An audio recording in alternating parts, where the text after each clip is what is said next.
Welcome to it, a Monday edition of Dover and Cecil, rocking with you 10 to 2. That is what we do, and we appreciate you guys being here with us on a very busy Monday edition of the program. We've got a ton to get into with what happened this weekend with the Nuggets, the Avs. It's officially NFL draft week. Man, there was a lot going on this weekend. How about the story that we probably won't get a lot of is Lionel Messi played soccer in the Mile High City this weekend, and we probably won't get to talk too much about that, but let's start with the playoff action. Don't forget going fishing with the Rockies. Going fishing with the Rockies, that's right. Rockies got a couple. Chance to win a series against the Dodgers this evening, so that's exciting as well. DenverSports are sporting, ripping real hard right now. Cecil, let's start with what we watched on Saturday with the Denver Nuggets taking on the Minnesota Timberwolves in Game 1. That was kicking off the playoff party for everything that was going down. And, the Wolves came out swinging, man. They were ready to go. We always talk about the Nuggets and their intent, whether or not they will or will not come out with it. And they didn't. But it didn't take long for them to get going. I mean, not everybody. They're filling them out. Most of us have been in a fight, right? And you get punched in the nose and you go, well, that sucked. Let me try to not get that happen again. And then they adjusted accordingly. Jamal Murray went off, specifically from the free throw line, 30 points with no threes made. That's a big story that I think I want to talk about throughout it. You say it all the time, Cease, and you're right. The game of runs that basketball is. Look what the Wolves did to start. The Nuggets in the second quarter go on a little run of their own, tie it up at 62 at the half. A third quarter run led by Jamal Murray is actually a 14-0 run. The Timberwolves went over 3.5 minutes without a bucket. And then another run in the fourth quarter, 21-10 for Minnesota, turns into a clutch game, and the Denver Nuggets get a victory. Their 8th straight clutch victory. And you want a stat you can share at the water cooler with the crew today? Jamal and Joker now have 8 games where the duo has 25, 5, and 5. Minimum. 25 points, 5 points, 5 rebounds. Right on. It's the 8th time they've done that. It ties for the most in NBA playoff history from a duo. The duo they tie, you might have heard of these guys. Michael Jordan and Scottie Pippen. Nice list to be on if you're the two fellows from Denver. Good list to be on. Let's start with Jamal because they tried to work Jamal. Again, like the Jamal strategy for the Timberwolves is something that we're expecting and that, quite frankly, Jamal was expecting. Yeah. Because they tried to work him and make him work and do full court pressures at times with Jamal Murray to wear him down. Brother, he didn't wear down. He didn't wear down. He stayed on the attack the entire game. He was creating shots. He's already got a sweet, long 2 fadeaway that I always talk about where he dribble drives, he'll step back and he'll shoot it. He was creating shots that the level of a high degree of difficulty was almost off the charts, but he was able to get it done even though that team was trying to wear him down. So they took the strategy of the old Jamal Murray, even playoff Jamal. They took that strategy, the old strategy of let's just work him, let's just wear him down. And they merely could not do that. A great game for Jamal Murray. And that toughness, dude, how many times? Second quarter, he sets a screen and gets not really knocked on his ass, but he gets put back backward, a little bit. And he was getting roughed up. They were being very physical. The Nuggets intended that physicality. They matched that. They intended to match that. Jamal himself matched that physicality. So I think, and I could be wrong, it happens, I think they just took Minnesota's best shot. Ant's not healthy. No, he's not. You can tell that 1,000%. There are a bunch of babies out there. McDaniel's pushing Joker like he's some reporter, something like that. Just going out of their way to kind of. Aaron, though? Aaron going right up to him that's the dude right there. Yes, AG. And Christian hitting a 3, talking a little trash with Bones. Friendly trash, according to Christian. You see him point at him. But still trash, right? So that was their best shot. And it doesn't mean the Nuggets will sweep, but it shows you how the Nuggets can sweep because they didn't play their best basketball. They didn't start off hot. They were trying to work Jamal, but I think that was Minnesota gathering and summoning everything they had, and it wasn't enough. It was not enough. It's interesting you say best shot because now I'm with you. Ant's not right at all. No. The Nuggets did not shoot the 3-ball well at all. We talked about Jamal Murray being 0 for 8. You think he's going to be 0 for 8 tonight? No, he's not. He's going to flirt with 40% because that's who the Jamal star is. And if that's the case, look at this. Jamal missed all of his 3-point shots. They matched in turnovers. They actually won the non-Nikola minutes, 19-17, did the Denver Nuggets. How many of those things do we think are going to remain the same? I think the turnover thing is going to be fair. Let's see what Nikola does. Right. Are they going to win non-Jokic minutes every game? No, they're not. No. But is Jamal Murray going to go over every night? No, he's not. And that's going to be the counterbalance that keeps this series where we think it's going to be. That's another question. You said 5 games. You feel that way still? Yeah. Because of the best shot? Yeah, because you'll get back to Minnesota. They might get one there. Maybe they get it tonight. I don't think so. But really, I watched that, and I watched that effort from Minnesota, and they were giving it their all, and the Nuggets weren't playing well, and the Nuggets still won. That's one of my biggest takeaways, though, is what we saw from quarters 2, 3, and 4 versus 1. You said it with Jamal. You can almost do that same thing with the big picture of who the Nuggets were. Yeah. I mean, just a couple years ago, you come out with that sort of intent, you kind of punk the Nuggets. You kind of bully them a little bit in the first quarter, and you go, yeah, you got your hand on their forehead. You're like, you can't get me. You will never get this. You will never get this. Like Sleep of Wizard. And then this time around, they do get punked and bullied a little bit in the first quarter, but they were ready for rounds 2, 3, and 4, where they were the better basketball team. I'm telling you, man, Nuggets teams from a couple years ago, they don't bounce back like that and perform the last 36 minutes the way that this club did on Saturday. Yeah, they came back and they showed some wherewithal, some resilience there to have that fight within them. And while Joker didn't have like a monster game, he still had triple-double. My God. Mm-hmm. And with one more triple-double, I believe he has the most all-time. Now, it's regular season and postseason. And postseason combined. Yeah. They don't necessarily do that. It's only regular season. But still, Joker was not the best version of Joker. This wasn't the best version of the Denver Nuggets, and they still won kind of convincingly late. And my mile-high moment, about 4 minutes left in the fourth quarter, 3 minutes left in the fourth quarter, AG gets that dunk, and I was like, seals the deal. Yeah. So it wasn't a game-winning dunk, but I said there's going to be a moment late in this game where AG throws one down, and that puts him away. We both hit. I got the Jamal Star 30-point night. Yeah. Did it with 16 free throws, but nonetheless, he got that 30-point night. I thought he'd be a little bit better assisting. He still had 7 assists. I thought he was going to hit that double-double, but 7 assists to the 2 turnovers at a +5 ratio. I said it before, and I'm going to continue to say it.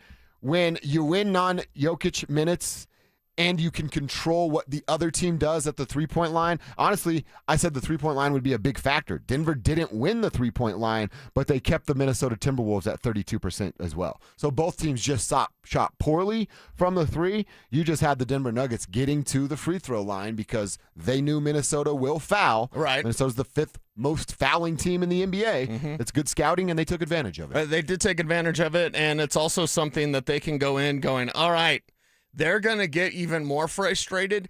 Be ready for them to be even more physical. Yeah. Be ready for them to go after Joker because that's the key. They're going to try to, and they're going to test it more tonight. I think there is an elimination game coming up for the Timberwolves where they'll go over the top like, bench clearing brawl. That might be coming up. These two teams don't like each other. That'd be nice. And I love the fact that they don't like each other. Yeah. It's awesome to watch. Yeah. Maybe not a bench-clearing brawl that lead to a bunch of suspensions, and why would the Wolves care? Because they'll be out after round one. But I wouldn't mind a couple of friendly technical fouls being handed out at some point in this basketball series. Not at all. All right, we're off and rolling here. It is a big, big day because of what went down this weekend. We got a ton to talk about with the Nuggets, the Rockies, and, of course, the Colorado Avalanche. Want to also get your text for Tribe Roll Call and Trucker Roll Call. The Tribe is you plus us. Roll Call is all about us giving you a shout-out and possibly your company. Tribe Roll Call, who are you, where are you, what you doing for $1 today? Tell us that. We'll give you some love. Trucker Roll Call, who are you, what you hauling? And send that info to 2 different locations. 303-713-1043 is the RamosLaw.com text line. You can also hit us up on YouTube, youtube.com/DenverSports. Click that Dover and Cecil stream, and you are in just like that. Tribe Roll Call, Trucker Roll Call, and are you still feeling the high of what this weekend was with a perfect, what are we going to go, 4-0? Because the Rockies got a couple. The Nuggets and Avs both win. A perfect 4-0 record. We are riding that high. All right, we're going to continue the conversation on the Avalanche side of what they were able to get done this weekend. They got the win in Game 1. It didn't come as easy as maybe we thought it would be. Let's look at how they won, what they can clean up, and, once again, no one in the world knowing what goalie interference is. That's coming up next. was playoff hockey at its finest. Tight, fast, and unforgiving. The Colorado Avalanche strike first, locking down Game 1 with a gritty 2-1 victory over the Kings. Big saves, timely goals, and a statement made early in this series. The Avs defend home ice and take the lead. But this battle is just getting started. Buckle up, Denver. Avalanche hockey is back, and the tone has been set. Denver Sports 104.3 The Fan. Denver's playoff headquarters. I'm Ed Evans, CEO of Consumer Cellular. No, we're not one of the big guys. Truth is, we don't want to be. If you're over 50, Big Wireless probably has you paying for more data than you might need. You could be throwing away thousands over a lifetime.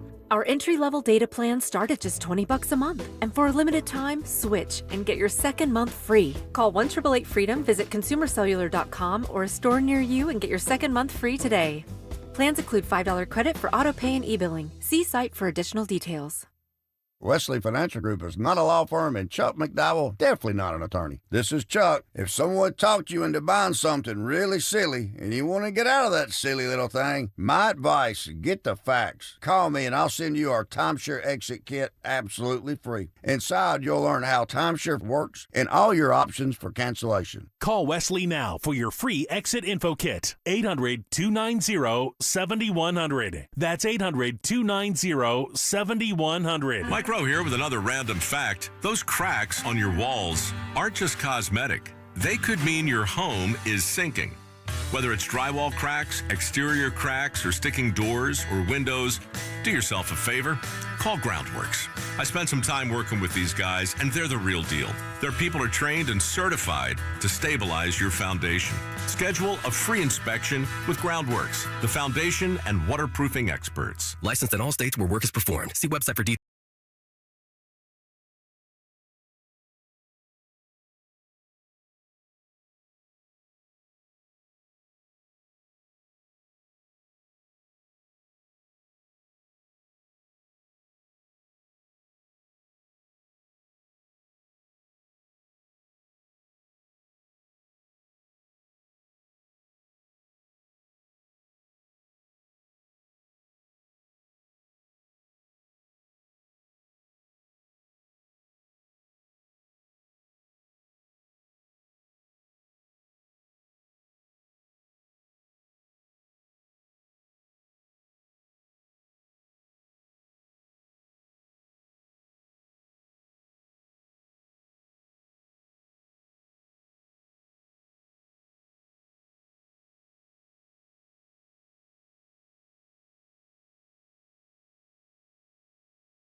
A lot of new firms aren't even from Colorado, but we are. For 47 years, we've known Colorado law, we've fought for our neighbors, and we won for our community. If you've been injured, call 303-GOOD-LAW. Hand watering trees, shrubs, and flowers is allowed in most areas, so don't miss the Tree Farm's early spring tree and shrub sale going on now. Choose from thousands of shade trees, evergreen trees, fruit trees, and more in all sizes, including easy carryout sizes. Or get trees up to 20 feet tall for your landscaper to plant, and save on flowering and evergreen shrubs and hedges, perfect for privacy screens. Take I-25 to exit 235.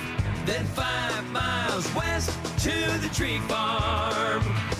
Hey, what's up? It's Zach here. And if you're looking for your new go-to spot in Centennial, the Basketball Social House is it. Award-winning food and drinks, an incredible weekend brunch, and a brand new sports bar entertainment space where you can catch every Colorado game. Even if you're not playing, it's a great hang. But if you are, their private basketball suites are unreal. Full court, lounge, music, TVs, the whole setup. And because you're hearing this from me, get half off your first private basketball suite rental. Just use code HALFOFFHOOPS. Trust me, you're going to love this place. The right financial strategies can make a huge difference, especially if you're nearing retirement. Adam Mueller talks retirement strategies with Mile High Money. Saturday mornings at 8 on Denver Sports 104.3 The Fan. Start the clock. The Denver Broncos traded their first-round pick, but they could surprise us all and trade their way back into day one action. Join us at the Sportsbook Bar and Grill in Parker Thursday, April 23rd for the Denver Sports 104.3 The Fan Draft Party, presented by Carrier Colorado. Zach By and Philip Lindsay will broadcast live starting at 2 p.m. Brandon Stokely and Mark Schlereth join the action at 4. Then John Davis, Cecil Lammey, and NFL insider James Palmer take you through every first-round pick. We'll see you there. Denver Sports 104.3 The Fan. Listen up, Denver. This hour's keyword is Jersey. Jersey. Text Jersey to 303-713-1043 right now, and you could win a $50 Dick's Sporting Goods gift card and qualify for the $1,000 grand prize. That's Jersey to 303-713-1043. By texting, you agree to receive an automated marketing message from Denver Sports 104.3 The Fan. Message and data rates may apply. For complete rules or to enter the keyword online, visit www.denversports.com/keyword. You're listening to Dover and Cecil on Denver Sports 104.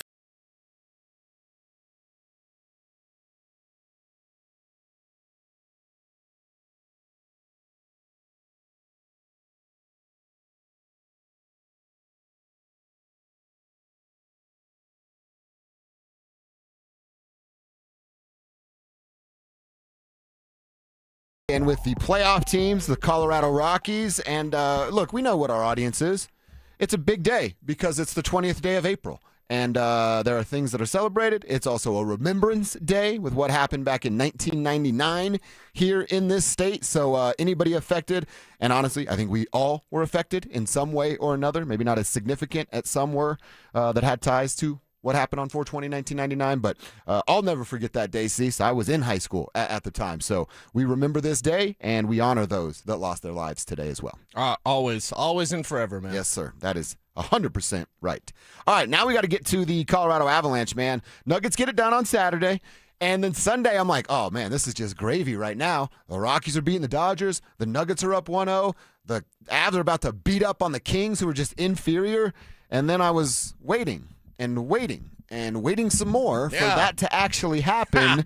It does ultimately happen thanks to Arturi Lehkonen getting the first goal of the game, and then Logan O'Connor would not be denied because he did get the first one, but goalie interference was called on Jack Drury because Drew Doughty hip-checked him into Forsberg, and to TNT, Forsberg couldn't technically play his position because Jack Drury was all up in his space. Why was Jack Drury all up in his space? We've talked about it 100 times, I feel like, on this show, this season alone.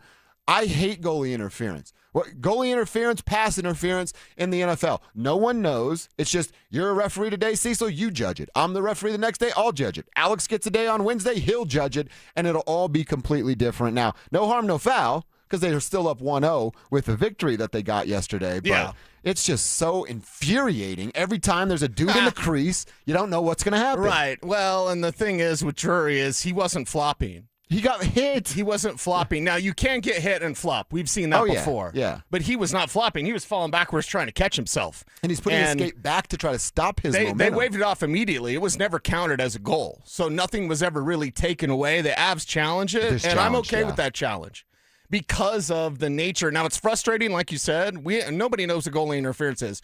But to go ahead and flip that coin, I think Coach Bednar, it was okay that he did that. I didn't take any issue that he challenged that call to see if they could get him to overturn it and actually call it a goal. And by the way, LOC, I got to get me an LOC jersey. I got to get an LOC sweater. He's one of my favorites out there, and he got one later on anyway. Yeah, I did. Pretty sweet move, putting it up in the top, like over the shoulder, waiting for Forsberg to make his move, and then he just flipped it up over the shoulder. The LOC one is like, all right, you're going to take this one away? Yeah. You can't take this, wins the skate race to the puck. Yes. And then beats the Kings defender to the net. It was Cody Cecil. And then, of course, as you're mentioning, beats Forsberg top shelf where Grandpa keeps the good stuff. Yeah. It was literally like, oh, you took that one away? Can't take this one away. Yeah, can't take this one away. So that was at least good to see. And it was good to see this team fight back with such lackluster things going on during this game. They were taking plenty of shots. How many times they hit the post? You know, you heard that thing ringing quite a bit of time. So if those go in instead of hitting the post, maybe this is like a 5-1 game. instead of the 2-1 game. So, all right, a bit of forgiveness there. It is the postseason. Things are a little bit tougher, but I thought the Avs stood up to the physicality that the Kings brought, especially there at the very end. They were trying to goon it up a bit. They had to make it tight, though. That was the thing. Wrap it up, good to go. Couple minutes left in the third. Wait, oh, God, are they going to come back? So it was a frustrating game because it was kind of slow. It was, a little bit more aggressive in certain spots, but this game turned out the way you wanted it to. So can we praise the Avs for getting the win, even though they didn't play their best? Of course we can. Yeah. It's the postseason. We're going to not necessarily take whatever we can get, but we're going to go, okay, you didn't play your best hockey. You know what you can do. Now just get back to doing those things. And look, some of the take whatever you can get, I will do that. Certainly in the second, third, and then the Stanley Cup final if they're ultimately in there. With the Kings, you want them to be a little bit better. I don't know. I was trying to determine, having an internal debate the other day, or yesterday watching the game, if, are they playing with their food? Or is this just an intense, it's the Stanley Cup playoffs. It's round one, game one. Of course, it's at your barn, and everyone knows you're the better team. But it was almost like for the first, 30 minutes, 35 minutes, hey, all right, just don't make a major mistake because we know if the Kings get that 1-0 lead, how different this game's going to look based on their pace of play. So to me, it's all right, I don't really look at it as playing with their food. It's just a boxer protecting themselves until they know there's a knockout opportunity. Right. And that's what the Avs did. So you look at it and you go, okay, puck management, the biggest red flag for this. Repeated turnovers, slow decisions, poor exits. They gave LA more offense than they should have ever generated. And my buddy Mark texted me during the game. He's like, man, if Mackenzie Blackwood was in net, we didn't even start there. No, he didn't get the start. Mark texted me, he said, if Blackwood was in net, they'd be down 3-1 already. Yeah. There were a lot of chances that LA got just based off of Colorado errors. So Scott Wedgewood in net. I'm glad that Coach Bednar made that decision. I know the TNT broadcast is like, this is no surprise based on the way they were playing. Okay, I agree with them. You and I both wanted Wedgewood in net, and we thought it would be Mackenzie Blackwood just because, Coach Bednar genuflecting to the should-be starter. But no, it was Wedgewood, and Wedgewood saved their bacon the way that they were playing. Yeah, they're surprised because, again, we always tell you guys this, but, national reporters aren't plugged in to what's happening locally. They just read their producer notes. So I was okay with the way the game went. Like I said, a little uneasy.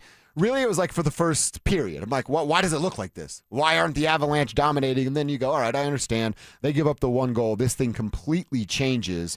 And they didn't. So you credit them for what they were doing. I see this text already from Big Perm. I'm with you, Big Perm. He says, I was at the game yesterday. Hell yeah. Nice. Kempe is a PAB. Yes, he is. Dude literally took a cheap shot at the back of Makar's head, Bertuzzi style, and the refs totally missed it, didn't call it. Just glad Makar is okay. Right. Well, then you see Gabe come in. Gabe saw it, Big Gabe Perm. did see it, yes. And they're just two ships passing in the night, and Gabe goes, well, let me get over there a little bit closer in his kitchen a little bit. And yes. That's what it is. Gabe, guys like Josh Manson, Nas isn't afraid to throw if he has to throw. Yeah. LA can try to goon this up and out-physical the Colorado Avalanche, but those three dudes that I just listed will not allow that to happen. Yeah, they won't allow that to happen, and Nas had to be so excited because this was his first playoff game since the last time he was with the Avalanche. Exactly. So when it's taken away from you, when you go away and you come back and you're able to play in the postseason, I'm sure that Nazem Kadri was very appreciative of that.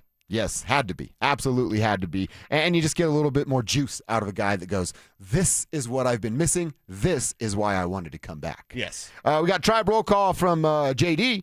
Our playoffs are off to a great start. That's absolutely the truth. We're fired up for it. Mike and Littleton, one of our A1s from day ones. Let's go Tribe. Some great Denver sports this weekend. Continuing on tonight with the bourbon and a stick for the Nugs game 2. Also, why do they got to do the Avs and Nugs on the same nights coming up on Thursday? He's talking about. Do the leagues hate us or what?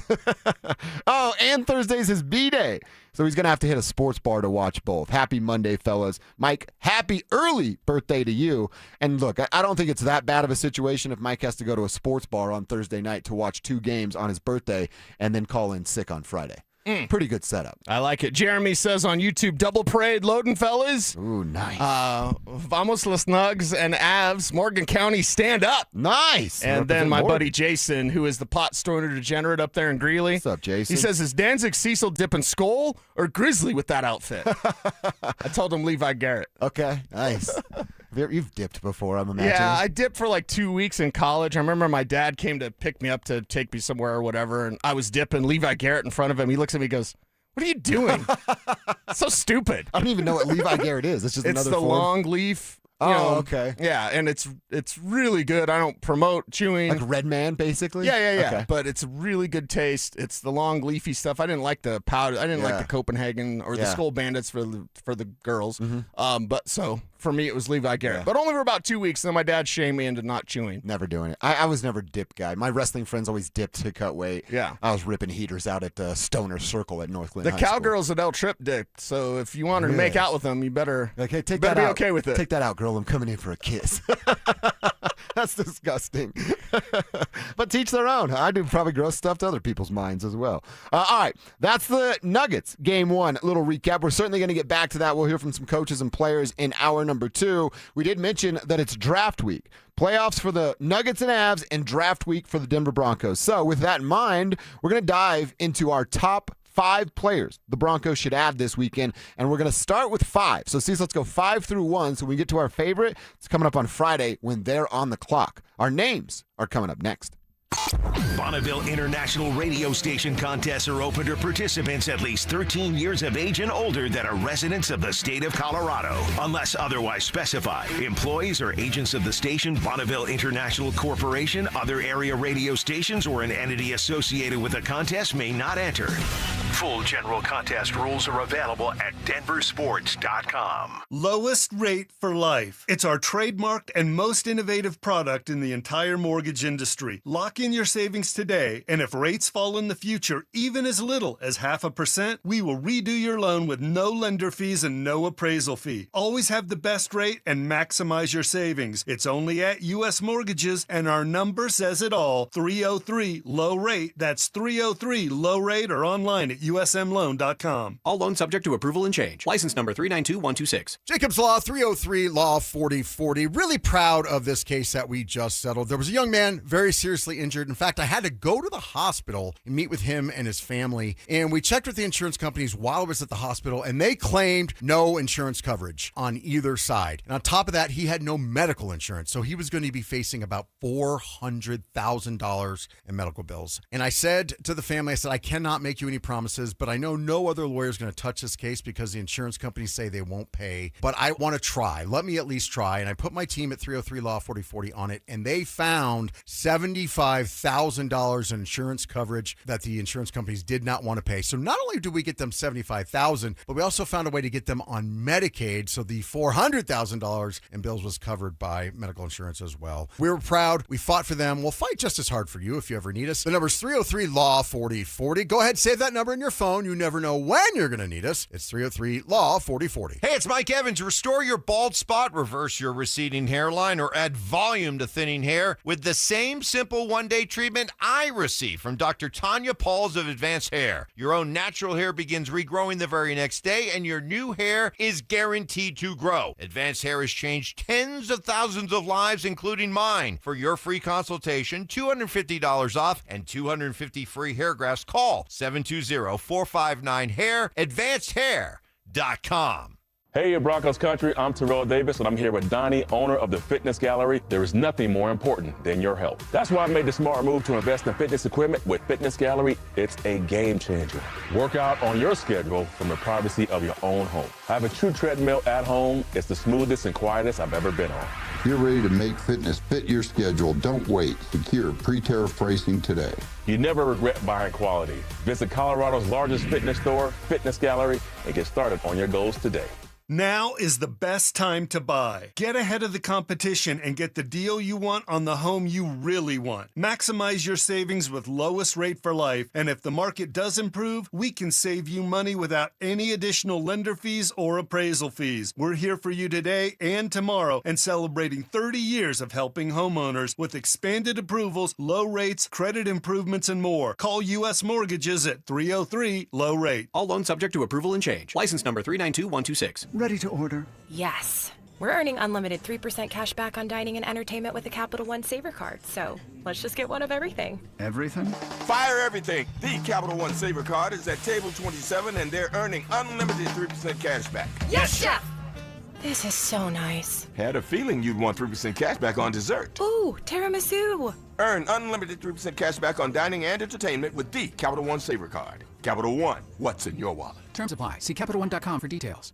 My name is Christine, and I'm a widow. My husband, Ryan, was a healthy 34-year-old, and 3 months later, he was gone. Thankfully, he had life insurance. Ethos made it so easy. You can get a quote in seconds, apply in minutes, and get same-day coverage. 100% online, no medical exam. Life insurance didn't take away the loss, but it did give us the space to just grieve. Get your free quote at ethos.com/game. Ethos.com/game. Paid spokesperson. Time spent on application may vary. Online health questions required. Denver Sports Snapshot. Tonight on ESPN Denver 1600, playoff basketball action continues as Atlanta faces New York.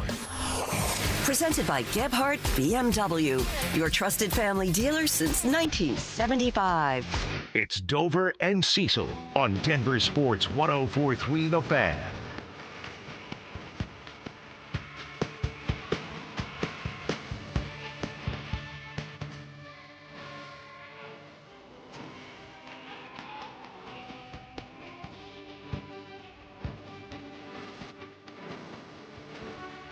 All right, it is draft week.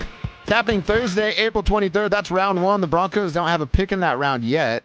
They'll be on the clock Friday night and hang out with the crew Thursday, April 23rd, starting at 2 p.m. for our draft party live from Sportsbook Bar and Grill. That's in Parker.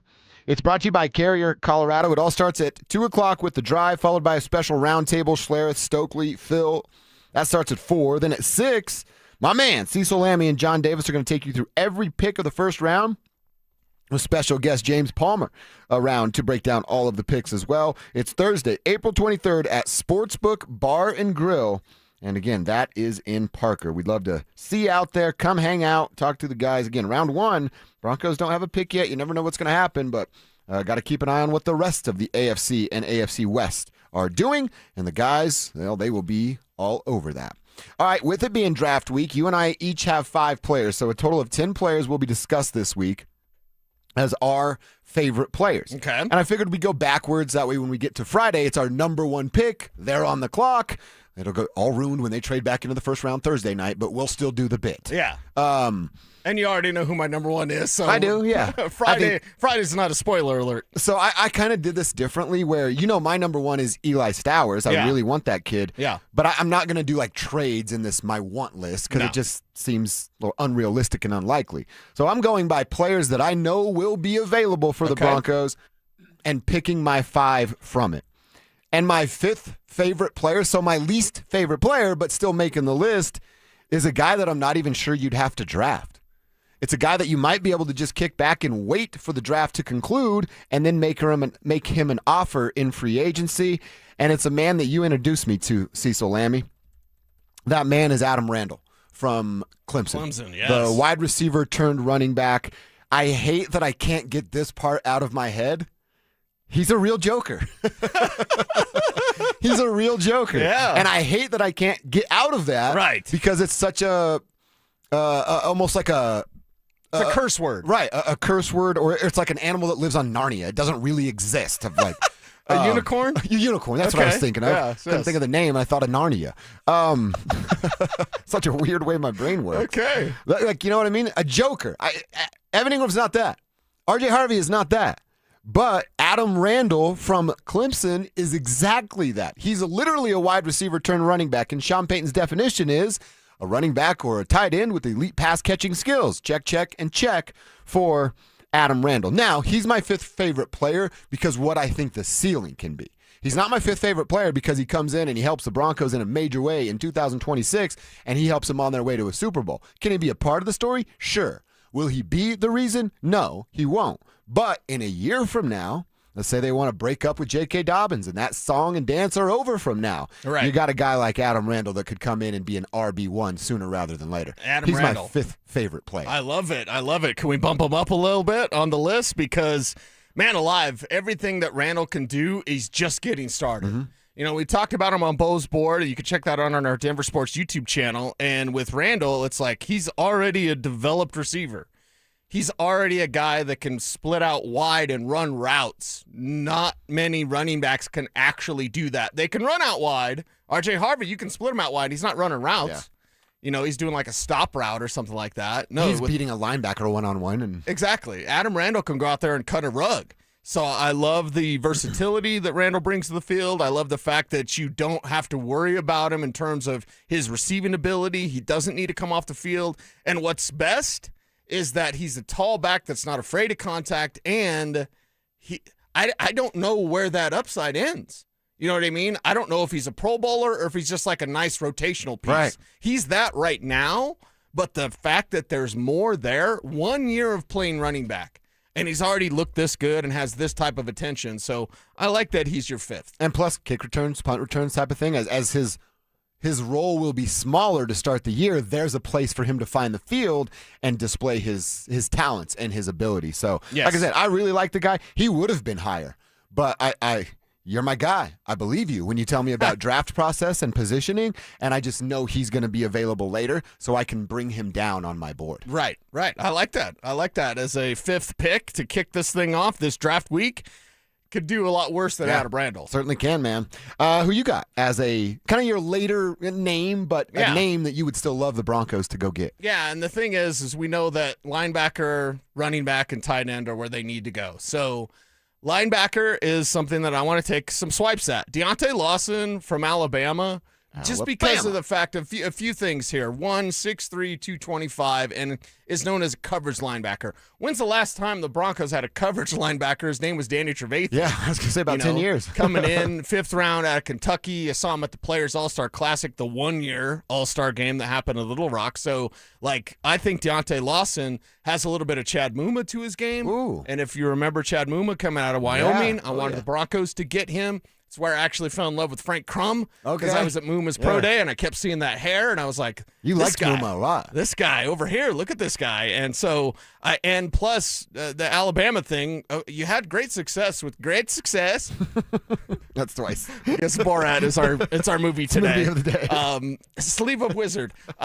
So you've had great success with Alabama player Q Robinson. I'd like to go back to the well with Deontay Lawson because of that coverage ability. He's a day 3 inside linebacker. We never talked about him on Bo's board, but because his specialty is coverage and attacking against the run, I want that sort of linebacker. And we're talking about a day 3, 6th, 7th round pick. So give me Deontay Lawson from Alabama. That. See if you can lightning can strike twice because of what you did with Q Robinson. Well, I mean, look, you got a position of need. Coverage linebackers certainly need that. And he's played some pretty good talent. The guys that he was covering at Alabama are going to be guys that he's covering at the NFL level. The SEC honks are a little bit much for me, but it's undeniable what the talent is in that conference and how it translates to the next level. Yeah. And one of only 16 permanent team captains in Alabama history. Wow. Mm-hmm. So he fits the locker room, George. Yes. Well, and that's the one thing they're looking for. They're looking for smart guys. They don't draft dummies anymore. Mm-hmm. John. And they're looking for guys that are known as leaders. Yeah. Certainly Lawson is known as a leader. Isn't that kind of just an old school mentality? Like, yeah, he's dumb as a box of rocks, but look how big he is. He's a football playing Jesse. We don't need him to know what 2 + 2 is. We need him to tackle that guy. That's changed a little bit in today's football world. All right, absolutely love it. We'll get back to that conversation. But like I said, every day, about 10:30 and 12:30, we're going to give you a new name. Each of us will have one. And by Friday, we're going to be at our favorite player for the Broncos to draft at number 62. Real quick, Tribe roll call from Joe on the RamosLaw.com text line. Says, hey, Tribe, Construction Joe here. I like that. Nice. Painting a fireworks warehouse in Wyoming for JJS Construction, LLC. For all your remodel needs, thanks for the Tribe. Crackadooski, brothers. We'll certainly get that done. Got one. I like the Dusky brothers. Yeah, you do got one right there. One of the dirty ones. You absolutely love that. So thank you so much, and appreciate you checking in, Joe. DJ's checking in from Minnesota. He's currently on the road working for Sleep Number. Nice. Wolves fans have been complaining about officiating and how bad the free throws the Nuggets shot. Blah, blah, blah. I've been responded by telling them not to shoot 6 from 23 from the field in the third and stop complaining. Amen, DJ. You're doing Nuggets work out there for us in Minnesota, so we appreciate that. Yeah, the Timberwolves foul a lot of people. The Nuggets shoot a lot of free throws. That plus that equals what we saw on Saturday. So keep crying, Minnesota fans. I'll bathe in your tears and that Dodgers catcher's crying about Rockies' first pitch swings. Speaking of, let's have a little conversation about what the Rockies were able to accomplish this weekend and what can go down tonight. Cecil, they did something they haven't done in 4 years versus L.A., and we'll tell you what it is next. Game 1 belongs to the Denver Nuggets, 116-105. Powered by a second-half defensive masterclass. Denver locked in and held Minnesota to just 43 points after halftime. Jamal Murray poured in 30, perfect at the line, willing this team through contact. Nikola Jokic, a 25-point triple-double, taking over when it mattered most. And Aaron Gordon's second-half minutes changed the game. Defense, toughness, execution. Nuggets strike first and set the tone. Denver Sports 104.3 The Fan. Denver's playoff headquarters. Hey guys, it's that time of year. Time to get your lawn in great shape for the season. And when it comes to healthier, greener grass, I know of no two better products than Rich Lawn Turf Food and Revive Ready Spray.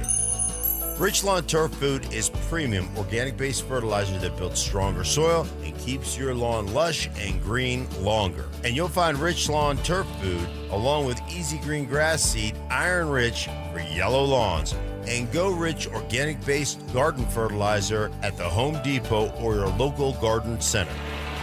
Then give your lawn a boost with Revive, the fast-acting, organic-based lawn treatment that helps create thicker, greener grass with deeper watering and deeper roots. Say goodbye to the backyard blues, guys. With Rich Lawn and Revive, your yard will be ready in no time. Find it at Home Depot or your local gardening center. At Belco Credit Union, we want to make your dream renovation a reality.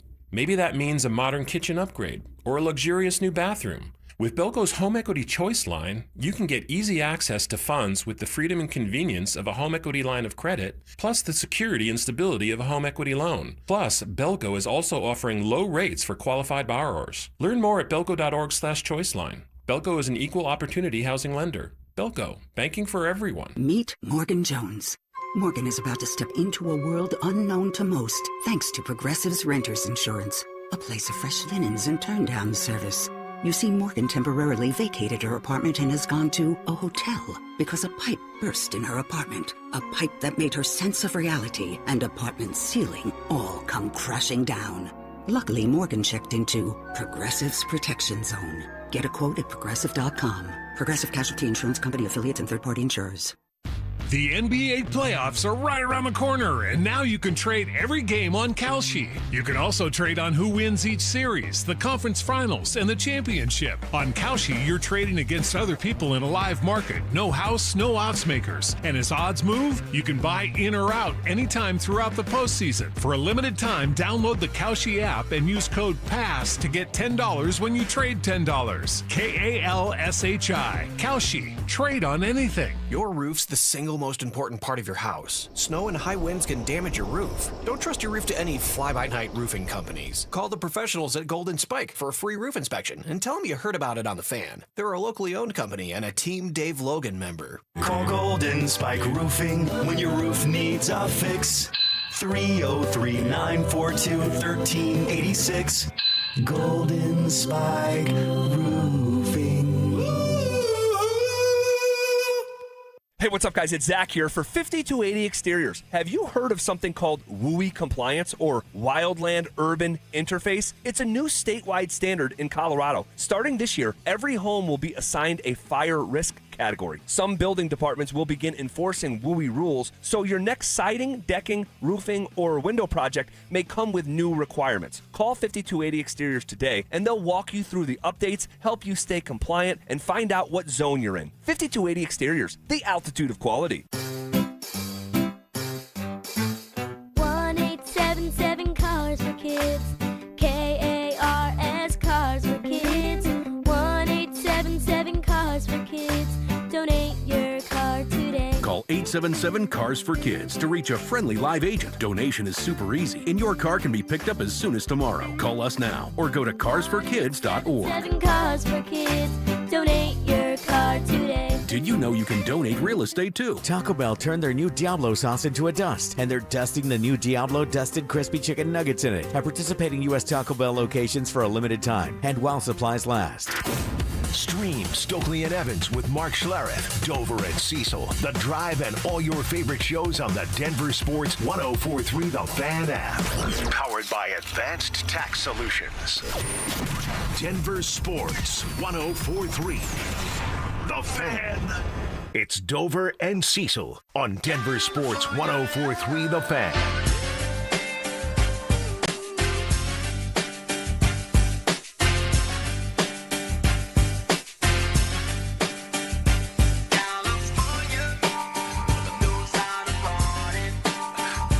California. This is nice work, Alex. It is. We better get out of it before they start rapping. Before they start cussing. The Rockies know how to party. They have an That's right. opportunity to win a series against the LA Dodgers. Take that, Dodgers. By the way, how about that? You win a series. At least you can do a split if you lose today. But you win today. A couple things happen. You get your 10th win. I want you to tell the people why that's important because you have the news. And you would then, before May gets here, you would have won a series against the two teams that were in the World Series a year ago. You tell me the Rockies are the same old Rockies, and I'll tell you, well, you haven't watched any Colorado Rocky baseball. I got to take in a fair share of it this weekend. Full disclosure, I completely ignored Friday night because I'm like, there's no way anything's good is going to come from a 30-degree baseball game, and nothing good came from a 30-degree baseball game. And it's so awesome because Friday night we had the Friday night experience, and then the rest of the weekend it was like beautiful and glorious because it's Colorado, and of course that's the way it goes. Somewhere the Broncos are fascinated by this weather like we never knew. Who knew? Yeah. The coldest game that we had to experience as a fan was a Rockies game this year, and it came on Friday night.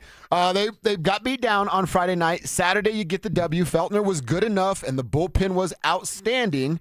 LA scored in the first 2 innings and did not score again. Sunday, the Rocks get 3 runs in both the 7th and the 8th to put themselves up 9-4. Victor Vodnik comes in, gets a second straight save. There was a little scare, Cease. Shohei kept his streak going with a ground rule double. Yeah. Then the bases were loaded with 1 out. Castro couldn't turn 2 at second, but he did get that throw to first in time, which was a great play. He zipped that thing in there. Dude got it out of his glove so fast. Yeah, well, he bobbled it, or else it would have been a double play. It would have been a double play to turn 2. Yeah. Then by the way, how about Saturday night? My dude Troy Johnston, a big double there. And then yesterday, Johnston, another one. The diving play where it's like, oh my God, is this really going to happen to them? And he gets the ball, and the game is over. Johnston gets that off of that Ward kid who was making his major league debut for the Dodgers. He'd spent almost 700 games in minor league baseball. His MLB debut against the Rocks, and then gets that one because Johnson makes that play at the end. Dude, he's a Dodger, so bleep him, right? But like you can appreciate guys respect that the grind, chase their dream. Right. That's like a 6-year bus riding, minor league, crappy hotel living. Yeah, that's a tough go for that dude. Is your guy Lorenzen wearing Nikes though? Oh, he got out of his own way? I don't know because you keep saying he's wearing Vans. He's wearing Vans. I swear to God, he was wearing Nikes yesterday. I thought they were Vans. Are they Vans? It looks like there's a big swoosh. He's just got them taped over. I think it's just like the Vans little wave thing. I don't know. Well, either way, a lot of praise for Johnston, a lot of praise for Edouard Julien, Mickey Moniak coming through with some big plays. Yeah. So, like, a lot of high praise for this Rockies team to stay with that. And as far as when Shohei's up to plate, like, enjoy the show. You just enjoy the show. You just got to watch and marvel at him. You marvel at his swing. You marvel at the way he plays. Lucky that was a ground rule double. It bounces off the warning track over the fence there. So they beat the Dodgers in 2 straight games. You win tonight. Not only is it your 10th win, you win the series. But It's the first time in 4 years that they've beat the Dodgers in back-to-back games. They have not beat the Dodgers twice in a row since 2022. Again, if you don't think that there's something different, they're not winning the West, they're not going to the playoffs, but they're not the world of suck at 117 wins or losses that they were a year ago. Yeah, and that shows how they're different. They are different now, and with one more win, they will be at 10 wins for this season. And last year, Alex, what day was it when they got to 10? June 2nd. June 2nd.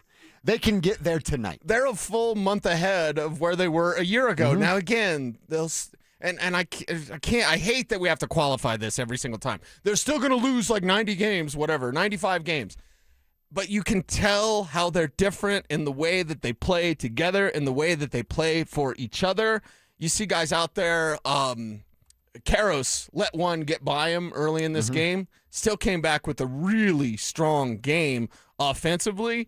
And so you get contributions from Julian, from Karros, Mickey Moniak getting it done. Like I said, like this is the group coming together, having fun together, getting the purple coat out. Yep. Like the Rockies are fun, man. Win or lose, most times they've been fun to watch. Yeah. So, be the old fuddy-duddy. Don't go to Coors. Do all that old stuff at your own, at your own detriment. That's right. You're missing out on some really fun baseball. I mean, a 448 bomb from Karros. We got that on the text line. We know what some of these younger guys have done. We talked about it on Friday. That foundation that they're laying down right now, the foundation, the newborn baby, whatever analogy you want to use. We already said Chase Dolander's a part of that. Some of these younger guys, your infield is basically a bunch of young dudes that are going to be a part of this. And then, by the way, Charlie Condon will come up and play some first base from time to time. That's happening in just about 2.5, 3 weeks from right now. There are pieces of this foundation where you're going like, ooh, that's a real solid piece right there. Let's keep that thing in place. And I credit Warren Schaefer because he loves the Tribe, and we love him back. So we'll love him forever. You keep playing games like this. Yeah, I love Tribe. We love you. Yeah, you don't have to keep winning. You just keep yourself competitive and not be a complete embarrassment. Right.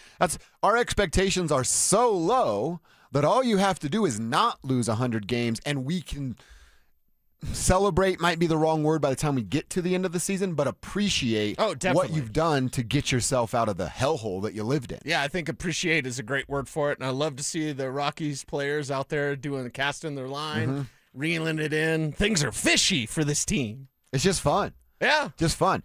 And then you get the Dodgers catcher last night crying and complaining about the Colorado Rockies swinging at the first pitch, basically insinuating it's Dalton Rushing, insinuating that they're tipping pitches. They're still cheating a little bit.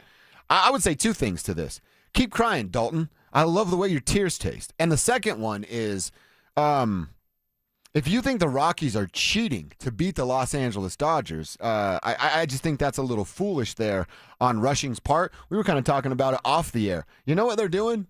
Anything they can to make contact with a baseball. Yeah. So when there's a first pitch in the strike zone, they're not going the traditional sit on it and see what else is there. Right. Swing the damn baseball bat. These Colorado Rockies are changing the way they do things, Dalton. You'll figure that out sooner rather than later. And we have to keep that in mind for ourselves when they have those bad games when they're swinging from their heels and they're not hitting anything. It's exactly so right. Rushing, keep crying. I want to quote Shaq, but what he told Kobe. Dalton, tell me how my tastes. I don't know if I can quite say that, but I don't know if we can either. We'll just toe the line. I kind of there. want to, though. And then did you see what the Rockies tweeted after the win yesterday? First pitch swinging. Yes. With the little winky face emoji right there. That is good work. plus good work. Social media work from the Colorado Rockies. Yeah, and it's A+ because you saw Coors Field packed with Dodgers fans. Yeah. So you watch those pitches come in and you see all those crying faces. Moniak gets that one and you just see it when it leaves. They know. Yep. They know. Has a chance to fly. I think that's what Goodman said on, was it Moniak's homer? Or was it Karros' homer? It might have been Karros' homer, where he's like, it's got a chance to fly. I like that one better than take a good look. You won't see it for long. I don't like that one. Yeah. I like it's got a chance to fly. That was really cool. If you're going to do the same thing for every home run call, it's got to be an A+ call. Right. Take a good look, you won't see it for long is not an A+ call. Take a good look, you won't see it for long. And I love Drew, but it's too long. Yeah. It's too long. Yeah. So it's got a chance to fly. That's pretty cool. Yeah. I'm not the biggest fan of Drew, to be honest. He was a real jerk to me early on in in this business, and I he's never forgot. always been nice to me. So. Okay. I think it's just where you run into people at certain points in the business. Yeah. You know what I mean, look, I guess I could understand. I'm just not going to forgive him. Right. Well, your guy Woody, who's called me the best draft analyst that there is, and I appreciate that. I think I'm blocked on Twitter. Yeah. Well. Woody and I went through it for a couple years. We're good now, but we went through it for a couple of years too. All right. Okay. Everybody has their own little thing. Like I said, Drew's probably a great guy, just not to me, and I'm going to hold it against him forever. That's just how I am. We'll get back to a Rockies conversation again, laying some foundation. I like that conversation. Really like the fact that they have a chance to win their 10th game on on April 20th, when they didn't get it until June 2nd last year. How things are different. They're so different now, and it's fun. So enjoy your Rockies, everybody. If you don't see it, you're just, this is what people do. You just hate, and you don't do any research of your own, and you just continue to hate being uneducated, and you really just look foolish. But if you want to do that, feel free to do it. All right, hour one done, quarter two on deck. Cecil, let's get back to the Nuggets. I do want to talk more about those free throws. It'll be a trend that we'll see all series long, and those three-point shots not falling. We'll talk about those and hear from David Adelman coming up next. Start the clock. The Denver Broncos traded their first-round pick, but they could surprise us all and trade their way back into day one action. Join us at the Sportsbook Bar and Grill in Parker Thursday, April 23rd for the Denver Sports 104.3 The Fan Draft Party, presented by Carrier Colorado. Zach Bai and Philip Lindsay will broadcast live starting at 2 p.m. Brandon Stokely and Mark Schlereth join the action at 4. Then John Davis, Cecil Lammey, and NFL insider James Palmer take you through every first-round pick. We'll see you there. Denver Sports 104.3 The Fan. If you don't care about saving 50% off your wireless bill for the same 5G coverage the big guys are charging a fortune for, maybe you care about keeping jobs in America. Pure Talk does. They've pledged to run their entire operation from this country, including all their customer service. Or maybe you care about our nation's veterans. Pure Talk does. They've donated hundreds of thousands of dollars to America's Warrior Partnership, a fantastic organization working hard to prevent veteran suicide. Or maybe you care about closing America's skills gap. Pure Talk does. They're a proud supporter of MicroWorks. They're helping my foundation train the next generation of skilled workers. Don't get me wrong. Saving money's great, and you'll save plenty with Pure Talk. But if you want to be in business with people who share your values, dial pound 250. Say micro, and switch to an American wireless company that actually stands for something. Pure Talk. You've been on a roller coaster. The past year dished up a healthy portion of physical and emotional stress. But now, you have the chance to renew, to restore. My name is Glenn Jameron. I'm chairman of Alpine Bank, member FDIC. We pledge to do everything we can to give you peace of mind. We begin by treating you with courtesy. We genuinely want to listen to you and understand what's important in your life. Beyond the products and services you wish, you'll feel relaxed, almost like your mind has become quiet. You may discover your blood pressure suddenly lowers and your heart rate drops. Peace of mind is our commitment to you. Alpine Bank, committed to Colorado and you.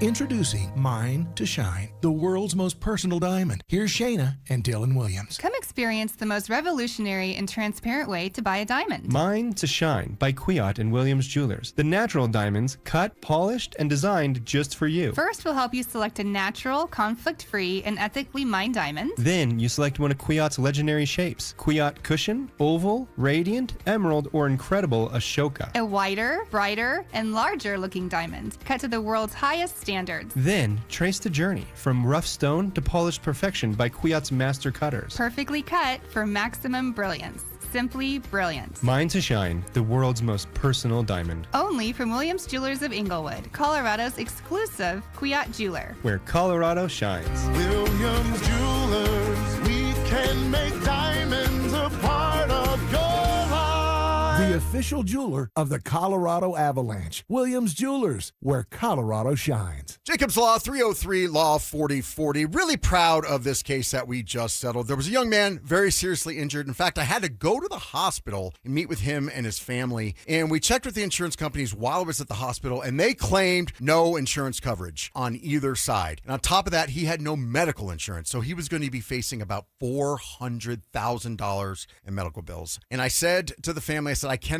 make you any promises, but I know no other lawyer is going to touch this case because the insurance companies say they won't pay. But I want to try. Let me at least try. And I put my team at 303 Law 4040 on it, and they found $75,000 in insurance coverage that the insurance companies did not want to pay. So not only did we get them $75,000, but we also found a way to get them on Medicaid. So the $400,000 in bills was covered by medical insurance as well. We were proud. We fought for them. We'll fight just as hard for you if you ever need us. The number's 303 Law 4040. Go ahead, save that number in your phone. You never know when you're going to need us. It's 303 Law 4040. Indeed presents hires you can't afford to get wrong, like a staff accountant at the height of tax season. Congrats. Looks like the company owes, $50 in taxes. How about that? That seems low. Why only 50? Why do you care so much? It's not your money. This is the Denver Sponsored Jobs. This is what happens when you don't sponsor your job on Indeed. Next time, get matched with quality candidates with Indeed Sponsored Jobs. Visit Indeed.com/hire now and sponsor your job today.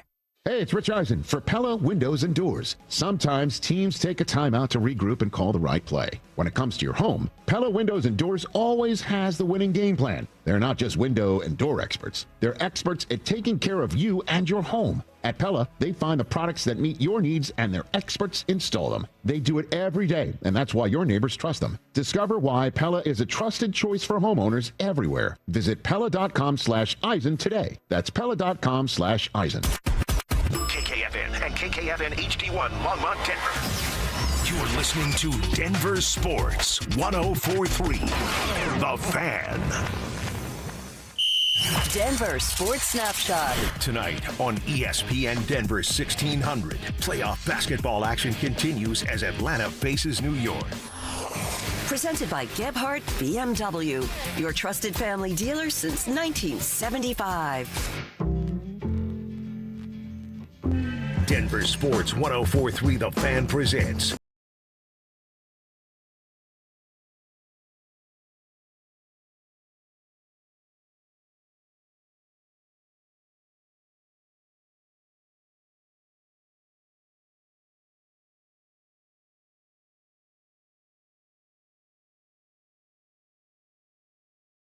For Tribe Roll Call, Trucker Roll Call. Again, Tribe Roll Call is who are you, where are you, what you doing for a buck. Trucker Roll Call is who are you, what you hauling. And we want to hear from you at 303-713-1043, ramoslaw.com text line. Always put your name on the end of your text. Same deal at youtube.com/DenverSports. Get in on that Dover and Cecil stream. You're in there with us just like that. Click subscribe. If you got an extra click for us, it'll certainly go a long way. All right, I want to talk about this Nuggets game, the free throw discrepancy, Jamal being awful from three, and then something that we talked about to start the show. I just want to get a little deeper into about whether or not this was or was not the Wolves' best shot. Okay. Mentioned the free throw discrepancy. It's not going to go away, nor should it go away, because the Denver Nuggets, they did their scouting. They know that the Minnesota Timberwolves foul the hell out of people, and you can get to the free throw line. When you recognize that, you attack the rack, you finish strong, and you look to get and ones or minimum free throws. They shot 33 of those things and made 30. Minnesota only shot 19 and made 14 of them. I give a ton of credit to Jamal, was active at the rim. Christian's always attacking the rim. We know what Nikola can do. He can get more free throws in every game because of the way that he plays in the paint. And Minnesota, look, let's be honest. Julius Randle's a bigger body. He's not Mr. Attack the Rack guy. He might put his back to the basket and shoot a turnaround, but that's not his game. He's Mr. Selfish Ball Hog, do too much, choke at the wrong time. He's Julius Randle, everybody. I like that description of him. Isn't that what he does? Yeah, it's really good. Right. And Rudy Gobert if Rudy Gobert were 6'8" and not 7'2", he'd be making our coffee and not in the NBA. So you can take whatever out. He actually had an all right game, and that'll go away. They didn't get free throws because Anthony Edwards not 100%. Yeah. And he went to the rack, what do we say, about 5-6 times he attacked the rim. Right. There was some success in those moments, but he just doesn't have the ankle to allow him to attack the rack at the rate he normally does, which puts him at the free throw line. Right, and that lift is not there with Ant like it normally is, the way that he can elevate. So you see that. You see his lack of attacking the rim. You see the way that they're making him work defensively. That's why you can wear these guys out. But I personally believe this is Minnesota's best punch. Could be wrong. Could be totally wrong. And maybe there's something else there. But what is that? Because Gobert looks like an all-star at the beginning of this contest in the first quarter. And then what happened the rest of the way? Like, how do we see Minnesota having a better punch than this? I think they went all out in game one to try to set the tone while the Nuggets were kind of feeling them out in that first quarter. So I think Minnesota attacked in the way that they think they can attack. But it's almost like their game plan was for an older version of the Denver Nuggets, not this version of the Denver Nuggets. And sans Payton Watson, but still a different Nuggets team that the Wolves didn't have the right game plan for. And by the way, Payton will be out tonight as well. He will not play tonight. I guess, hey, you go to Minnesota, and now you have an added layer, an X Factor type of player in their barn to throw and at I'm him. Okay as long as he's healthy when he comes back. Yeah. I do not want any sort of re-aggravation because they had to have him out there for game 2 or whatever, and he's not going to be out there for game 2 tonight. So that's if Peyton Watson doesn't play, it's all right by me. And by the way, you still got a Julian Strawther you could use if you needed to. And he didn't get any playing time yesterday.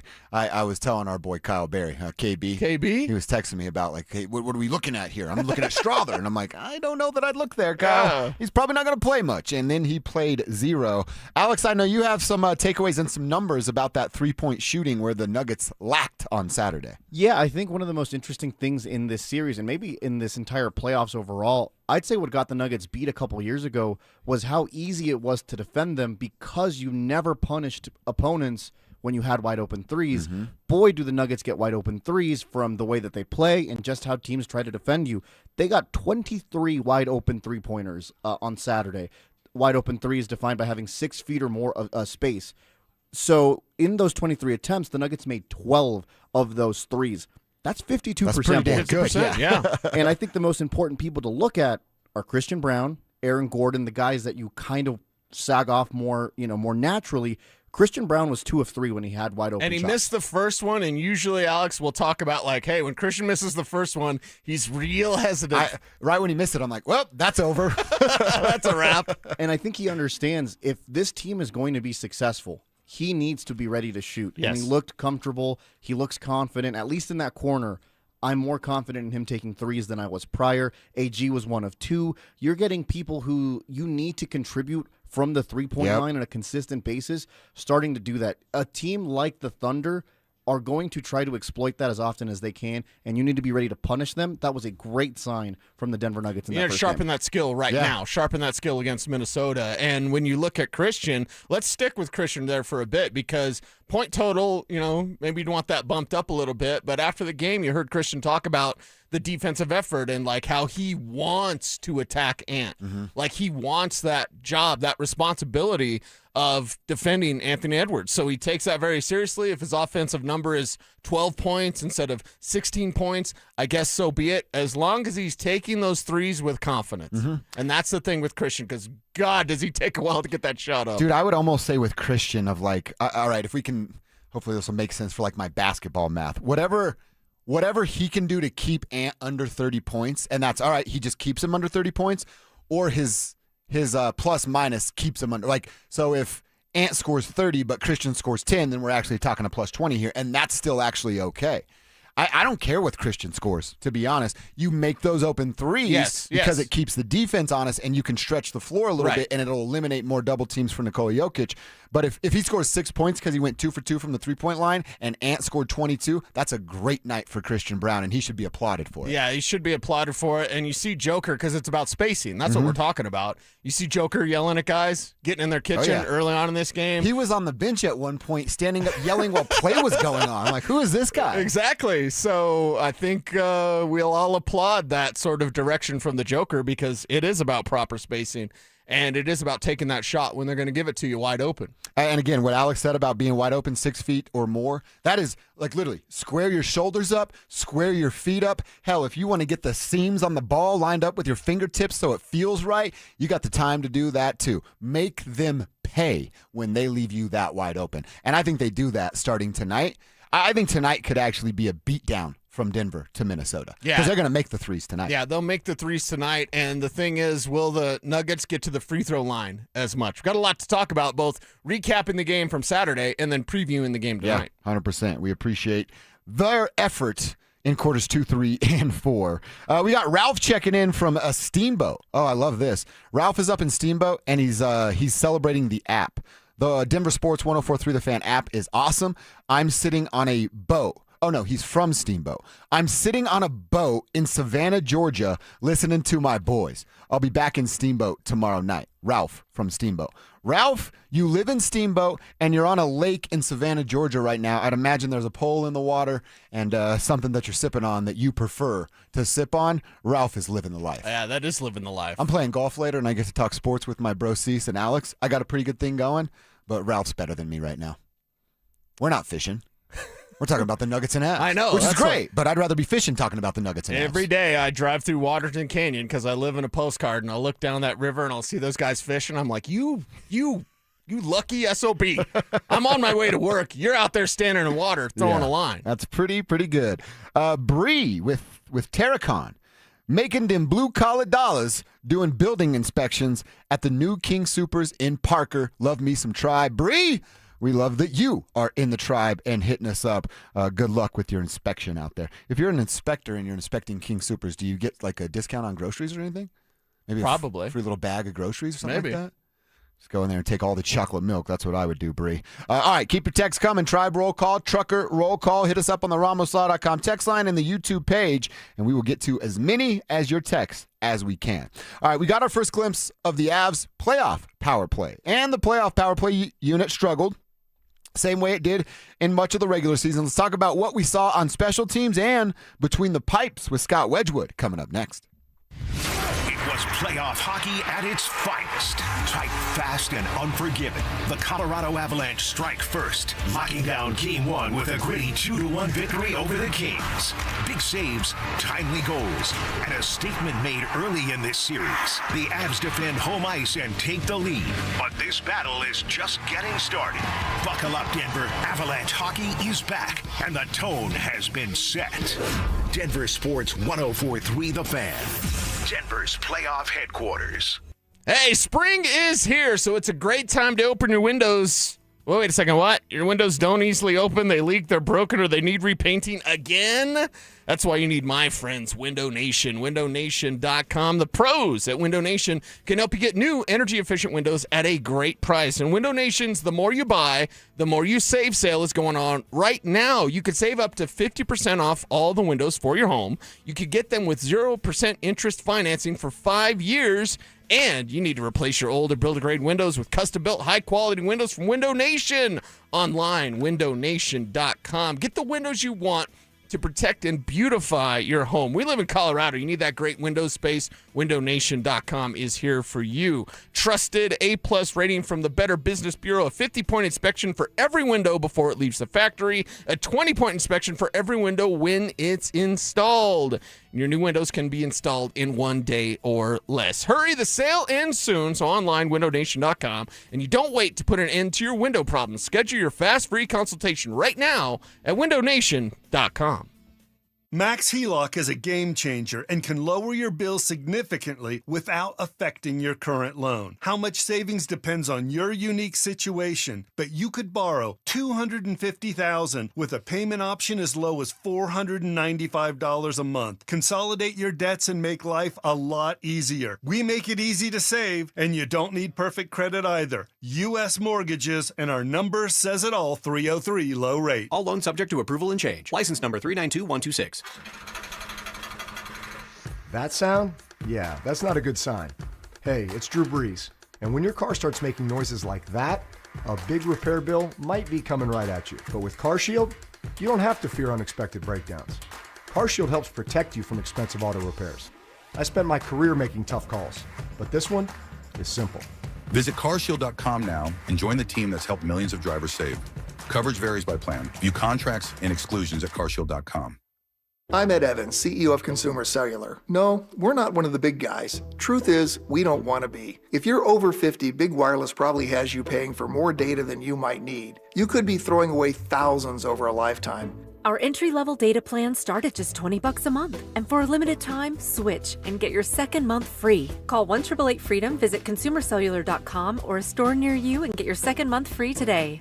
Plans include $5 credit for auto pay and e-billing. See site for additional details. I'm Ed Evans, CEO of Consumer Cellular. No, we're not one of the big guys. Truth is, we don't want to be. If you're over 50, Big Wireless probably has you paying for more data than you might need. You could be throwing away thousands over a lifetime. Our entry-level data plans start at just $20 a month. And for a limited time, switch and get your second month free. Call 1-888-FREEDOM, visit consumercellular.com or a store near you and get your second month free today. Plans include $5 credit for auto pay and e-billing. See site for additional details. The NBA playoffs are right around the corner, and now you can trade every game on Kalshi. You can also trade on who wins each series, the conference finals, and the championship. On Kalshi, you're trading against other people in a live market. No house, no odds makers. And as odds move, you can buy in or out anytime throughout the postseason. For a limited time, download the Kalshi app and use code PASS to get $10 when you trade $10. Kalshi. Kalshi. Trade on anything. Lowest rate for life. It's our trademarked and most innovative product in the entire mortgage industry. Lock in your savings today, and if rates fall in the future, even as little as 0.5%, we will redo your loan with no lender fees and no appraisal fee. Always have the best rate and maximize your savings. It's only at U.S. Mortgages, and our number says it all. 303 low rate. That's 303 low rate, or online at usmloan.com. All loans subject to approval and change. License number 392126. Listen up, Denver. This hour's keyword is charge. CHARGE. Text charge to 303-713-1043 right now, and you could win a $50 Dick's Sporting Goods gift card and qualify for the $1,000 grand prize. That's charge to 303-713-1043. By texting, you agree to receive an automated marketing message from DenverSports 1043 The Fan. Message and data rates may apply. For complete rules or to enter the keyword online, visit www.denversports.com/keyword. Denver Sports 1043 The Fan presents Dover and Cecil.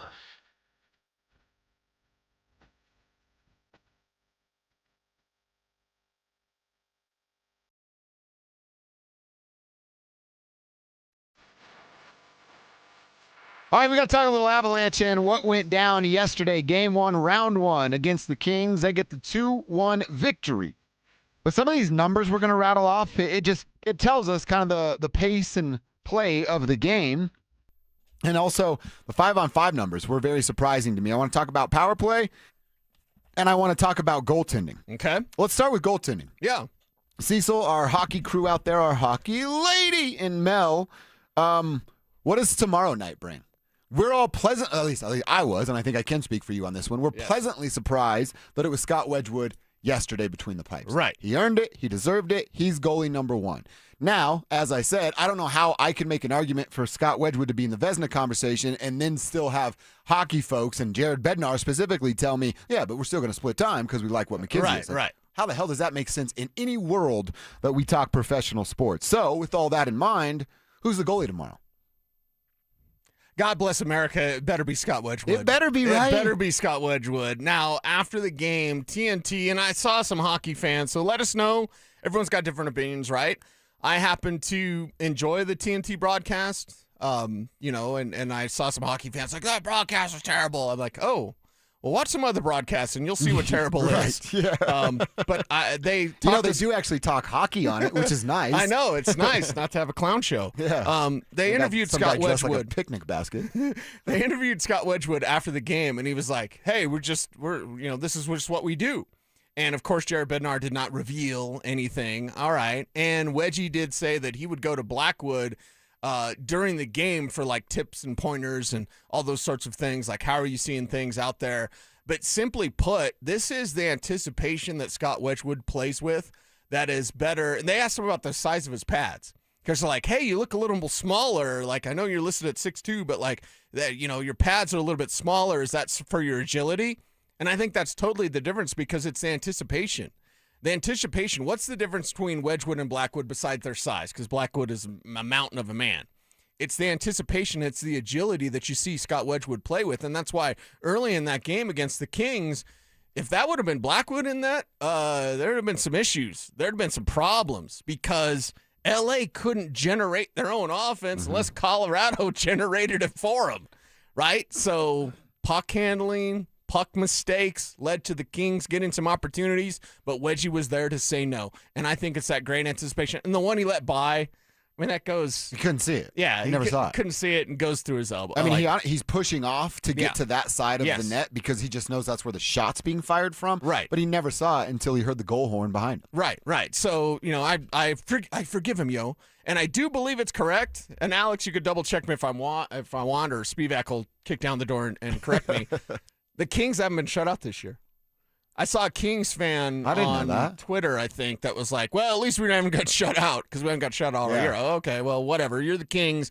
You struggle to generate offense, so continue that struggle, but continue that with Scott Wedgewood in net. I think that needs to be the call for Jared Bednar. Even when Payton got that one, I'm like, a little pucker factor moment happened for me. Yeah, because it was late, and then they had to make it close there at the end, too. Well, that's what I mean. Like some of these stats that I'll rattle off, you go, wait, what?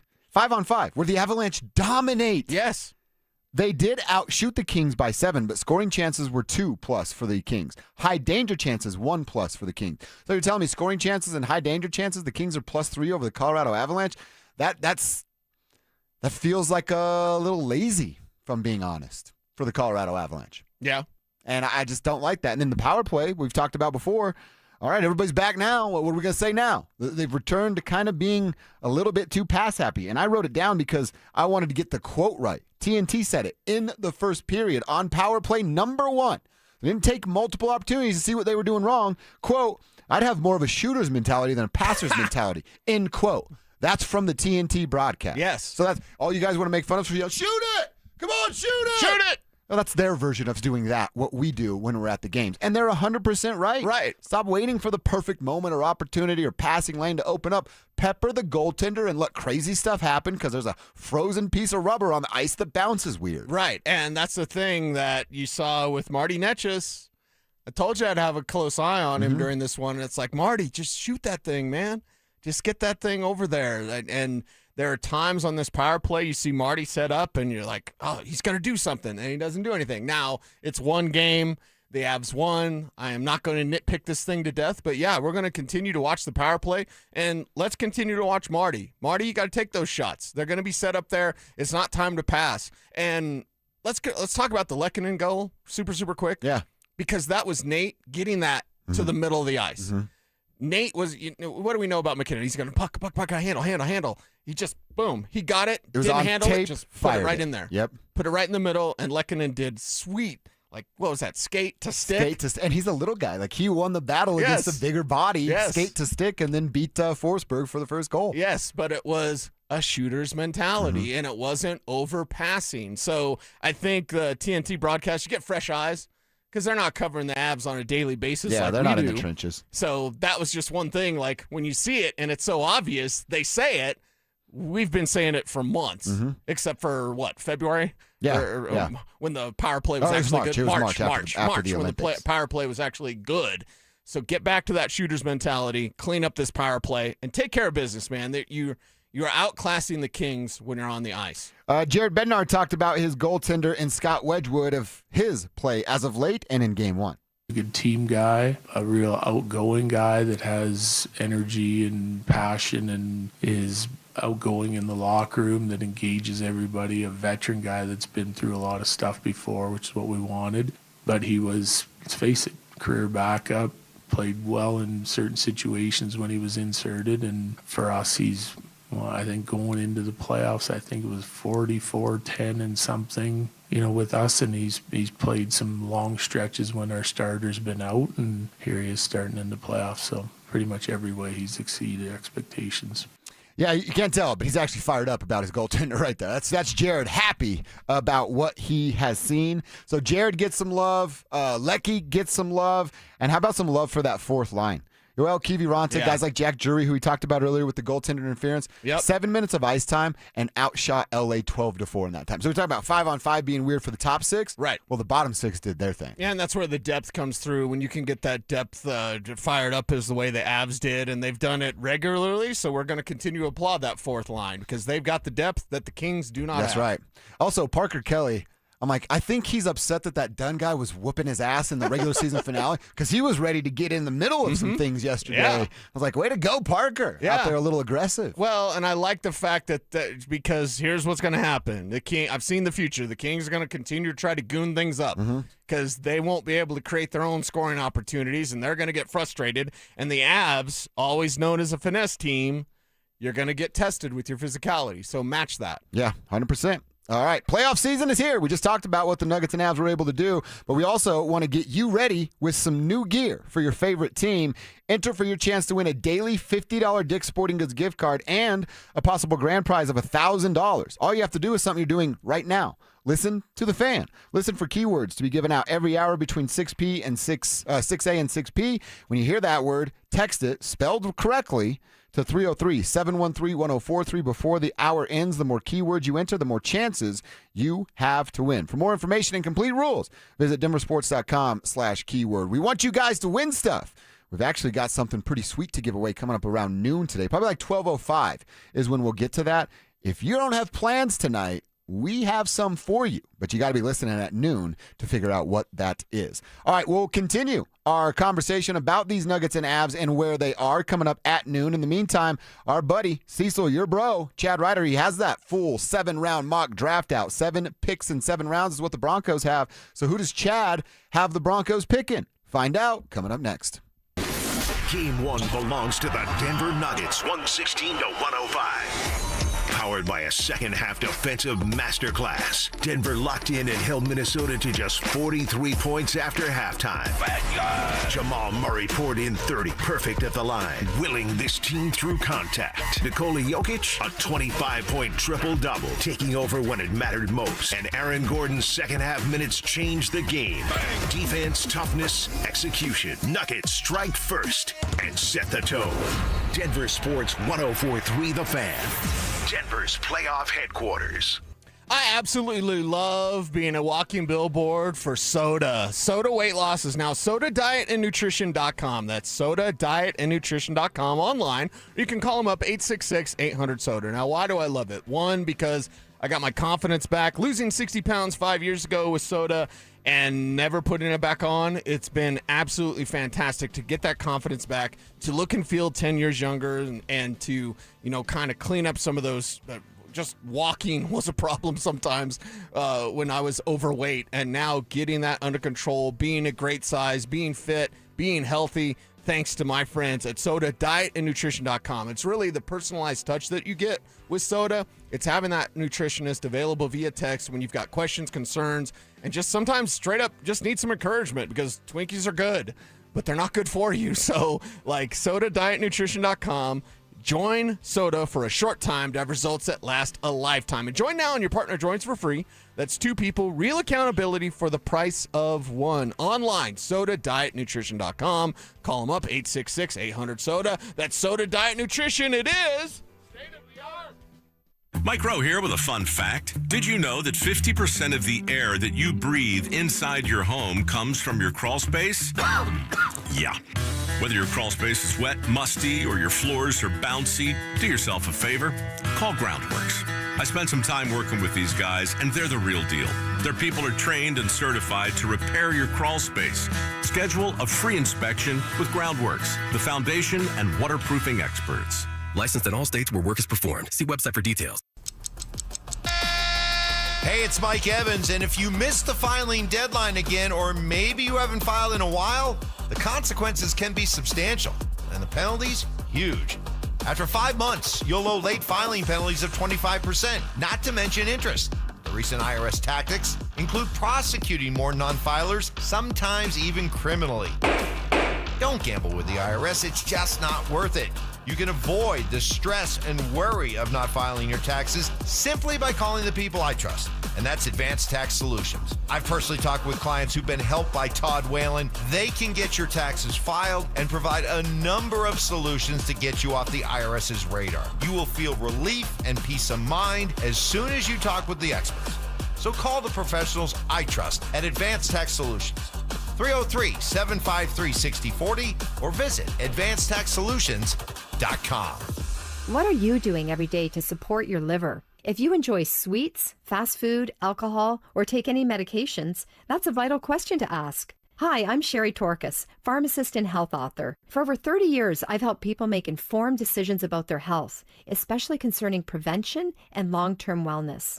Supporting your liver isn't just a wellness trend, it's a daily essential. That's why I recommend Active Liver by New Nordic. It's made with plant-based ingredients like milk thistle, turmeric, and globe artichoke, herbs clinically studied for their protective and restorative effects on the liver. Active Liver blends traditional herbal wisdom with modern scientific research. Not all supplements are created equal. I trust Active Liver because it's backed by science, meets strict quality standards, and delivers true daily liver support. Active Liver is available online at Amazon or NewNordicUSA.com, or you can find it in stores at CVS, Meijer Grocery, Wegmans, and now Active Liver is available at your local GNC. We're hiring at Don's Garage Doors. No experience? No problem.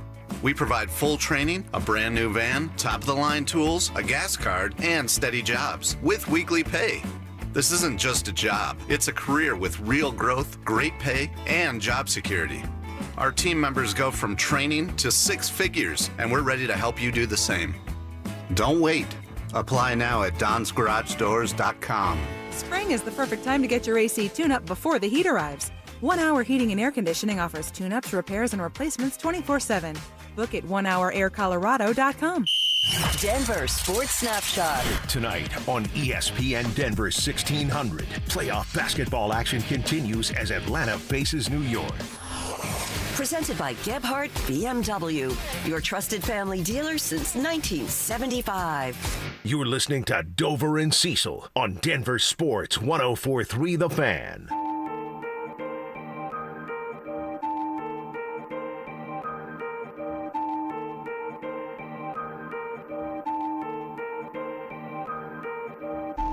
We're going to talk about the draft coming up on Thursday.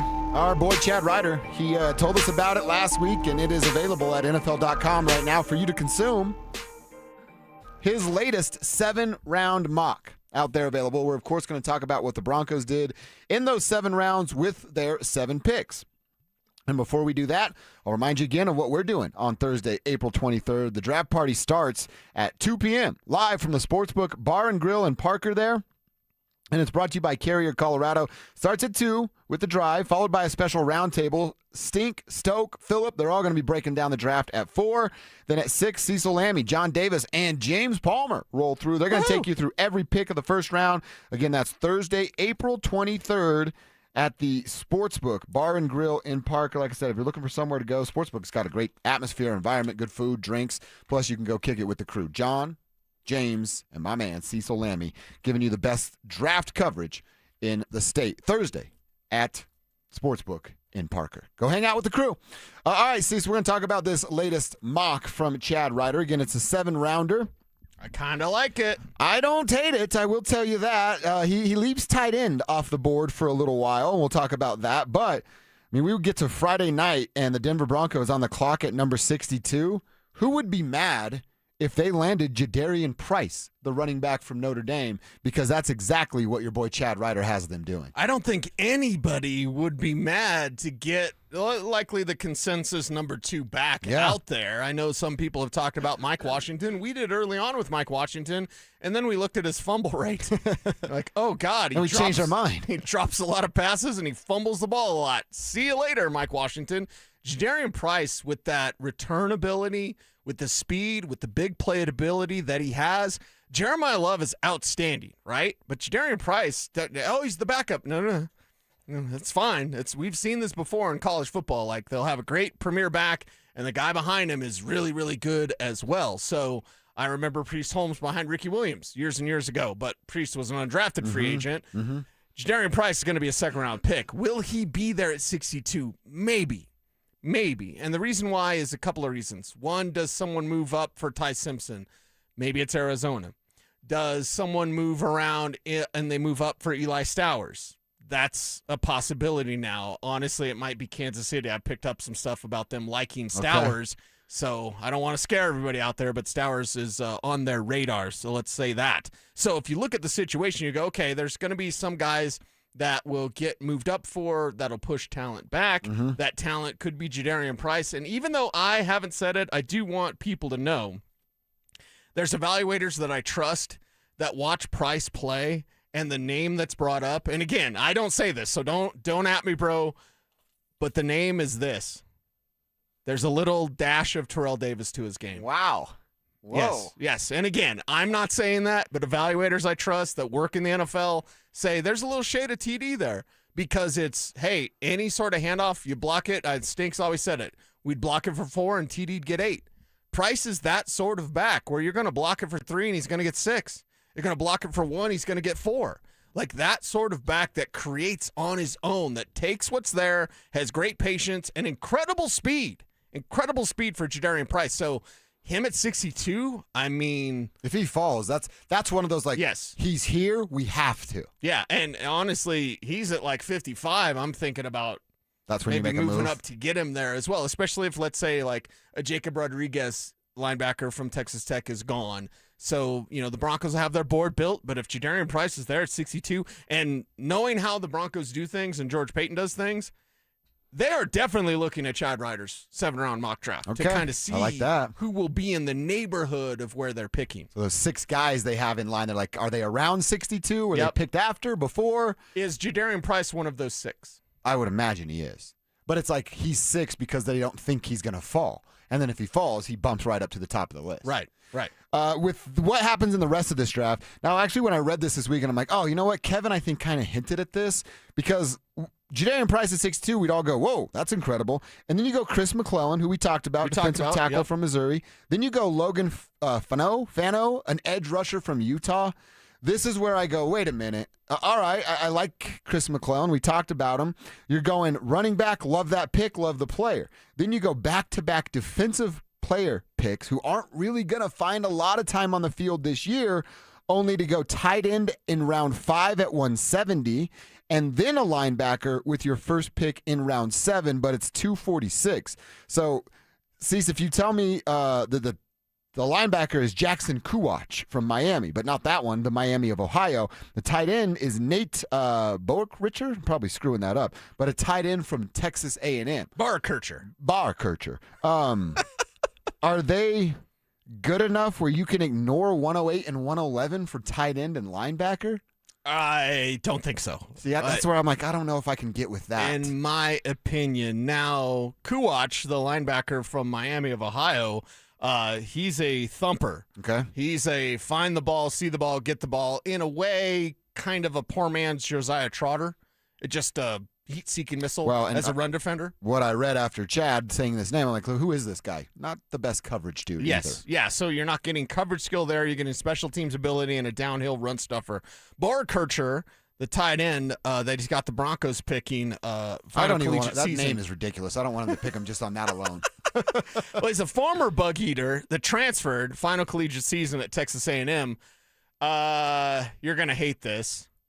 He's a blocker. Oh, get out of here. What are we doing, Chad? And he's an H-back. No. And he has reliable hands, but what did he have last year? Like 18 catches? I'm out. 15 catches, whatever the number is. Like last name already stumbled me up. You said he's a former bug eater, and now he's a blocker. Completely out on this guy. Yes. So you can get him and learn behind Adam Troutman. Not interested. Yeah. So it's like, can we get a little sexier at the tight end position, right? Could the Broncos possibly do that? Or is this the Sean influence of like, you got me a blocker, right? Yeah. Then in the last 2 7th-round picks, it's Dalton Johnson, a safety from Arizona. You've told us that the draft class is deep at safety. It is very deep. Take a flyer on a guy in a 7th. I don't have much problem with that. And then Mr. Irrelevant, it's Joshua Wiru, the Kenyan. He's a rugby player. Yeah. But they're going to try, the NFL is going to try to convert him into an edge edge rusher because he's got bend. He's athletic as hell.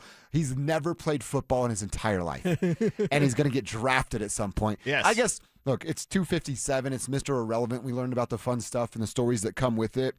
Probably be a cool experience for the kid if he ends up getting selected last. Do you know what's really cool, though? What? The Broncos can keep him because he's an international player. Oh, that's right. So they have an extra That's spot. right. Doesn't for count against the international roster. player. So it's Mr. Irrelevant. You'd think mostly, he's probably going to get cut.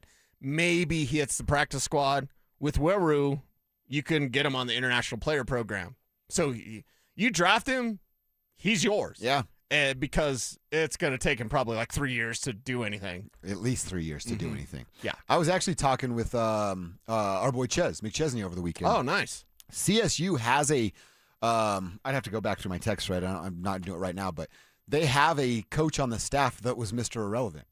And we might be able to talk to him at some point. Maybe it's like a Monday or Tuesday thing of next week to learn about all the things that happened with what you told about not like a parade, but they kind of highlight. Celebration. They celebrate Mr. Irrelevant. Yes. Yeah.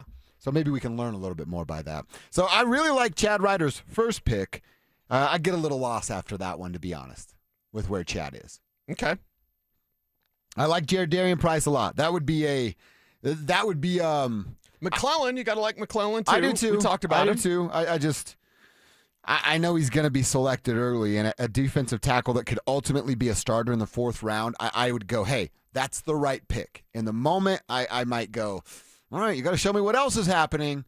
But ultimately, next year when he's your starting interior defensive lineman, you'd be like, that was the right pick. Yeah, that was the call. But this year, probably not going to get much, as that defensive line rotation is going to be pretty thick for these Denver Broncos. Pretty busy in that rotation right now. All right, let's check our X. What's on our Twitter timeline that we want to share with you guys? Well, Brick Center. You know that account on Twitter? They just make fun of Sports Center. It's like a parody. Right.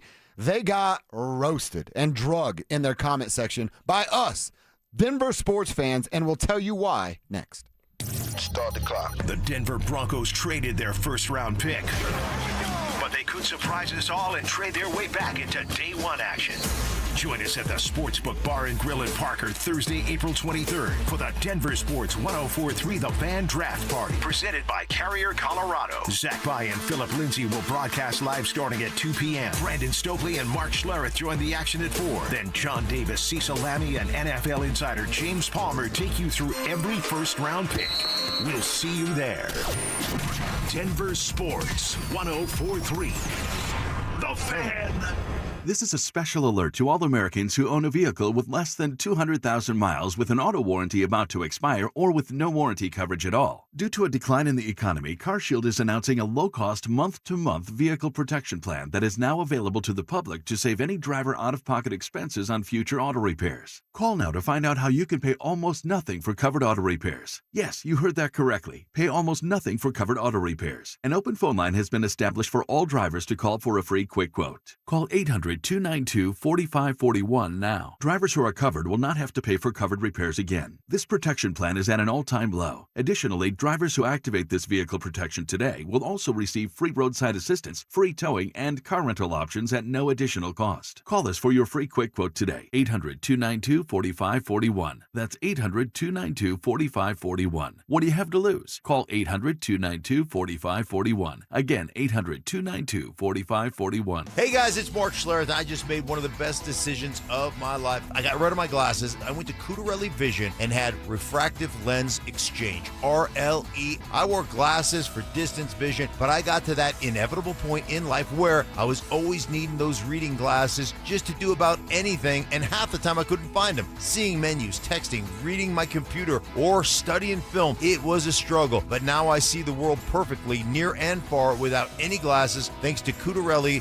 Vision RLE, the perfect permanent solution to spending your good active years not needing reading glasses. And here's the cherry on top. You'll never develop a cataract. Dr. Cutarelli is Colorado's most experienced with over 90,000 vision correction procedures. You can trust him to know if it's the right time for you and RLE. Schedule your free Zoom consultation at coloradorle.com. Cutarelli Vision, RLE, no readers, glasses, or contacts, or cataracts. coloradorle.com. BMW.com. You can't always predict what's next, but you can be ready for it in a BMW SUV. The performance-driven X1 comes built for every journey, while the X3's sporty design and innovative technology keep your drive connected. The X5 blends performance with a commanding presence, or make it even bigger with 3 rows of luxurious seating in the X7. For every road, there's an X built to drive it. BMW, the ultimate driving machine. Gebhardt BMW, your trusted family dealer since 1975. How about 60 seconds that'll make you actually feel good for a change? Hey, Dan Jacobs with 303 Law 4040. You've heard me talk about the best free meal in Denver. And I had some listeners that had heard me talk about how I used to love to make brisket, but with outrageous beef prices, we just couldn't afford to do it anymore. We can't afford to feed that many people. Well, a guy, Barbecue Bob, showed up to one of our first and third Thursdays with a couple $1,000s of brisket so he could just help people. We're going to make free brisket here coming up in the next couple months for our best free meal in Denver. And then another guy, Fred, who runs the Ace Hardwares over on Gartrell Road and Arapahoe Crossing. He said, from now on, all your fuel you need for that barbecue is on me. And another guy, Bobby Hancock from IHOP. He fed our volunteers and gave thousands of dollars worth of gift certificates to our people that take advantage of the best free meal in Denver. If you want to help, you can. Just spread the word. It's the best free meal in Denver every first and third Thursday, 4 to 6 p.m. It's at Smoky Hill and Arapahoe Road. And if you have any questions, just call us at 303-LAW-4040.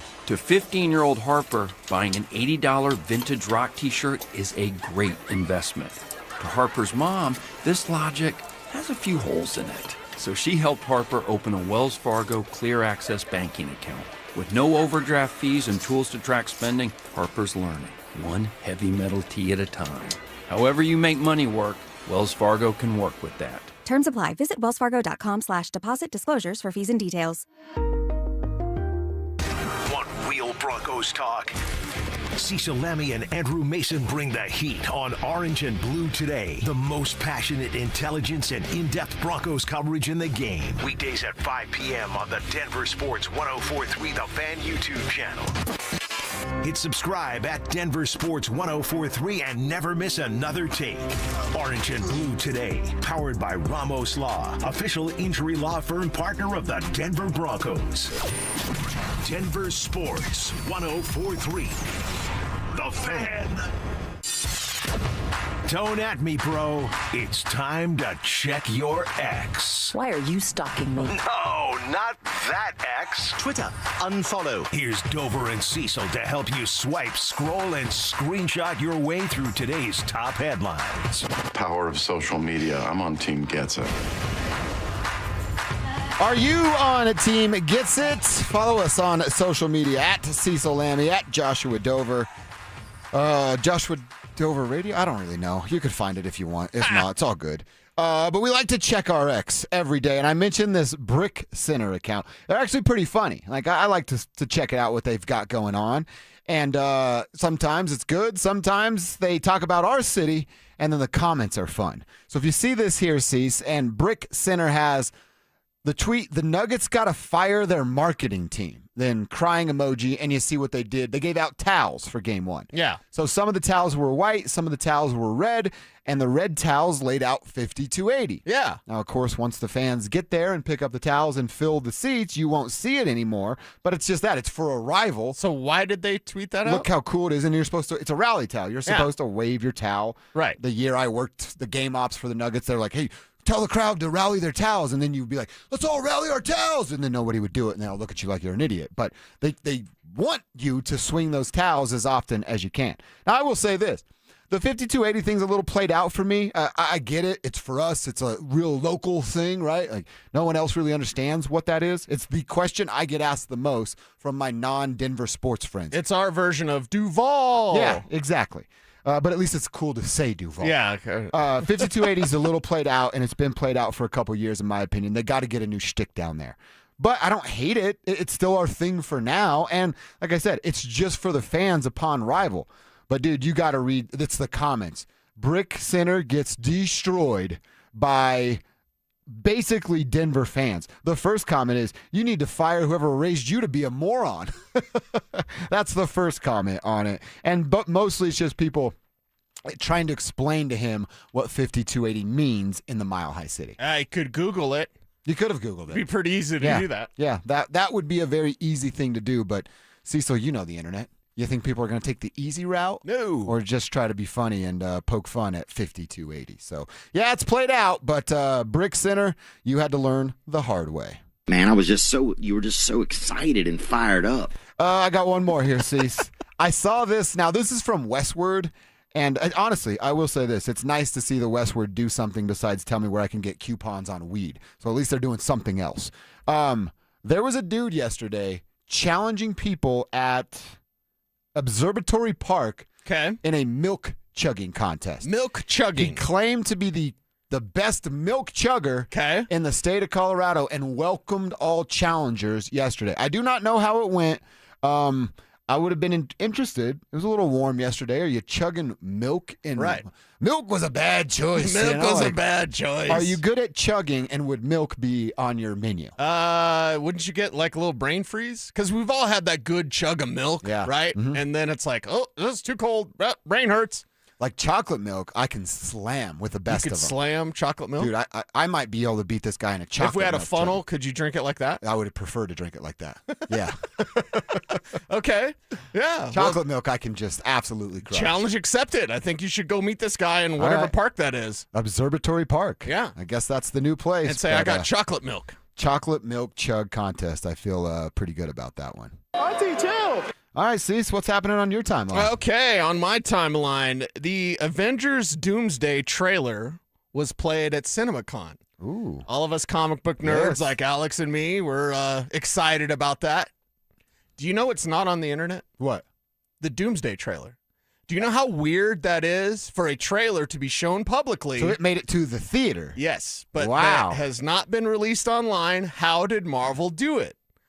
They let you know how they did it. There's new technology that allows you to use night vision to identify the people who are going to use their cell phones, because it's CinemaCon. It's like the biggest movie con of the year. It's in Vegas, and someone trying to sneak in and do that thing so they can put the trailer up online. So it's just from a phone camera in the theater. But in the theater, they had the night vision technology to identify people who were using their cell phones or like reaching for their cell phones. So they would put a green laser on them, and they would be escorted out. I love this. Or they would also darken their screens. The laser would appear, and it would darken their screen. Oh, so it's shooting right at your camera. Yeah. That's genius. No one has this trailer. There's always AI slop out there where people try to put together, but it's fascinating because everyone's looking forward to this. I have heard from a few people this Doomsday will be the best Marvel movie of all time. Whoa. And it's the Russo brothers, so I trust them. Okay. I trust the Russo brothers. They did Infinity War and Endgame and Captain America Winter Soldier. Okay. So I actually saw the Winter Soldier thing. I thought it sucked, but okay. Well, I liked Winter Soldier. It's one of my favorites because it's like a political thriller. Yeah, those are fighting words, by the way. I love Winter Soldier. Winter Soldier is badass. It is badass. But Endgame, I'm gonna get beat up by Alex and Cecil. Infinity War, and then Doomsday. Which is coming out, Alex? December, right? It's December? It's later in the year, right? Yeah, but we don't have a trailer for it yet. Yet this trailer, which is blew everybody's mind, the reason why people couldn't record it is because you were either getting kicked out or they were lasering your phone. How come they don't just take our phones at movie theaters like they do at Comedy Works? Because people will try to emergencies and things we've had that. Well, and obviously, plus, I went to the Black Panther premiere when it was here, and it was a great time. I had my phone in my pocket, and I guess I forgot. I didn't record anything because it's the premiere. It's it's right there. Just enjoy the movie. Exactly. But people will try to do these type of things to get these, kind of bootlegs out there on the internet. It's not there. See, because I really like them stopping the bootleggers. Mm-hmm. But in my mind, when you were explaining the story, I'm like, so they're watching me watch a movie, and you guys keep this between us. But I sneak stuff into the movie theater that I'm not supposed to sneak in. So are they going to know that I have that stuff? Now they might, if they have this night vision technology that. Because I'm reaching my pocket for my bag of peanut M&Ms that only cost me $2 instead of $6. Right. And then I got a green laser on my freaking head. I think that this could be coming at some of the larger theaters, and we've seen some of the larger theaters also adapt more of it's almost 4D. When you sit there, not just the 3D technology, but there'll be wind gusts and that's cool. water sprayed on you and stuff like that. So I'm a big fan of the movies. Can't wait for Doomsday. And I kind of wish we would have seen this trailer, but nobody has it. I like that Marvel got the win on this one. Good for them. They don't get a lot of those kind of wins. So No, usually the internet wins like that. Yeah, that's exactly right. Okay, give me another one. Why did this happen? That was Bubba. Wait a second. That's all we have? That was Bubba. Why did this happen? Okay. I am not saying Google this. Okay, so do not Google this. Do not. Okay. I'm telling you right now. It is not safe for work. But the evolution of the most Googled over the years is actually wild. This one comes out from the things that were most Googled? Yes. Pretty Kitty, I think. Anyway, in 2010, it was Kim Kardashian. That makes sense. 2011, it was Selena Gomez. 2012, it was Miley Cyrus. What is Selena? 2013, it's Jennifer Lawrence. You don't know Selena Gomez? No, she broke up with Bieber then? Is that what it was? I don't know. That's got to be. Anyway, so this is where you don't Google it. 2014, it was Mia Khalifa. 2015, Elisa Ann. 2016, Riley Reid. 2017, Lon Rhodes. We got a bunch of Gooners out there. 4 years in a row? Fortunately, it comes back around. 2021, Sydney Sweeney. So it's a bunch of adult actresses, I guess I can say, for like 7 years. And then Sydney Sweeney comes back. Then it's Amber Heard. Then it's... Amber Heard was when the Johnny Depp trial was Exactly. going on. 2023 was Sophie Rain. 2024 was Anna de Armas. Oh, yeah. Yeah. Okay. And then 2025, Madison Beer. I don't know. Not exactly sure. I'm not going to going Google it. Don't Google it. And then 2026, it's your girl, Sabrina Carpenter. Oh, really? Yeah. Most Googled in 2026 so far has been Sabrina Carpenter. Yeah, and I'm actually new to the game on Sabrina Carpenter. I got brought to game because of Richie Carney. He gave me one parting gift. He's like, go to Sabrina Carpenter's Instagram, and it's been a game changer since And you then. said, thank you very much. Yeah, exactly right. Yeah. Wow, the guys are guys, right? Yeah, that's it. We're just guys, you So know? over the last 16 years, it started with Kim Kardashian in 2010, but Sabrina Carpenter's the new it girl. Yeah. 2010 was the movie, right? That's what we were all Googling. Probably. Yeah, we all Googled it. We all watched the movie. Come on. We're old enough to admit that, aren't we? Yeah, there are some things I've actually... And night vision technology is not just used for Avengers Doomsday. It was like a week ago when you were talking about checking our ex or something and search history. I'm like, I probably got to have some sort of plan with Cecil in case something bad happens to me. You have access to my Google search history to get rid of it before, the lady gets involved in things. I think we all need like a Winston Wolf guy in our lives and be like, hey, can you take care of that hard drive for me? That's exactly right. We'll talk after the show and we'll set something up for each other. Sounds good. We check our ex every day at 11:45. It's one of our favorite segments. Leads us right into our lunch hour. And we're going to talk about the 2 playoff wins we got over the weekend. The Nuggets and Avs both up 1-0 in their series. So let's talk about how they got their wins, if we want to tweak or change any of our playoff predictions. And we'll do that coming up next. Was playoff hockey at its finest. Tight, fast, and unforgiving. The Colorado Avalanche strike first, locking down Game 1 with a gritty 2-1 victory over the Kings. Big saves, timely goals, and a statement made early in this series. The Avs defend home ice and take the lead. But this battle is just getting started. Buckle up, Denver. Avalanche hockey is back, and the tone has been set. Denver Sports 104.3 The Fan. Denver's playoff headquarters. Now is the best time to buy. Get ahead of the competition and get the deal you want on the home you really want. Maximize your savings with lowest rate for life, and if the market does improve, we can save you money without any additional lender fees or appraisal fees. We're here for you today and tomorrow and celebrating 30 years of helping homeowners with expanded approvals, low rates, credit improvements, and more. Call U.S. Mortgages at 303-LOW-RATE. All loans subject to approval and change. License number 392126. You feel it every winter. That draft creeping in. Every summer, the heat pushing through. Your windows aren't keeping up, and neither is your energy bill. That's why you should trust Gervina's Window Center of Littleton, Colorado's oldest Infinity by Marvin dealer. Family owned for decades, and they treat you like family. Better windows, lower bills, a home that holds its value. Gravina's Window Center of Littleton. Online at windowsforyourhome.com. Keep cool this summer and save on your energy bill with a high-efficiency Carrier system. With a range of innovative cooling solutions like the Carrier Infinity Heat Pump that delivers premium home heating and cooling performance. You make it a home.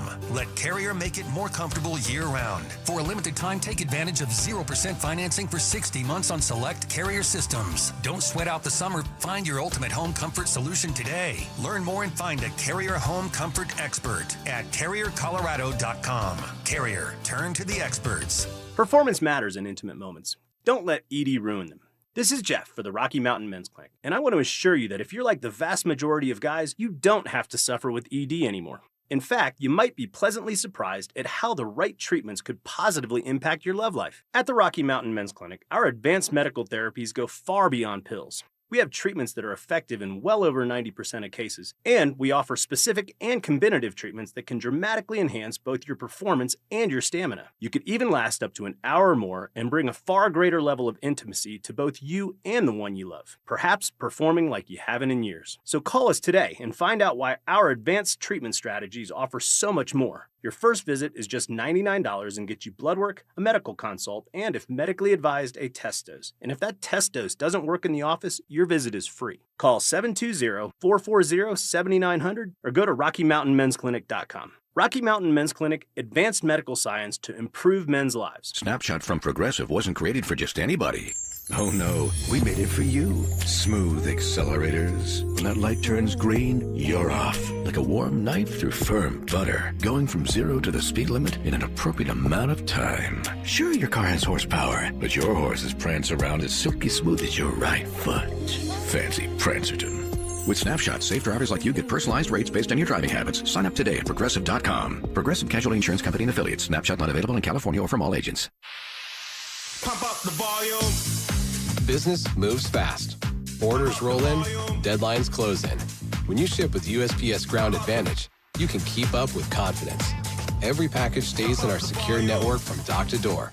And with nationwide reach, dependable tracking, and upfront affordable pricing, you get built-in peace of mind.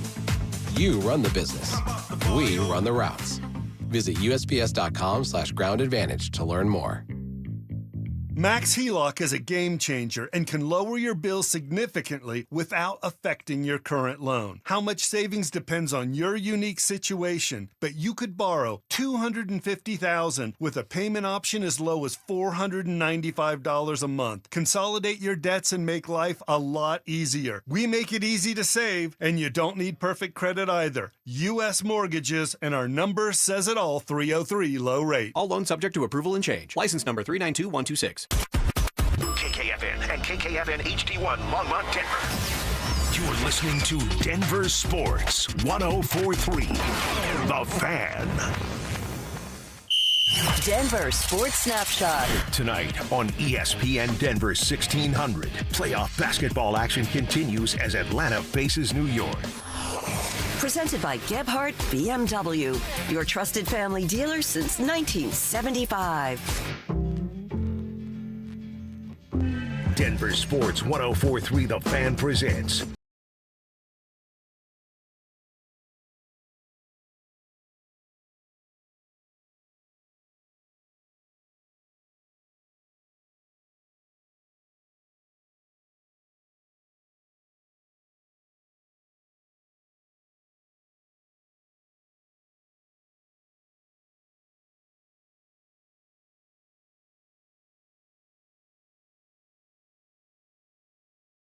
Those boys will get you home. It was a beautiful weekend of Denver sports. If we ignore what went on Friday night, and that feels like 10 years ago, when you get to work on a Monday, the Nuggets, Avs, and Rockies all went 4-0 over the weekend. Of course, the Nuggets and Avs highlighted because, well, those games mean more. Although Rockies beating the Dodgers is pretty significant. Rockies as well. had some fun. Yes, over they the did. weekend. Yes, That's for they sure. did. Hopefully, they can get it again tonight and win a series against the Dodgers. But we're going to talk about the Nuggets and Avs and what they were able to accomplish. We'll hear from coaches here in this segment as well. Start with the 116-105 win over the Wolves. Now they lead 1-0. Big game of runs. All Minnesota quarter one. Denver got back involved quarter two. Jamal Murray had a big part in a 14-0 run in quarter three, but then the Wolves go 21-10 from about 9 minutes to the 5-minute mark, and then all of a sudden we're looking at a clutch game at 100-95, but the Nuggets hang on and win, get it done. And they are now up 1-0. Jamal and Joker each had 25, 5, and 5. At least that. They tied Michael Jordan and Scottie Pippen for the most 25, 5, 5 games all time. Pretty good duo to be tied to. And Jamal was bad shooting the three-point shot. We talked about other guys getting open shots. I love that you keep highlighting Christian Brown and his trash talk to Bones Highland because I don't like Bones, and anytime we can make fun of him is good for the show. Yeah, Christian said that they get along and they're real friendly, but that's still a lot of smack talk. Mm-hmm. And if they do still get along and are friendly, he's the only one. The guys on the Nuggets do not like Bones Highland, and I know that for a fact. Okay. So the fact that he's making some shots, having a little bit of fun there, outstanding. The fact that Jamal scored 30, 16 free throws, and went 0 for 8 from 3. Alex, you said it earlier. He's getting those wide open shots. When he's coming off of a screen, he's got to use that. I was like showing you guys earlier. Put that left foot down when he's coming that way. He kind of, I guess, floats, because he's doing it all in one motion. Around the screen, catch, and shoot, rather than around the screen, catch, plant my feet, square my shoulders, and then take a, fundamental jump shot where he's going to make 45% of those from beyond the arc. If it's a fundamental jump shot, he'll get back to that tonight. He likes making the degree of difficulty for his shots at times really, really difficult. And that's the thing with Jamal. He can make those. Love the turnaround, fade away, like floating off to the side types of shots that we see at times from Jamal Murray. There's times when you have to do that. Usually it's that dribble drive, turnaround, pop from inside 15 feet. If you're standing at the arc, you don't need to do that. If you've got the time and if you've got a wide open three, set your feet, shoot properly, get your lift proper, and make that shot from beyond the arc. So with Jamal, when he's feeling it, he's going to try all sorts of different shot angles and shot trajectories, and that's kind of what he does. So, will he clean that up for tonight? I have a feeling this team will be more efficient from downtown in tonight's game. Yeah, they'll be more efficient. Nikola Jokic, we talk about him getting a triple-double, but if we're going to be real honest about Nikola, it wasn't like his best basketball game, right? Certainly not efficient, 25 points on the 19 shots. He also struggled from three. It was sort of the theme of the day. But you still find a way to get 25 points, grab 13 rebounds, and dish out 11 assists. He did lead the team in turnovers at 5. That's kind of the number I look at for Joker. Can he keep it under 5? He played 40 minutes. He touches the ball. He's the sun. The game goes as he goes. He touches the ball so often. I'm going to be okay with a handful of turnovers. When we start getting to 7, 8, and then it's like 14 points off of those Joker turnovers, that's when it becomes an issue. He was fine turnover-wise on Saturday. Yeah, he was fine, and it took him a while. Joker likes to feel things out early in games, and we definitely saw that against Minnesota in Game 1, where he's going to feel it out. He's going to see what they're trying to do and how they're trying to attack him, and then he's going to respond in kind. And a lot of the times there's turnovers. It's not from, sloppy ball handling or something. It's just trying to make these three-quarter court passes that either guys are ready for or guys aren't ready for. So, he tries to do it. He'll continue to try to do that, and that's just part of his game. As long as it's not over the top, I think once we get over 5 turnovers, that's where we need to be like, oh, calm that down, pass a little bit more efficiently, and, be sharper as a passer than it certainly is on the other side. You see that Gobert, he called for it up top, and I think Ant put it like at his legs. Yeah. Not everyone can pass like Joker. That's right. When we see Joker and Jamal's getting into it more, it's like that Joker, they're inspired by him. Like, I want to be a great passer as well. So I don't really hold an issue unless it gets egregious, where it is 7, 8, 9, 10 turnovers, something like that. And it has to be capitalized on the other side. Yes. By the way, guards have struggles throwing those accuracy pinpoint passes. How about Joker? Again, 7'1", the Tim Hardaway back cut baseline puts it in a perfect spot for only THJ to go up there and slam that thing down. Yep. He makes life so easy for everyone else around him. When it comes to the three-point shooting, the Nuggets' best three-point shooters, Tim, Jamal, Cameron. They were a combined 3 for 18 from 3, and the Nuggets still won by 11. You think they're going to shoot that poorly any other night in this series? They might have a night throughout the playoffs where that comes up. I don't think they'll be that bad in this series ever again. Right. That makes me be like, hey, if they shoot the ball at the right rate and the Nuggets come out and throw a punch rather than get punched in the nose first, this probably looks like a 5-game series that you were talking about on Friday. Well, and one player that we haven't really talked as much about is Killer Cam. And that air ball wasn't great, Bob. But with Cam Johnson, I'm going to praise him for having said air ball, being off from beyond the arc, and then, still hustling, still out there getting you and making plays in other ways. So Killer Cam, a little bit off. Christian missed the first one, but he came back. So will they be better from the arc? I'd imagine tonight we're going to have a different conversation about what they can do from downtown. And I'd imagine there's an assistant coach having a conversation with Cam the last 24 hours of, hey, man, you scored 12 points on 12 shots. You got 0 rebounds and 1 assist. Yeah. That part's unacceptable. We understand you're going to miss some shots. Do something else to affect the game. Cam didn't do enough of that on Saturday. Yeah. But they still won. They still won, and that's why I hesitate calling him Killer Cam, but I just love that nickname. That is a good nickname. Hopefully he gets back to be Killer Cam, where he is getting more of those rebounds, more assists. I mean, anything's better than 0. Mm-hmm. Yeah, 12 shots on 12 points that's not what you're looking for out of one Cam Johnson. All right, a couple things from the fellas. David Adelman, he's talking about the red-hot start that Minnesota had and how his team responded. You're known for your offense, and we created really good looks, like I said, and then we were up against it right away. And that's a big thing for a road team, to come out, punch the home team in the mouth. That's what they did, after we missed shots. And just the reaction to that, staying together, winning a grimy game, it's good. We're going to have games where we shoot the hell out of it and everything looks pretty and everybody's going to say how good we are. There's no difference. You just win the game. And that's what the game was tonight. Our defense held up in the second half. After the first quarter, it was very solid. We did just enough offensively to get to 116. Grimy game. I love it. Yeah, how many times, grimy game is like, oh, well, the Nuggets lost then. They're not really a grimy style of basketball team. What I hope, and that's all I can do is hope, because I felt this way for, honestly, the Joker and Jamal era. When do they come out and punch first? When does that pendulum swing back to the Denver Nuggets? Because that's been a big bugaboo for this team since they've become championship contenders. They have the ability to flip the switch. It's a dangerous game that they play, but they don't have to do that. They put themselves in that position, and if they would get out of their own way, we could be talking about a 4 or 5 game series here. Yeah. Maybe 4 if they got out of their own way. Well, one of the main things that you see out there against the Timberwolves, game 1, I think it was the Wolves' best effort. I think that's what they can summon, and I'm not sure. And again, I've got it as a 5 game. I got it a gentleman's sweep, so Minnesota's likely to get 1. Maybe it's on their barn, right, and not here at Ball Arena. But you saw Minnesota put forth that best effort. The Nuggets didn't play their best basketball, not even close. The Nuggets played at times poorly, and yet they still won convincingly. While Minnesota, in my opinion, was putting up the best effort they possibly can, because Ant's not the same. Gobert, he's not trustworthy. Julius Randle, not trustworthy either. You see how butt naked, wide open, they're leaving Randle at the 3-point line? Yeah. That's disrespectful, and I love it.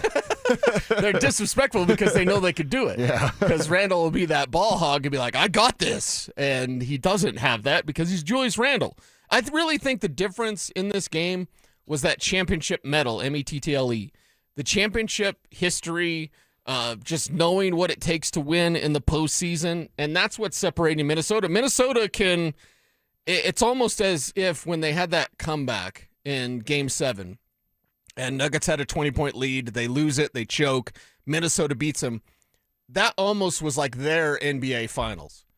I'm not saying they've peaked, but is Minnesota that team that peaked in high school? Yeah. Yeah, it could be. Mm-hmm. Could be similar to that because they don't have what it takes, and they don't have that knowledge to know what it takes, similarly to what Joker and Jamal and most of the other Denver Nuggets do there as well. So I think it's that championship difference of we know how to play and we know what you're trying to do. Yeah. If we just stay steady, even though we're not having a good night, we're still going to beat you. You know what the biggest difference, I think, between this version of the Denver Nuggets and that version of Minnesota is right now versus the past? The Nuggets used to be this guy, and we know it better than anybody. I destroyed Jamal Murray for 2 years because of this. The Denver Nuggets used to go, we need something, 15, do it. The Minnesota Timberwolves now go, we need something, Ant, do it. They don't have the horses around Anthony to elevate everything else. The Nuggets now do. Yes. And they never had this up until this year. Timmy gets a ton of credit, as does Cam, as does some of these guys that came off the bench, but we know what it is. It's Jamal Murray. Jamal Murray has recognized the responsibility that lies on his plate to secure Nikola Jokic's legacy.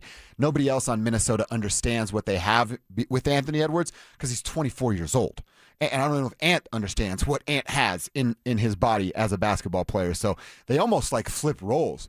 Minnesota used to have core role players that knew their role, played it well, and made a major impact on the basketball game. Yeah. That's out the window. They don't have that anymore. The Nuggets now have that. The Nuggets have that. And does Minnesota adjust? Because let's talk about the way they treated Jamal Murray. They were treating Jamal Murray like he was the old Jamal Murray. Like he was the guy that you could wear down. Like he was the guy that you could get physical with. I give Jamal a ton of credit because it wasn't just early on. It was throughout the entire game, brother. What, he step on McDaniel's foot? And it's like, oh, great. Now he's got an ankle thing. Dude, right when he started to tie that shoe again, I'm like, oh, no. It's that bad. He's got to tighten up the sneaker. Right. Yeah, I'll go to that move. Jamal was getting beat up in a big way, setting screens, big guys running through him. He would even body up on some big players at times. Like, watch him when they actually didn't start full court pressure until the second half, like the majority of it. And watch how quickly they want to get him involved in the action compared to what it was. He used to not bring the ball up the floor and then go stand in Michael's spot and get those cement shoes on and chill. He now is not bringing the ball up the floor. He'll go to that wing, and then dribble handoff action starts immediately. I'm sure it's directed by David, so Coach Adelman gets some credit on that of, hey, don't get comfortable over there. We need you curling in that action immediately so that your defender has to work. Basically, the gist of the story is merely this. The Nuggets are different, and the Timberwolves are not playing them differently. When do they adjust? How quickly do they adjust? Do we see it tonight where they start identifying how the Nuggets are playing differently, how they can beat you in multiple ways? I mean, look at the contributors that they didn't get as much from, including Cam, including Christian. Right. They didn't get as much from these guys as they possibly could. Valanciunas had, 0 points and a million fouls, it seemed like? Like, okay, so what else can they contribute? Does Minnesota adjust to the new look Nuggets? If they do that, how does that change this series? Because if they do this, brother, it's not going to be a gentleman's sweep. It's going to be a regular old sweep. I mean, I think about what Cam can be better. Nikola can be better. Jamal can shoot it better. Tim can shoot it better. Yeah. Bruce was actually really good. Spencer's still trying to find his way back, but made the one shot that he took. But all right, I tell you, Cam, Nikola, Jamal, and Tim Hardaway Jr. can be better. The Minnesota Timberwolves, you look at, all right, can Ant elevate and get to the rim? I don't know because he's still dealing with an ankle injury. Is Dante DiVincenzo going to shoot 4 out of 7 from 3? I doubt it moving forward. And he was hot in that first quarter when we were all frustrated. That was DiVincenzo. That was him making his nuts. shots. So if you're Denver, you go, I got 4 players that can improve and be better. If you're Minnesota, you go, well, can Ant score more? That's really all you got. And yeah, similar he can to score what the Nuggets more. used to be of like, hey, Joker, do everything. Michael Malone saying my adjustment is just Joker does more. The Nuggets are better now. The Nuggets are more well-rounded now. And quite frankly, and that's why at 5, I'm just giving Minnesota 1. You're outclassing this team on the court. You are way better. You are way more skilled. You are way more talented. And again, Anthony Edwards is, I hate to admit this, one of my favorite players to watch because I love his game because it reminds me of Jordan, it reminds me of Kobe. And you don't see that in today's NBA when guys flop and fly around all over the place like SGA. That's not basketball. Yeah. Well, Anthony Edwards is not himself. They don't have any adjustments other than you're going to do something, right, Ant? Julius Randle over there being a ball hog, not taking care of the basketball. Like, the Nuggets have the formula to end this thing real quickly. And I believe that would be great to get on, get ready for the next series. We know that there's more challenges coming. You can't overlook these guys. It's nothing over. You got 1 of them. You need to get 3 more of these things. 1 down. Math. 15 to go. 15 to go, that's right. Okay. Yeah, the best thing we can see as Nuggets fans is Julius Randle with his ball and backing down towards the basket. That's great for us. That's so awesome. And the more of that, the better for Julius Randle. Just keep feeding Julius Randle. See how that works out. Give him the ball.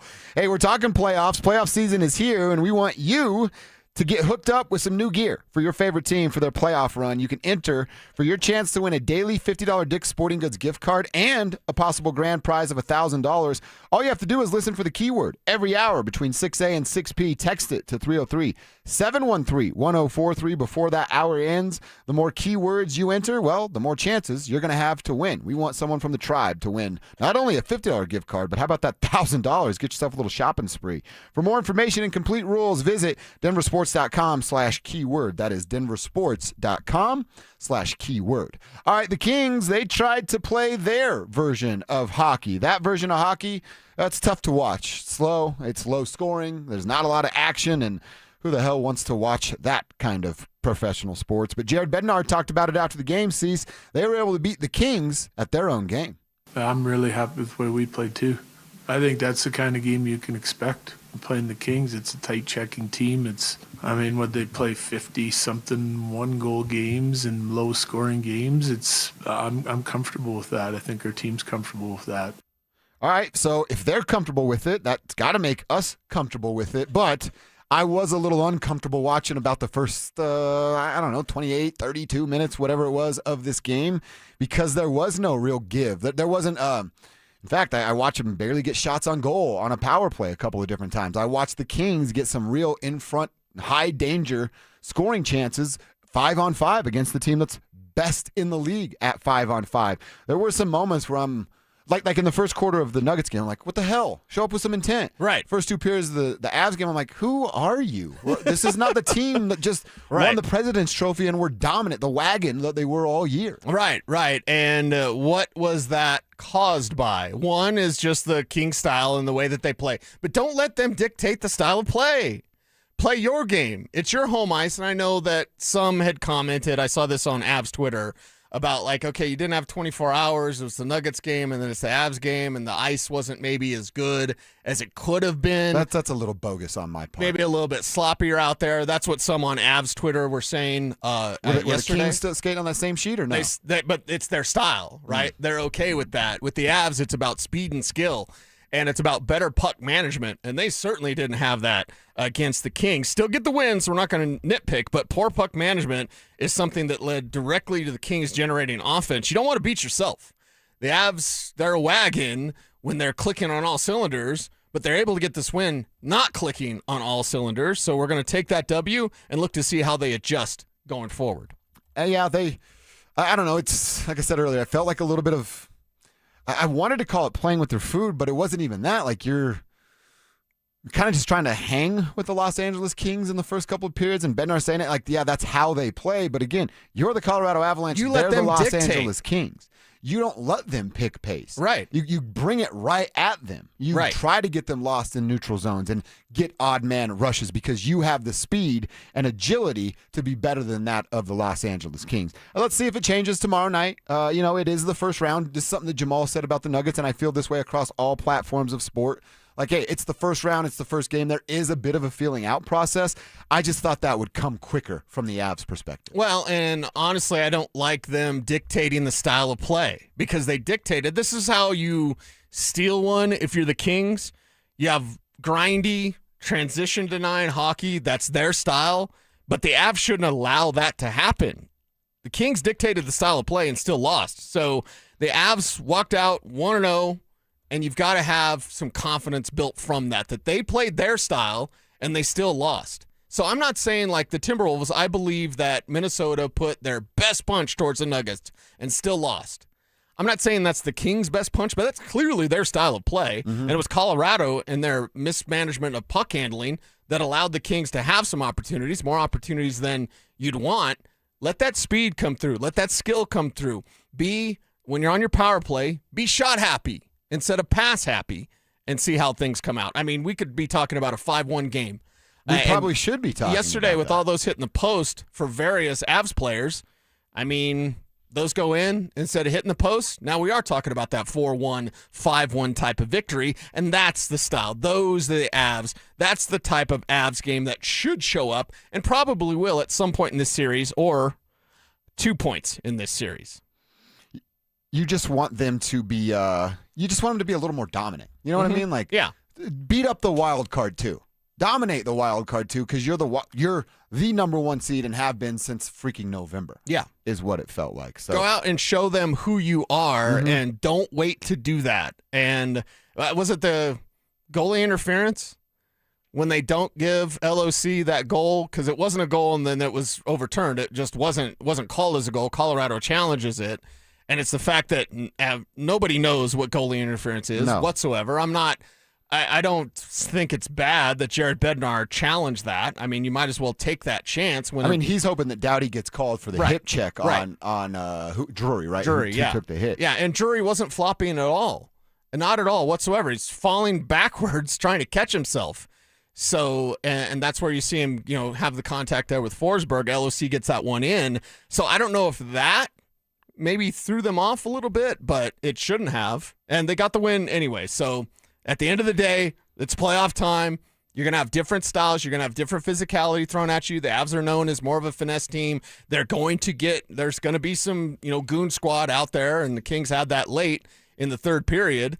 So if you're the Avs, respond to that. And they did with the win and match some physical play as well. I will say this I actually might be doing some nitpicking on the Avalanche in this first round series. Okay. I probably won't because do you a lot want of her to be sharper for the second. Yeah, this, you're supposed to dominate. We just watched 4 or 5 months of hockey to lead to this point, and that 4 or 5 months of hockey created an expectation in my mind. I think it should create an expectation in all of our minds. You should look a little bit better in round one against the team. The Kings got in on game 82, right? They're sneaking in. This shouldn't be a tight, drawn-out series where we have a pucker factor for half of a game. And now that I'm thinking about it a little more, I'm kind of disappointed in Sunday's game, to be honest. Okay, so let me ask you this then, because I think we're on the opposite side of this. I'm like, a win is a win is a win. If the next 3 games, Avs dominate, they sweep this thing. All good. Okay. And maybe that's just the case. And look, even if it's like you dominate the next 2, you drop one, and then you come back and win in game 5, and it's a gentleman's sweep, all good. I don't want to feel the way I felt for 30 minutes in game 1 yesterday. Is that fair? Only 30 minutes? Once Lecky got that one, okay. I thought the floodgates might open up, but it didn't fully. I just wanted more of a dominant performance. They were awful on the power play. Yesterday. Yeah, and that's the thing. There's been too much Jekyll and Hyde with the power play over the last couple of months. Get back to what you were in March. Yeah. Let's see what that's the shooter's mentality. Yeah, on the power play. Stop passing. Passer's mentality doesn't work. Shooter's mentality. Pepper Forsberg, he will make multiple mistakes. All right, we told you we got a cool prize for our noon segment. Today is April 20th.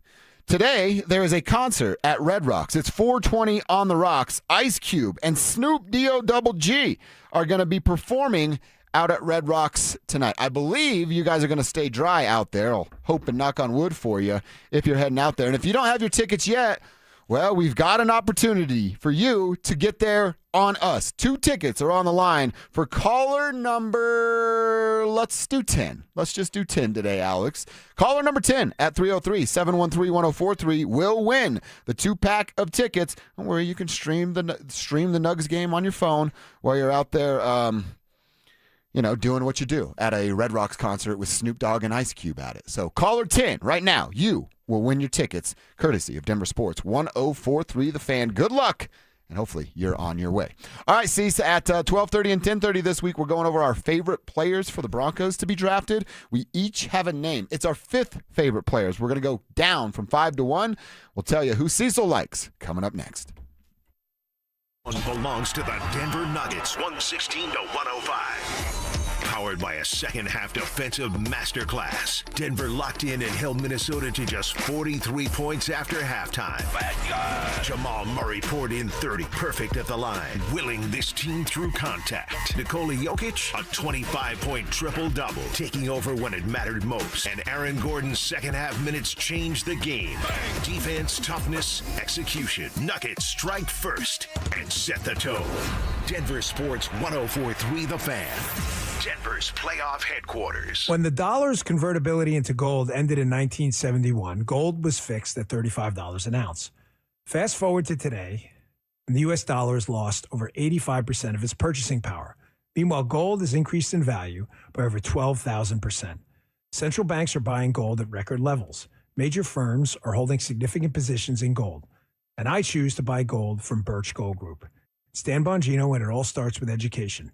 Birch Gold just announced their Learn and Earn Precious Metals event. This free online event rewards you for learning the basics of investing in precious metals. Sign up to get free silver on your next purchase if you qualify. And you can get even larger incentives as you go. The more you learn, the more you can earn. But act now. This special event only runs through April 30th, so text my name Dan to the number 989898 to join Birch Gold's Learn and Earn Precious Metals event by April 30th. Text Dan to 989898 today. Message and data rates may apply. The NBA playoffs are right around the corner, and now you can trade every game on Kalshi. You can also trade on who wins each series, the conference finals, and the championship. On Kalshi, you're trading against other people in a live market. No house, no odds makers. And as odds move, you can buy in or out anytime throughout the postseason. For a limited time, download the Kalshi app and use code PASS to get $10 when you trade $10. KALSHI. Kalshi. Trade on anything. Finding great candidates to hire can be like, well, trying to find a needle in a haystack, but not with ZipRecruiter. Its powerful technology actively finds and invites qualified candidates to apply to your job. So while other companies might deliver a lot of hay, ZipRecruiter finds you the needle in the haystack. See why 4 out of 5 employers who post a job on ZipRecruiter get a quality candidate within the first day. Try ZipRecruiter for free at ZipRecruiter.com/free. That's ZipRecruiter.com/free. ZipRecruiter. Have you lost your energy, not feeling it in the bedroom anymore? It could be your testosterone. Yes, even if you're a woman, testosterone controls energy, confidence, and sex drive too for both men and women. Want to find out if your testosterone is unbalanced? Find out for free. Starting April 1st, Synergenics and Low T Center are offering free testosterone testing for both men and women. Stop by or book an appointment at fixmylowt.com. That's fixmylowt.com. This message is a warning. It has to do with bad guys trying to steal your money. This is Glenn Jameron, chairman of Alpine Bank, member FDIC.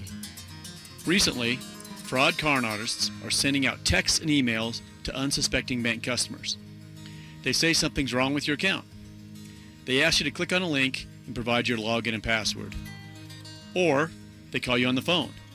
They pretend to be your banker. And once again, ask for your account login and password. Hear me loud and clear. Don't do it. Banks will not contact you asking for your password or other personal information. If you have questions, call Alpine Bank. We'll help. Protecting you is our commitment. Alpine Bank, committed to Colorado and you.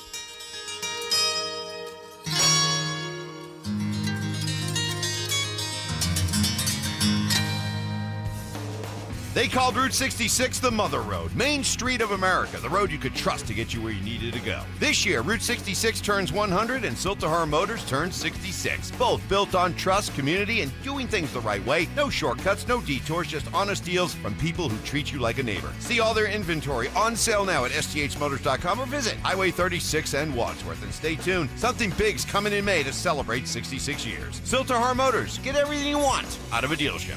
Taking your eyes off the road for just 2 seconds can double your chances of a crash. Eyes on the road, hands on the wheel. Seconds matter. Brought to you by the Colorado State Patrol.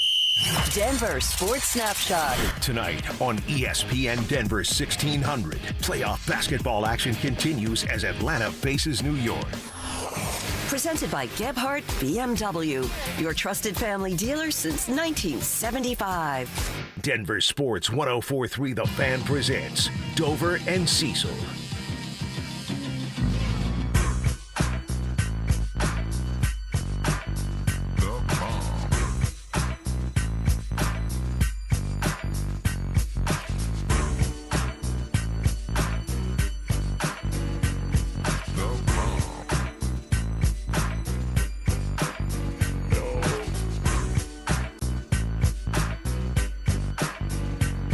All right, we got to talk a little Broncos draft, as every day this week we're going to have a new name. Bo's board is over.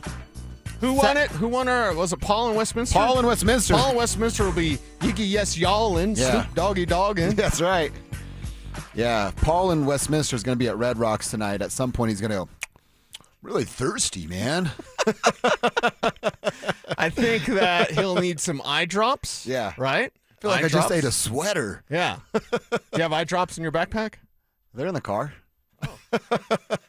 You got some now? Nice, yeah. There. It's a nice little refresher, you know? I go the Rotos. Those things are real refreshing. Okay. Yeah, that's right. So Paul in Westminster, appreciate you being a part of the tribe. Congratulations. He's on his way to Red Rocks tonight. You never know when we're going to have a cool prize to give away. Honestly, we never know. So just stay with us, and you might just end up winning a pretty sweet prize like Paul up in Westminster today. Have fun tonight, Paul. Be safe. If you're going to go hard, then make sure you get yourself home and get a nice, sober driver so you can get home and get to work tomorrow, Paul. Have fun. Appreciate you tuning in. All right, C's, we're going over our Fave 5, our top 5 players for the Broncos to draft in the draft that starts coming up on Thursday. I want to talk about my 5th favorite. We're going to work backwards so that when we get to Friday, it's our best player, our number 1 player for the Broncos to select. Okay. I've got a name that actually might not even be drafted, but why don't you tell me who your 5th fave is first? Yeah, 5th fave for me. How about a coverage linebacker? Because we've talked about thumpers. Those are allowed here? Yeah, those are allowed here. It's like a receiving tight end. Like what? They're allowed here? And we've talked about some thumpers before. Josiah Trotter springs to mind as someone that we've talked about as an option for the Broncos, but we haven't talked about Deontay Lawson, linebacker from Alabama, a 3-year starter, a team captain, one of only 19 players to be a forever captain for the Crimson Tide. I think that's significant based on who he is, the complex scheme and system that Alabama has defensively. He's a green dot guy. And he's a player that is outstanding in coverage. He's not the, big thumper, meet the running back in the hole type of guy, but he is the slow down tight ends, knock away passes, maybe get his hand on an interception a time or two. That's why I appreciate what he can do. He's a vocal player who's out there kind of directing traffic defensively. Very smart, very bright. That's why he's in those plays. Even though he's not a thumper, I don't see that as a bad thing. He's incredibly athletic. 6'3", 226 pounds, can fly around the field, play sideline to sideline football, and I can find thumpers. Finding coverage linebackers out of college is something that's a little bit more difficult, especially when you're running those complex schemes and you're the green dot guy of one of the most complex defensive schemes in college football. Give me Deontay Lawson as a day 3 pick for the Broncos. I've seen some say in the 4th round for Lawson. Oh, okay. Let's just put it at day 3. Sure. Broncos are going to have their own rankings. Maybe Lawson is a higher ranking for them. But that's a day 3 linebacker with coverage skill. And there's not a lot of those out there. I can get you second-round linebackers with coverage skill, Jacob Rodriguez, etc. But getting a day 3 linebacker with coverage skill is not something you're really going to find. Jacob Rodriguez he won't be available after 45. 40? 40, yeah. Yeah, it's that's the name, sweet mustache and all. Yeah. And he's the one with the badass wife? Yeah, his wife is a Black Hawk pilot in the Army. So not only are our listeners better than us, football players' wives are better than us. Yes. Our service members are better than us. Tough pill to swallow on a Monday. Look, I like the idea. The coverage stuff, all right, yeah, you certainly need that. It's been absent from here since Danny Trevathan. We're talking about a 10-year run here. Well, and think of the tight ends that you have to cover in this division, especially if what my intel is telling me that the Chiefs like Eli Stowers. So it'd be Stowers, Kelsey for one more year. First, and then Stowers maybe takes over if they draft him. You got Brock Bowers to deal with. The freak Aronde Gadsden we loved last year. That's who the Chargers have. So you need someone that can cover those tight ends. Think about this, too, for Lawson. All right, I'm projecting a little bit here, but if you go Lawson and Stranad in 2027 and then you have that duo for a couple of years, you have both guys can be green dot guys. How much better Stranad's gotten coverage and can still fill a run gap. Yeah. Again, projecting, and Lawson would have to come and perform, but you could be looking at the Denver Broncos have coverage linebackers that can also tackle in run lanes. Yeah. Have they ever had that? Yeah, and you don't have a weakness spot. Right. It's the Waterboy's kicker. We're always looking for that spot. There's my B. Like, when you look at the Broncos' defense in years past, you used to be able to say that about the ILB position.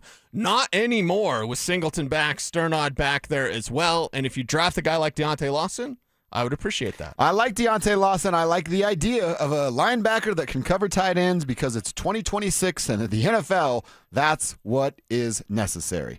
You also need to run the football. You also need a running back that can be involved in passing action. And that's exactly why I have as my 5th favorite player, Adam Randall, a running back wide receiver turned running back from Clemson. We just talked about this guy. Was it Friday? Thursday or Friday's Bo's board? Yeah, Friday. Friday, yeah, right, because offense. We were talking about Randall. Man, I went and watched some of his tape. I continued to watch some of it throughout the weekend for this exercise.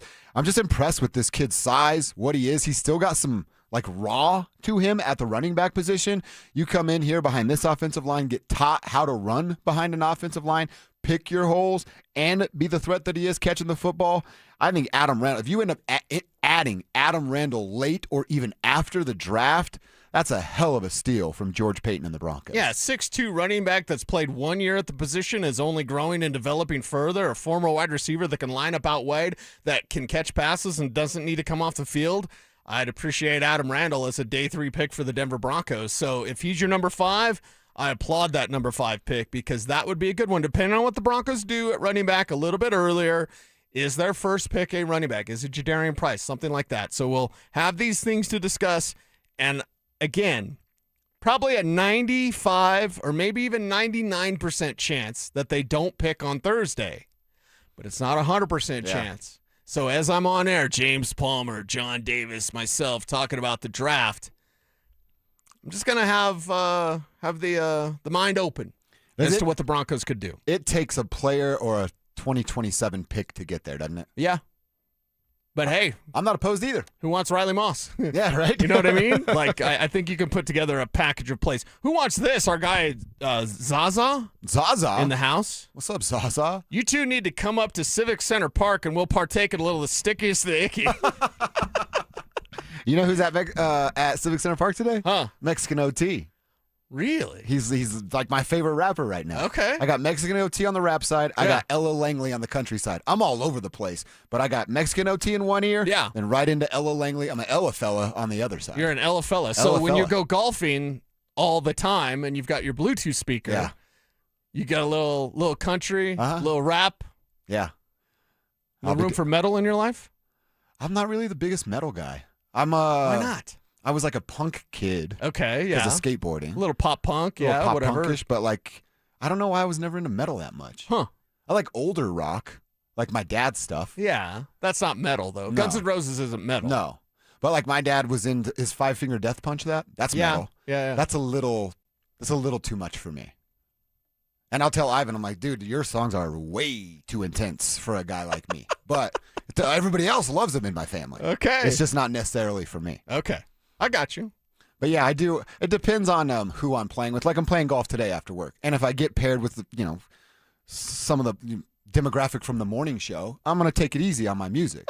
If it's guys like us, right, I'm going to cut loose and be who I am. Okay. Yeah. I try to be respectful. I like that. I just hope no one comes at you with a golf club today. Yeah. I'll put that golf club down, old man. We'll see what happens. You mentioned that draft. You want a piece of this, old man? No. The price is wrong. That's what I should have told him. Cecil, you mentioned your draft party and your coverage. We're going to be all over it on Thursday, April 23rd. It actually starts at 2 when the drive gets going at the Sportsbook Bar and Grill in Parker. It's brought to you by Carrier, Colorado. All starts at 2. Then a little round table with Stink, Stoke, Philip Lindsay at 4. They'll go to 6, and then Cecil Lammy, John Davis, and James Palmer will slide in over at Sportsbook Bar and Grill in Parker Thursday, April 23rd. Come hang out with the crew starting at 2 and going all the way through pick 32 on Thursday night. Can't wait to see what happens in round 1 and if the Broncos do find themselves back selecting round number 1. All right, let's get to a Rockies conversation, man. We've hit the Nuggets, we've hit the Avs, we've hit the Broncos. Let's not ignore what the Rockies were able to accomplish this weekend, and still a chance to do something tonight that took them until June to do last year. We'll tell you what it is next. It was playoff hockey at its finest. Tight, fast, and unforgiving. The Colorado Avalanche strike first, locking down Game 1 with a gritty 2-1 victory over the Kings. Big saves, timely goals, and a statement made early in this series. The Avs defend home ice and take the lead. But this battle is just getting started. Buckle up, Denver. Avalanche hockey is back, and the tone has been set.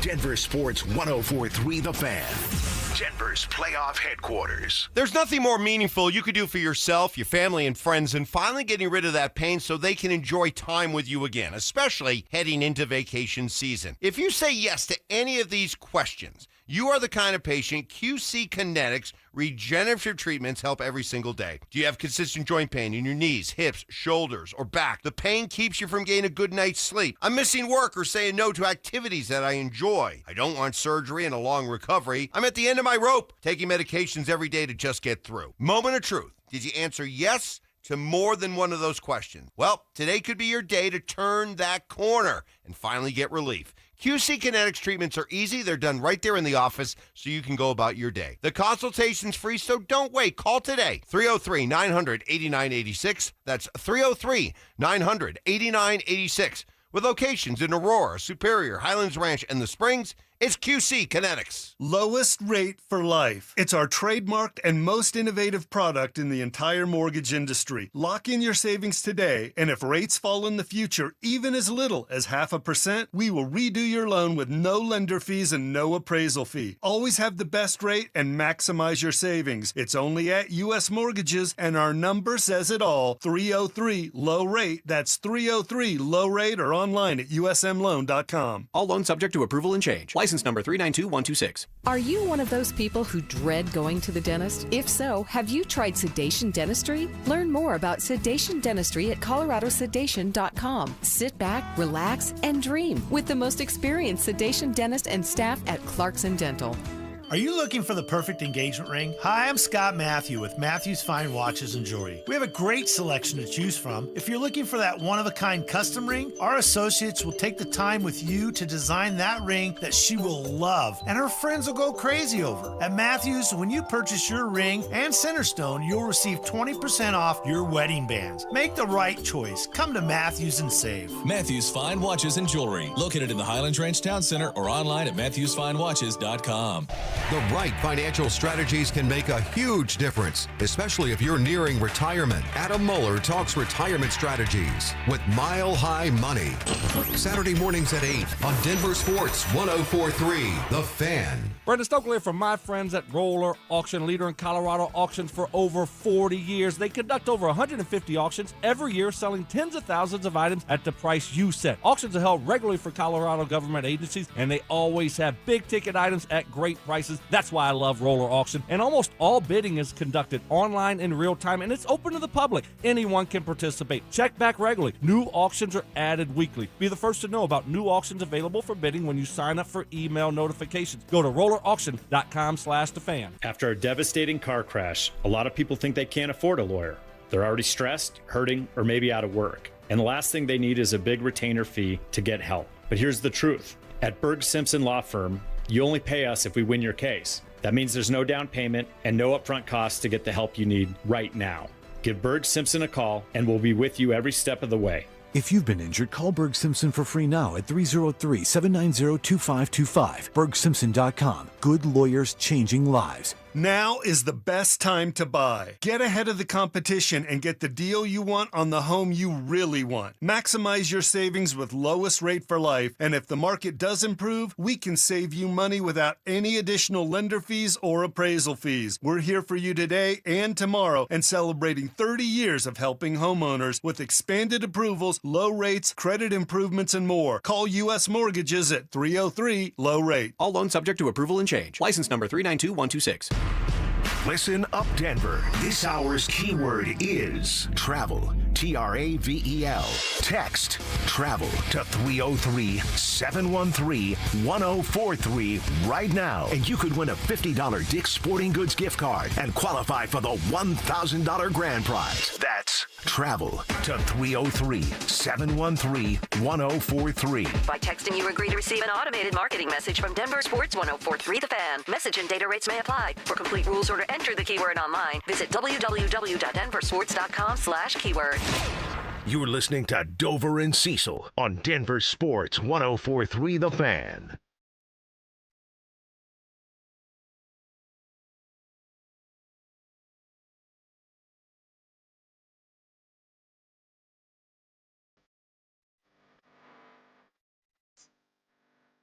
Dude, if you don't like this, I don't know that we can hang.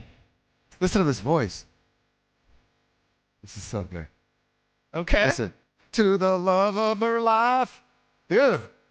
The voice of an angel. All right, you're an Ella fella. You're looking at an Ella fella right Look at here. this. You get on KYGO, and now you're on. You gonna wear some boots over there? What's going on? No boots today. I'm playing golf, Okay. so I had to be prepared for that. But Okay. it's just, I was telling my lady last night, because I kept stumbling upon these Ella fella Instagram memes, and I'm sharing them, and I'm like, are you going to get mad if my whole timeline's about Ella Langley? You know? And she's like, well, why would I be mad? You don't have a shot with her. And I'm like, yeah, you're right. But thanks for bringing that up. And then I told her, I'm like, look, if this makes you feel any better, I think you're more attractive. Her voice is just unbelievable. That's a great voice right there. She has the voice of an angel. She does have the voice of an angel. Mm-hmm. I am an Ella fella. See, Okay. that I can play on the golf course around anybody. Yeah. And they might judge me for listening to some ladies on country music, but that's okay. Judge away. They'll be all right. They'll be all right. Yeah, yeah. I will say, kind of sold. You I like hadn't heard that? it. That was pretty good. Yeah. Okay, Alex coming around. That's a good one. She's got another one, Be Her. That's a jam as well. We probably can't play Mexican OT. No. No, we cannot. Did you look for some of that? Yeah, that one's not going to be good for the radio show. But Alex would take a half an hour to edit that for a 20-second bumper. Yeah. But when you get in your car, check out a little Mexican OT, and I promise you won't be disappointed. Like we're not disappointed with the Colorado Rockies, man. I mentioned it, Cecil. They can do something tonight that it took them until, what'd you say, Alex? Was it June 2nd? June 2nd. June 2nd to get to. Good recognition on your part, Cecil. You asked Alex, hey, when did the Rockies win Game 10 last year? Because they are 9-13 right now after 2 consecutive wins against the Dodgers, something they hadn't done since 2022. Well, if they win tonight, and I get it, it's an uphill battle. It's the Dodgers. They're on the verge of getting beat in a series by the Rockies. That's probably something they don't want to do. But if they do it, the Rockies would then be 10-13. They'd get their 10th win on April 20th when it took June 2nd a year ago. Wow, that would be awesome. And by the way, LA's first back-to-back losses. Yeah. First losing streak of this year comes at the hand of the Colorado Rockies. Wow. How about the fact that they were the first NL team to even beat the Dodgers? Mm-hmm. No National League team had beat the Dodgers yet in this young Major League Baseball So tell season. me that it's the same old Rockies. I'm just waiting for someone to say that, whether it's our YouTube chat or it's the RamosLaw.com text line. Like, you're not watching if you're saying this is just the Rockies and they'll stink and whatever. We got to put that stuff away. That is old stuff. That is without our guy, Warren Schaefer, running it as the full-time manager. He loves you. We love him. This is I love Tribe. Walker Monfort. This is Paul D. Podesta. This is Josh Burns with his fingerprints on it. Exactly. This is a different mindset and a different style, a different approach for this Rockies team. And I'm here for it because it's fun and it's exciting. Mm-hmm. It's get on base, it's move runners, it's steal bases, it's bunting, it's everything. It's complete baseball and it's fun. You know what it is? Yeah. It's the baseball we grew up with. Yeah. It's not I got to hit a home run every single time I'm up at bat because it's going to get me on SportsCenter and it's going to get me my next contract. You just said it, Alex. Swing at everything. Swing on those first pitches. Who cares what your catcher of the opponent may think is going on? This is a year where you're laying down the foundation. You're developing what you have. Right. And you have nothing to lose. There's no expectation for the Colorado Rockies outside of don't lose 117 games again. And guess what? They're not going to do that. They're not going to lose 100 games this year. Think of the confidence and the camaraderie that they're building right now through their efforts and through their wins this year. And to get to 10 wins, I know it doesn't sound like a lot, and I understand that people may be shaking their fists, but this is a team that they're just different now. And if they can get to double-digit wins a month and 10 days ahead of where they did a year ago, it's progress. You're watching the Rockies, you're watching progress. Who doesn't want to see that? Yeah. We wanted change for years and years, and this is why I still take issue with people that bag on the Rockies. Like, you wanted change. They gave you change. Why aren't you watching?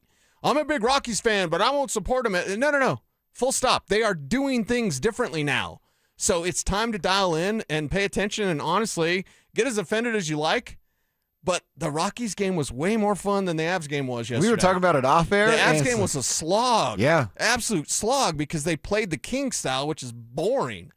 That Rockies game, that was a lot of fun. Heated up in the latter part of the game as well. Uh-huh. Yeah. So watch the Rockies, have fun with the Rockies, and start getting your guys, man, whether it's Troy Johnston, whoever it is out there, Mickey Moniak getting it done. Big one for the Mickey purple yesterday. coat. Actually got to give Mickey a little love here. We got to give him the song now. We haven't done it all day. Here we go, Mickey. Oh, wait. Mickey time. Mickey doing it. Moniak. Mickey should have a Mickey's 40-ounce sponsor. Mickey Dongiak? No. Oh, that's actually kind of fun. Drew did say, "Oh, Mickey, you're so fine." I appreciate that. It's an older fellow. Yeah, that's not bad. Yeah. That's not bad at all. Yeah. I will say this, those foundation conversations that we're going to have, look how good the bullpen has been. Sins and Tell is kind of the highlight of that, still scoreless, but look how good the bullpen has been. You go back to this weekend, Dodgers score a couple in the first and second, don't score again on Saturday night. You look at what they were able to do, shutting it down. Now, I know Shohei gets on in the ninth, and there's that pucker factor for Vodnik there, but he's able to shut it down. Right. So what Chase Dollander has shown us, what the bullpen has shown us, and now eventually I'm sure they'd love to get back to traditional starters giving you quality starts and the bullpen having a minimum impact. But for now, you've got nothing to lose. Why not continue to build on what this bullpen has done? So we're talking about Chase Dollander. We're talking about the bullpen. We're talking about some of these young guys, the whole infield, sprinkled with younger dudes that still have a ton of potential to reach. There's some foundational pieces that will stub their toe, but by the time this is all said and done, and we're in September, we're going to be able to identify 4, 5, 6 different pieces that are a part of the Rockies foundation. And last year, what did we talk about? Hunter Goodman, that was it? Literally, that was it. And like Tovar, could he be better than what he was? What happened to Britton Doyle? Those were the things we were talking about last year. Well, and it wasn't too much past today on 420 when it was like, well, I guess we don't have to talk about the Rockies because they were so terrible for the last 3 years. But stuff's different now. And as it's different, I don't want to be a negative Nelly in life. I certainly don't want to be a negative Nelly when it comes to sports talk. No. The sports are supposed to be fun. The Rockies are fun. So it's time to celebrate their wins, back-to-back wins against the Dodgers. Go get another one tonight. Yeah. I would love nothing more than to have a Nuggets playoff game, but have the Rockies maybe be the thing we lead off the show with. Wow. They win a series versus the Dodgers. Exactly. Now, we probably won't because it's a playoff series for the Nuggets, but still, like... They could earn their way to the 10-15 spot. Exactly. So, like, let's all pay attention to what they're doing and have fun while doing it. I think it's as simple as last year, the Colorado Rockies went out of their way to make sure that shows like this did not talk about them. This year, they're going out of their way to make sure shows like this talk about them. That's a complete 180. If you haven't noticed the difference, you're just a hater and you don't watch, which is fine. The world needs haters. What did Robert Salah say? Let's the rest of us know we're popping, right? When you're hating, so that's great. But when I see those texts on the RamosLaw.com text line or the tweets in our ats, it's just like, oh, you're uneducated. You don't know because you don't watch, and you just take the theory that's on the internet because you think you have internet friends. That's usually what that is. Yeah. But if you're not watching, you're missing what it looks like right now. Some foundation pieces are being laid down for the Colorado Rockies. See if they can get it done tonight. Win, and you win a series against the Los Angeles Dodgers. Can't believe I got to say that out loud. All right, Cease, the Nugs got the win in Game 1 thanks to a triple-double from Joker, a 30-point performance from Jamal. Jamal did it without making any threes. Joker struggled a little bit shooting, specifically in the first half. What happens when Joker gets right, when Jamal hits his threes, when THJ is shooting lights out? Well, we'll tell you coming up next. Start the clock. The Denver Broncos traded their first-round pick. But they could surprise us all and trade their way back into day one action. Join us at the Sportsbook Bar and Grill in Parker Thursday, April 23rd for the Denver Sports 104.3 The Fan Draft Party, presented by Carrier Colorado. Zach Bai and Philip Lindsay will broadcast live starting at 2 p.m. Brandon Stokely and Mark Schlereth join the action at 4. Then John Davis, Cecil Lammy, and NFL insider James Palmer take you through every first-round pick. We'll see you there. Denver Sports 104.3 The Fan. Most financial advisors only manage your money. They refer you out for taxes. They refer you out for estate planning. They refer you out when things get complicated. Did they really vet that person? Or did they meet once, exchange business cards, and call it a partnership? A referral isn't accountability. It's a handoff. When your investments, taxes, and estate plan are built separately, gaps happen, and those can cost money. At Trajan, we didn't build a referral network. We built a family office for all. Wealth, tax, estate. One team delivering coordinated planning, once reserved for the ultra-wealthy. If you want real coordination and not just introductions, call Trajan Wealth today. Call Trajan today at 720-204-8100. That's 720-204-8100. Advisory services through Trajan Wealth, LLC, an SEC-registered investment advisor. Other services through Trajan Estate and Trajan Tax. Additional disclosures at TrajanWealth.com. I'm Rob Wilhite. A car accident can change everything in a moment. For almost 50 years, my firm has gone up against insurers and won over $1 billion for our clients. If you were hit, don't wait. Evidence fades, witnesses disappear, and the insurance companies know that. We move fast, you should too. Call 303-GOOD-LAW or go to WilhiteWins.com. That's 303-GOOD-LAW or WilhiteWins.com. We're here for Coloradans when it matters most. The Wilhite Law Firm, Colorado Strong. WilhiteWins.com. Imagine a world where you can leave the house and take your home Wi-Fi speeds with you. Thanks to Xfinity Mobile, it's not just a fantasy.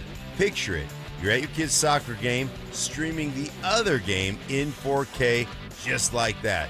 In the airport, download a cozy family comedy in a snap with Wi-Fi Power Boost. What if the places you had to be felt more like everywhere you wanted to be?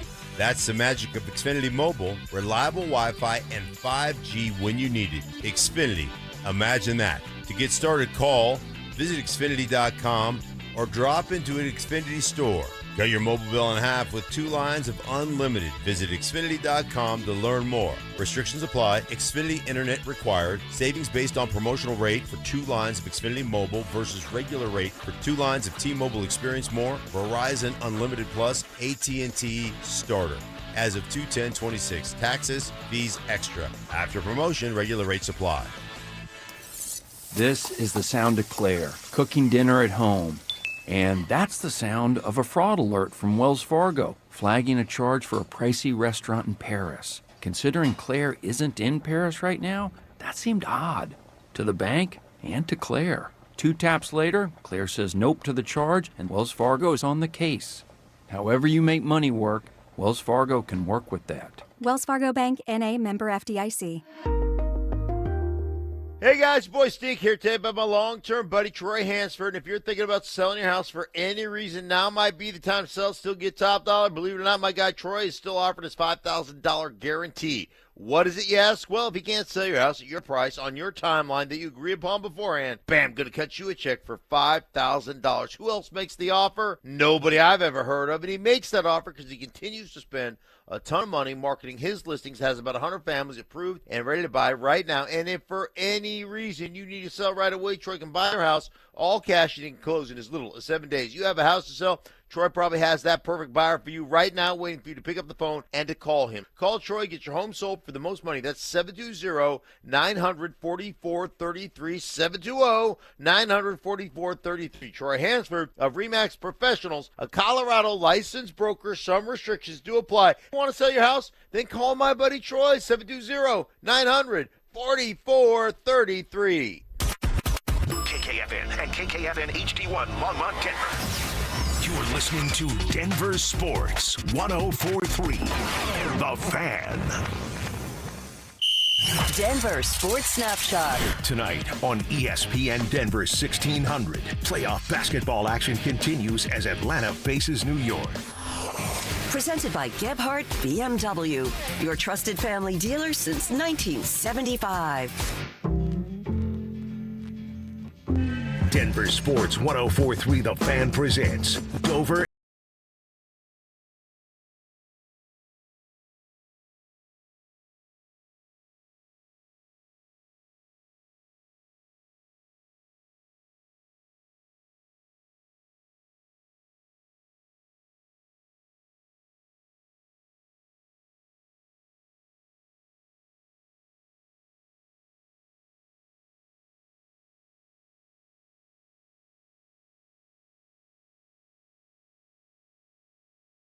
Where are you? What you doing for a buck? Or give us one of your sports takes. How you feeling about the Nugs win? The Avs win?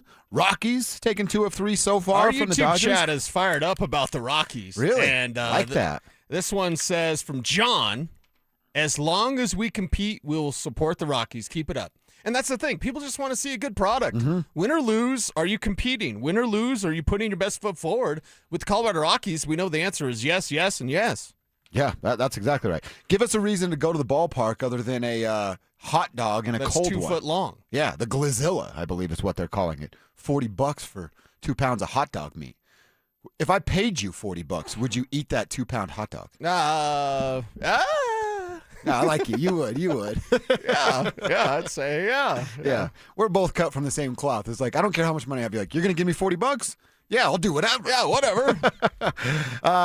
Love seeing it on the text line as well. Yeah, people are fired up about the Rockies because they are actually competitive a little bit longer. Jack Jordan, he's now just calling me Duraflam. Remember when I said one of my creative players was Duraflam Loggins? Yes. And Jack's just calling me Duraflam. I love that, Jack. Thank you so much. That's a compliment.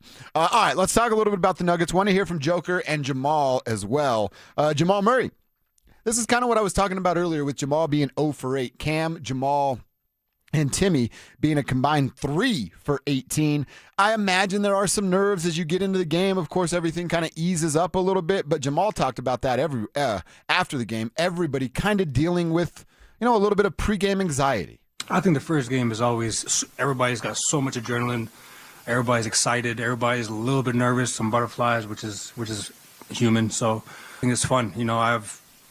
I go back and I look at all my game ones that I've played, and I just remember having so much energy. I remember, we played the Spurs one year. I got a steal first play of the game. I pulled up from the logo. I was like, I'm just so excited.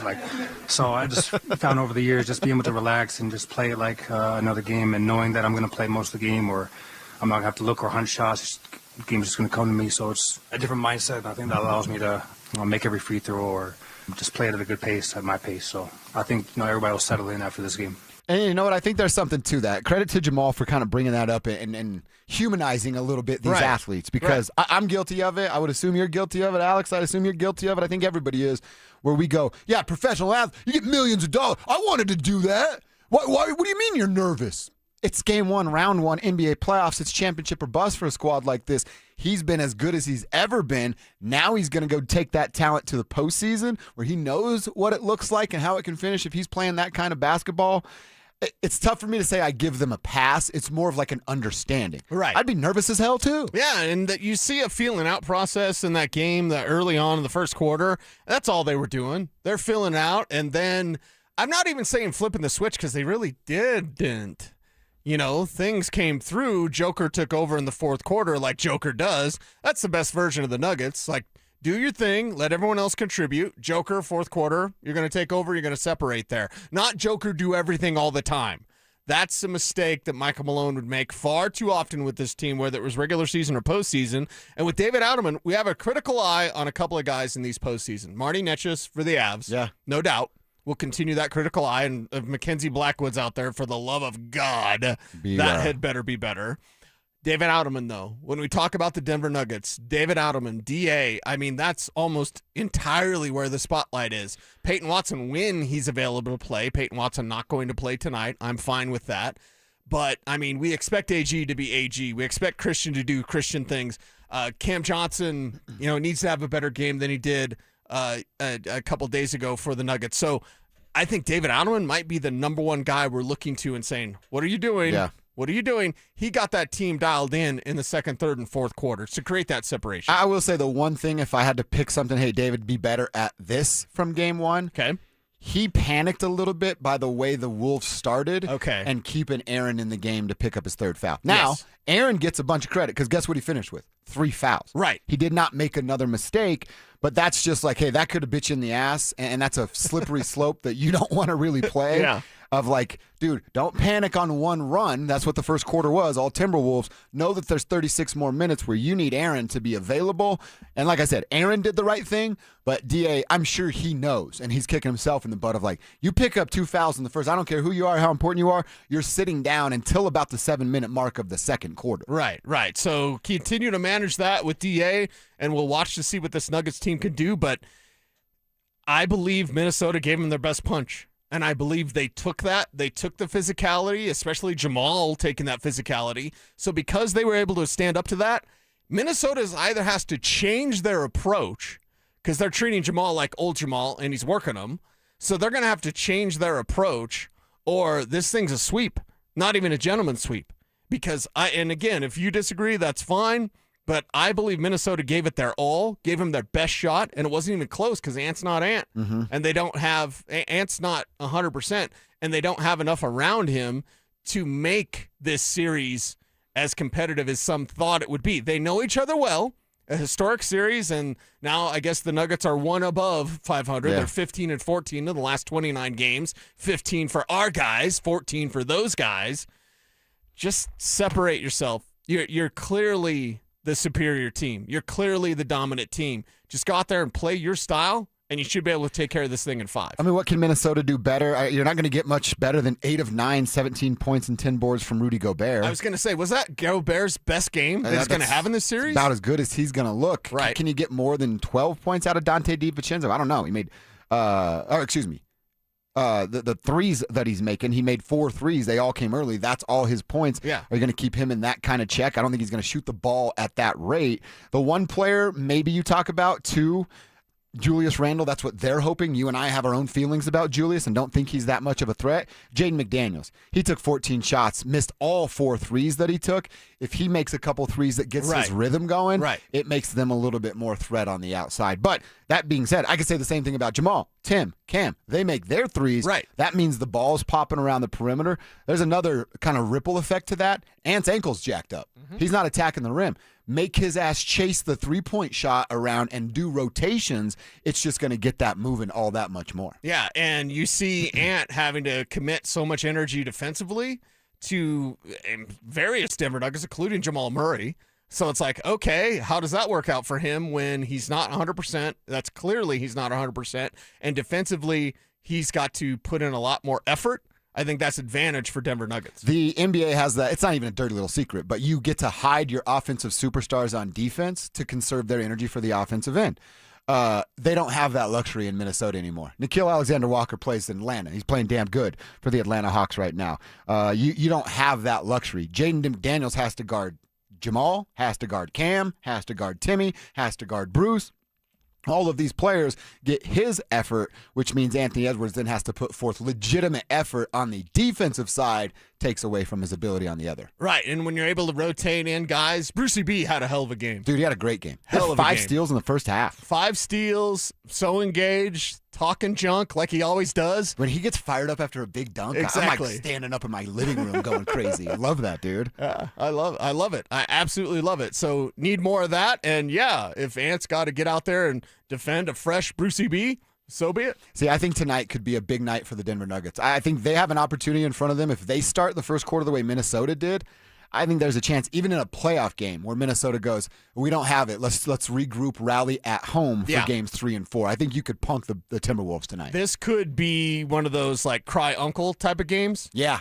This could be at the end, like a 20-point win. Something like that. It could be a straight-up beatdown. It could be, one of those where Valanciunas plays most of the fourth quarter. It could be that, because I agree with you. If it doesn't work, they've got to change their strategy, and I'm not sure if they're going to do that in a day. They had Sunday to kind of reflect on what they weren't able to do on Saturday. Yep. This is a different Denver Nuggets team. They are playing them like the old Denver Nuggets. This is a different squad who didn't play their best basketball, yet still beat them handily. Yeah, beat them by double digits. All right, game is your ESPN app's going to tell you it's 8:30. Tip-off is actually 8:42 tonight for Game 2 between the Minnesota Timberwolves and the Denver Nuggets, so adjust accordingly. Going to be a late night for a couple of these playoff series. 8:42 tip-off this evening. All right, Nugs got it done Game 1, Round 1. The Avalanche, they also got it done Game 1, Round 1, but they're going to have to be a little bit better for Game 2. Let's talk about the things they need to clean up coming up next. Game 1 belongs to the Denver Nuggets, 116 to 105. Powered by a second-half defensive masterclass. Denver locked in and held Minnesota to just 43 points after halftime. Jamal Murray poured in 30, perfect at the line, willing this team through contact. Nikola Jokic, a 25-point triple-double, taking over when it mattered most. And Aaron Gordon's second-half minutes changed the game. Defense, toughness, execution. Nuggets strike first and set the tone. Denver Sports 104.3 The Fan. Denver's playoff headquarters. Fellas, what's going on? Josh over here to talk to you about something important that changed my life a couple years ago. And if you were just listening to the show, you know playoff schedules mean late nights. Work's not going to give you a couple hours off. Do we get late starts on work? because Nuggets and Avs are playing late? No, we don't. So you got to be up, energized, and ready to go for the workday. If your testosterone levels are low, you know what you're not going to be? Up, ready to go, and energized for the workday. I know this because I felt it a couple of years ago. I'm falling asleep on the couch after work. I'm not getting up in time to do my little at-home workout so I can eat like a slob whenever I want. And it was all because of my testosterone levels. I was turning 40. They just start to drop when you get into your 40s. I went to RockyMountainMen'sClinic.com, took their low T quiz, and set up my first appointment. That first appointment was originally only going to cost me $99. Because I agreed to testosterone treatment and my first pain-free booster shot on day one, they waived the $99. So I got my first pain-free booster shot. In about 2 weeks, I started to feel a difference. And here we are 2 years later with my T levels where they're supposed to be. And I have all the energy. By the way, you want a little bonus? Your sex drive. Feel like you're in your 20s again, fellas, when your T levels are where they're supposed to be. So if you're tired all the time, sex drive's gone, you've got no energy after work or on the weekends for the kids, telling you, your T levels are low. Get them checked at RockyMountainMen'sClinic.com.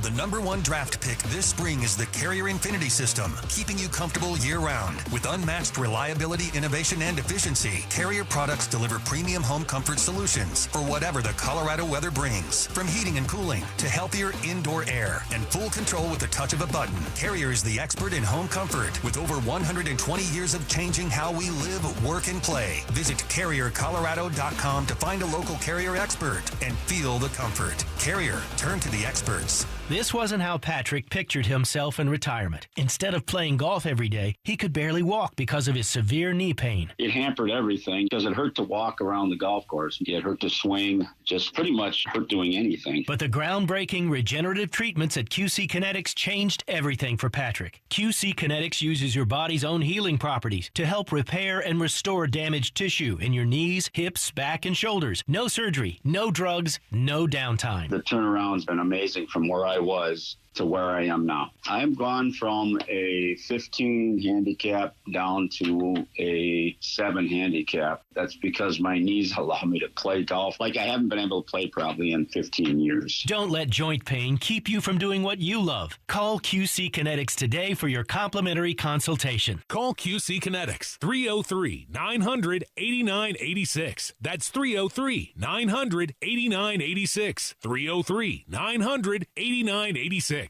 Are you looking for the perfect engagement ring? Hi, I'm Scott Matthew with Matthew's Fine Watches and Jewelry. We have a great selection to choose from. If you're looking for that one-of-a-kind custom ring, our associates will take the time with you to design that ring that she will love and her friends will go crazy over. At Matthews, when you purchase your ring and Centerstone, you'll receive 20% off your wedding bands. Make the right choice. Come to Matthews and save. Matthews Fine Watches and Jewelry, located in the Highlands Ranch Town Center or online at MatthewsFineWatches.com. Since 1994, Denver businesses have trusted Pike Janitorial for reliable, professionally supervised commercial cleaning. Offices, medical facilities, commercial buildings. They handle it all with consistent oversight and high standards. You shouldn't have to check on someone else's work. And yes, they'll beat your current cleaner's price by 10%, guaranteed. Call 303-306-0290 for a free quote. Pike Janitorial. Clean you can count on. Ent is becoming Wings. It's a big change. But we're not changing the way we show up for our communities, or our personal service, or the people who provide it. We're not changing locations. We're not even replacing the coffee machine. But we are changing our name. We'll probably even get some new pens. It'll be a big day for pen people. Ent Credit Union, insured by NCUA. Soda weight loss is state of the art. You've heard me say that for years and years now. Why? Because it's so true. And SodaDietNutrition.com is the website you need to go to, or call them up, 1-866-800-SODA. Listen, I lost 60 pounds a few years ago with SodaDietNutrition.com, and I'm never going back. Haven't gained the weight back. Why? Because I know how to eat, what to eat, and when to eat. All thanks to my friends at Soda Weight Loss. Soda Diet and Nutrition. You can join Soda for a short time to have results that last a lifetime. Join now, and your partner joins free. It's 2 people with real accountability for the price of 1. Online, SodaDietNutrition.com, or call them up 1-866-800-SODA. And just having that real nutritionist, having that program in place to help you lose the weight, it means everything. And right now, when your partner can join for free, with you get 2 people, real accountability, the price of 1, it's a no-brainer. SodaDietNutrition.com is where you need to go. Soda Diet Nutrition, they're state-of-the-art. Listen up, Denver. This hour's keyword is brick. BRICK. Text BRICK to 303-713-1043 right now, and you could win a $50 Dick's Sporting Goods gift card and qualify for the $1,000 grand prize. That's BRICK to 303-713-1043. By texting, you agree to receive an automated marketing message from Denver Sports 1043 The Fan. Message and data rates may apply. For complete rules or to enter the keyword online, visit www.denversports.com/keyword. Denver Sports 1043 The Fan presents Dover and Cecil.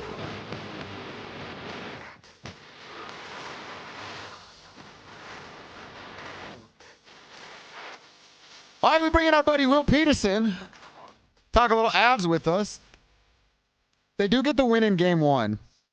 And Will, I'll just give you kind of a description of where we've been in our Avs conversation. So we started the show like, hey, they got the win, all good, they're up 1-0. That's great.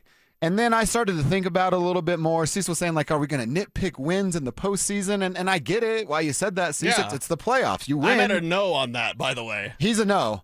I was a no, and I've changed my mind. I'm now a nitpicker on Avs wins in the postseasons because, well, I said for round 1. For round 1 for now, it's the Kings. They clinched their playoff spot on game 82. The Avalanche had a playoff spot in November, basically lined up waiting for them. And it just, why did I have the pucker factor going for the first 2 periods of the game versus a Kings team when I shouldn't have to feel that way? Yeah, I think I'll take my cue from Jared Bednar. Sat 10 feet away from him in the post-game press conference, and he told us all that he was thrilled with the way his team played. He liked the way his team played. He knew that LA was going to try to muck it up and make it a low-scoring, grinded-out type game, because that's how the Kings made the playoffs. Guys, they won 22 games in regulation during the regular season. Think about that. Only a quarter of the time they won in 60 minutes. They're only in the dance because they got so many of those fake bonus points by either winning or losing in overtime. This is, by a lot of metrics, a historically bad playoff team. But that said, they're historically bad, but they're good at what they're bad at, which is making the game not a lot of fun to watch, not pleasant aesthetically. So if Jared Bednar is going to go in there and say he was happy with the team, I'll take him at his word. Because Bedsy, he doesn't hold any punches. If he was dissatisfied, he would have come in and been frustrated. I also talked to Cale Makar post-game. You know what he told me? We're not going to score 10 goals every single game. And I felt like that was a leader of the Avs wanting to get a message out there of that can't be the expectation, always putting up these video game type numbers. And I thought the game changed in the second period. I thought the floodgates were about to open when they went up 1-0 and then it got ripped off the board. No one knows what goaltender interference is. Right. How ridiculous is it that Jack Drury gets pushed into the Kings goaltender and the ref, I'm watching right in front of me, he immediately waves it off. It was to the point where the goal horn blasted for like maybe 2 seconds, and then they turned it off, and the fans are all waving their the crowd reaction pom-poms. lasted longer than the bullhorn. Exactly, and then it was goalie interference. I don't mind Jared Bednar challenging it, but it felt like if that one had counted, maybe the floodgates would have opened a little bit. It was good to see Logan O'Connor, though, get another one back because I felt like he was owed one. I thought he was robbed. He did nothing wrong. He had a great shot. Jack Drury got pushed into Forsberg, and the goal got taken off the board, and then he gets that mini breakaway to put them up 2-0. This was this close to being a 3-0 hockey game. And I think you guys and a lot of fans out there would have a lot different feel about 3-0 than 2-1. The Kings pull the goalie. They get it to 2-1. Obviously, they commit the silly penalty. The Avs go on the power play, and it never really felt like the game was in danger of going to overtime. But what if they just get one more clear, make it 3-0 on an empty netter, then no one's worried about it. I will take my cue in this case, not always, but in this case, I'll take my cue from Jared Bednar and Cale Makar. I'm cool with the Avs winning 2-1. Cool with that. Are you cool with them, with the Kings dictating the style of play? Because we knew it was going to be kind of greasy, grindy type of game facing the Kings, but I was a little bit surprised that the Avs almost allowed them to play their style rather than using their speed and more shots on goal like we talked about with their power play. Yeah, I get that, but I do think there's a feeling out process. I mean, this is round one, game one. I would have loved to come in here and talk about a 7-0 win with you guys, a floodgates type win. You'll remember when they beat Nashville in 22, the year they won the Cup. They had that type of win. But at the same time, this is supposed to be a 2-month journey. And I'm not going to be an overreaction guy after one victory. Sure, if they had lost, I would have done it. But they got to get 16 of these things. They got one yesterday. They still have 15 to go. I think the last few years, especially playing Dallas in round one last year and Dallas in round two, the pressure was so high that they almost gripped the stick a little too tight coming into those games. Even though it wasn't the prettiest of games, I felt like there was a looseness to the Avs of they have so desperately wanted to beat the Stars that I think that's backfired on them. I don't think they want to use all the bullets in the chamber, so to speak, in round one, game one against the LA Kings. I think they know this is a 4 or 5 game series. Then they can kick their feet up, watch what happens with Minnesota and Dallas. And style points, they're really not concerned about style points. They're just concerned about victories. They could sweep this and get 4 1-goal wins. That's how this series could ultimately play out. And when you're in a parade in 2 months, you're not going to go, oh, remember game one against the Kings? They only scored 2 goals? No, you'll remember they swept the Kings or beat them in 5. I'll be like, you guys remember? I was so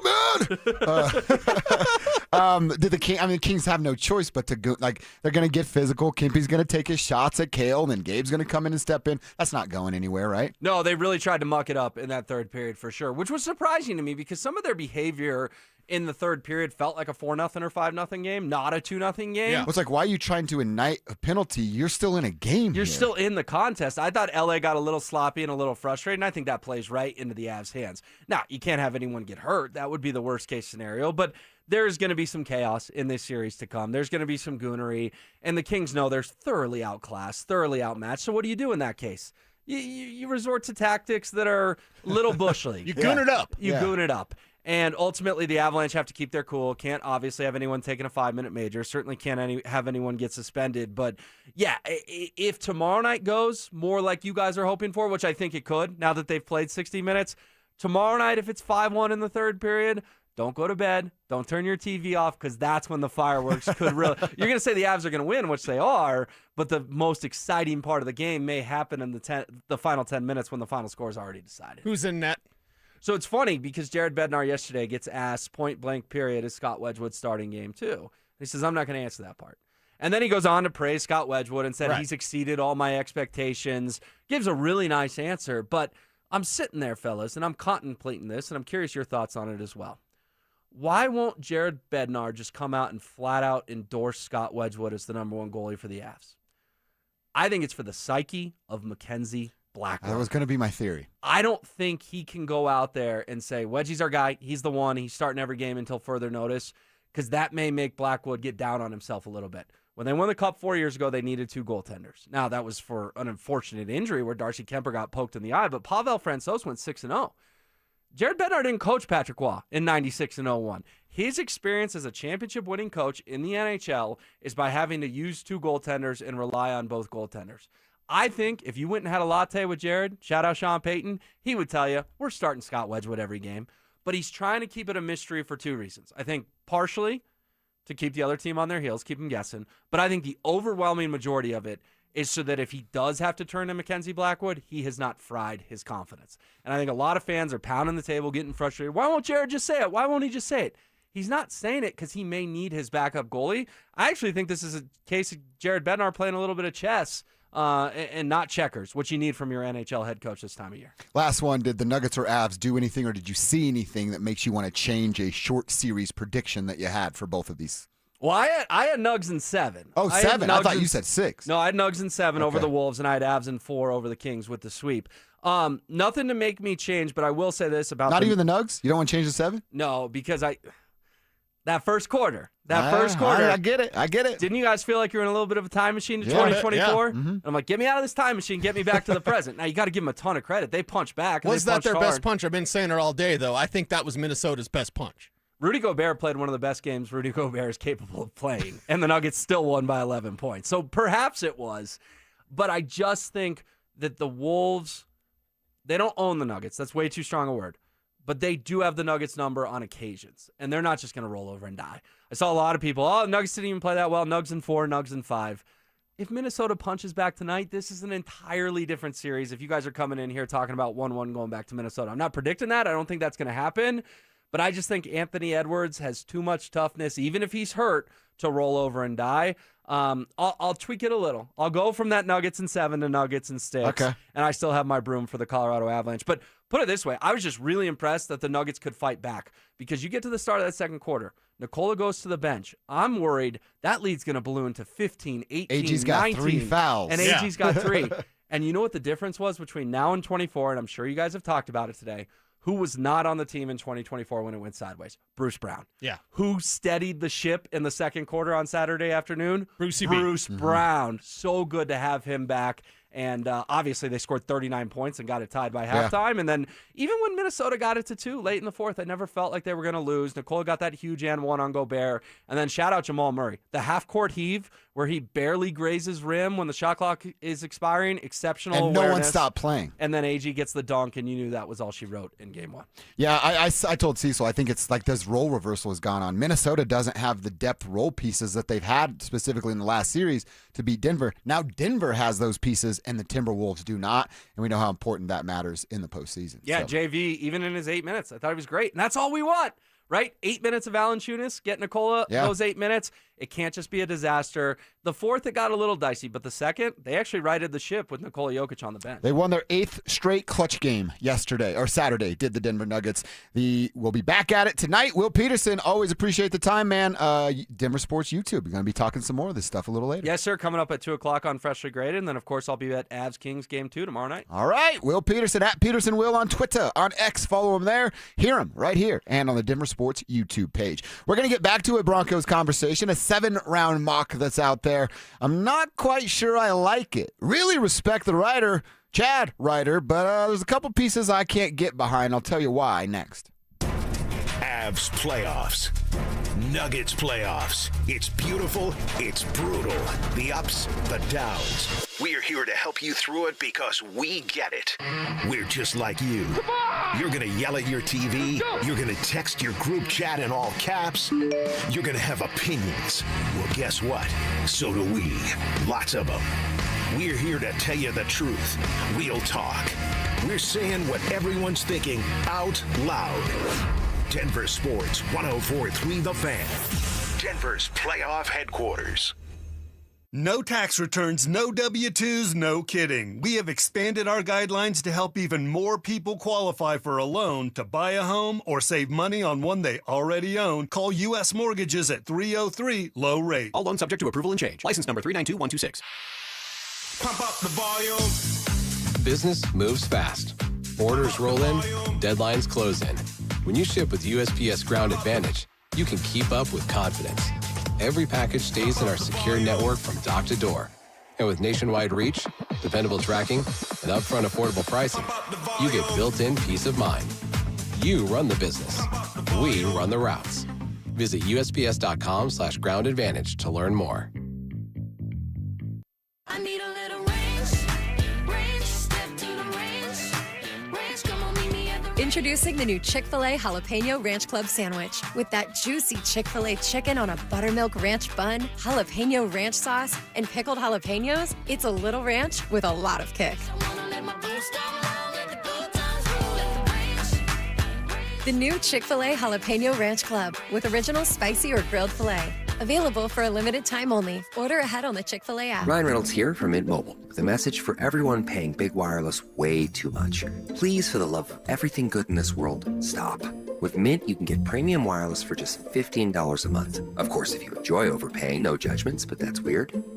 Okay, one judgment. Visit mintmobile.com/radio.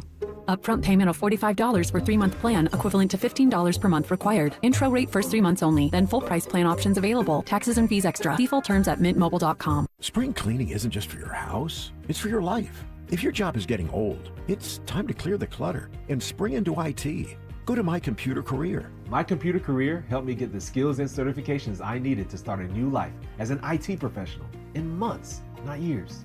Earn the certifications the top employers are looking for right now. Visit mycomputercareer.edu and take the free career evaluation to see if it's time to spring into IT.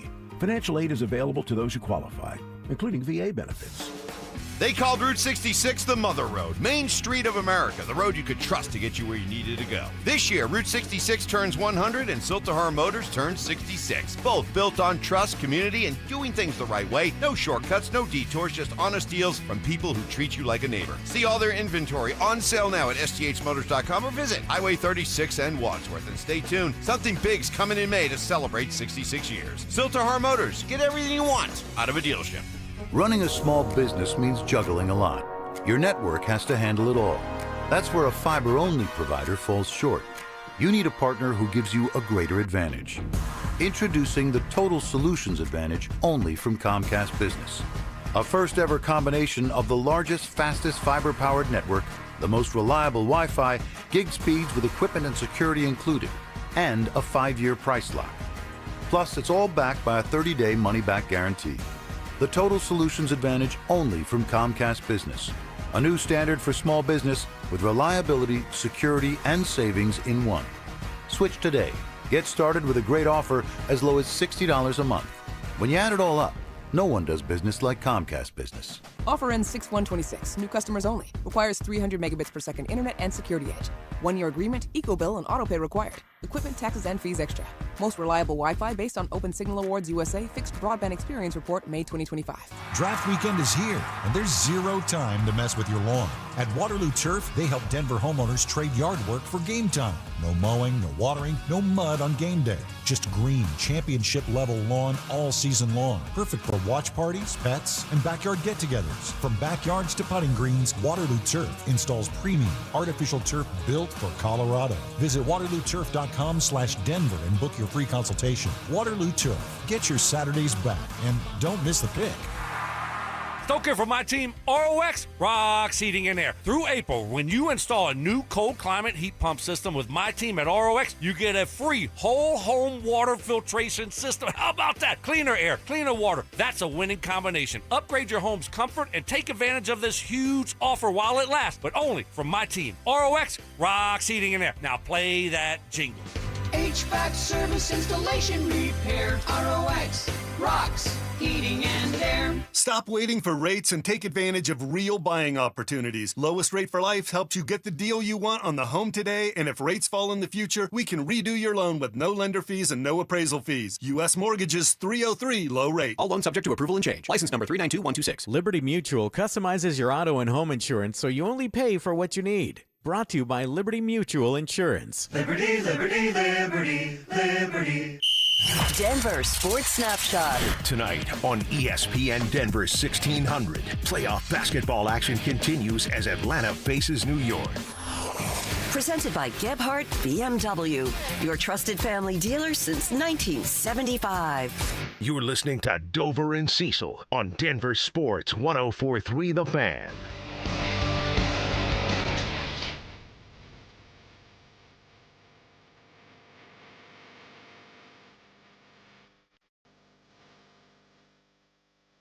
There we go, Alex.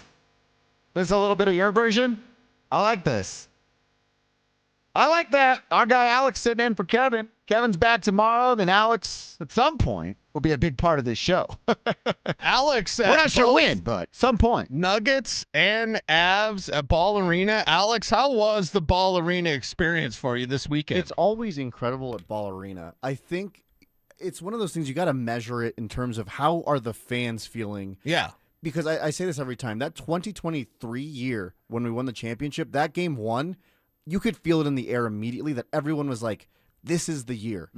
If we're going to do it, it's going to be right now.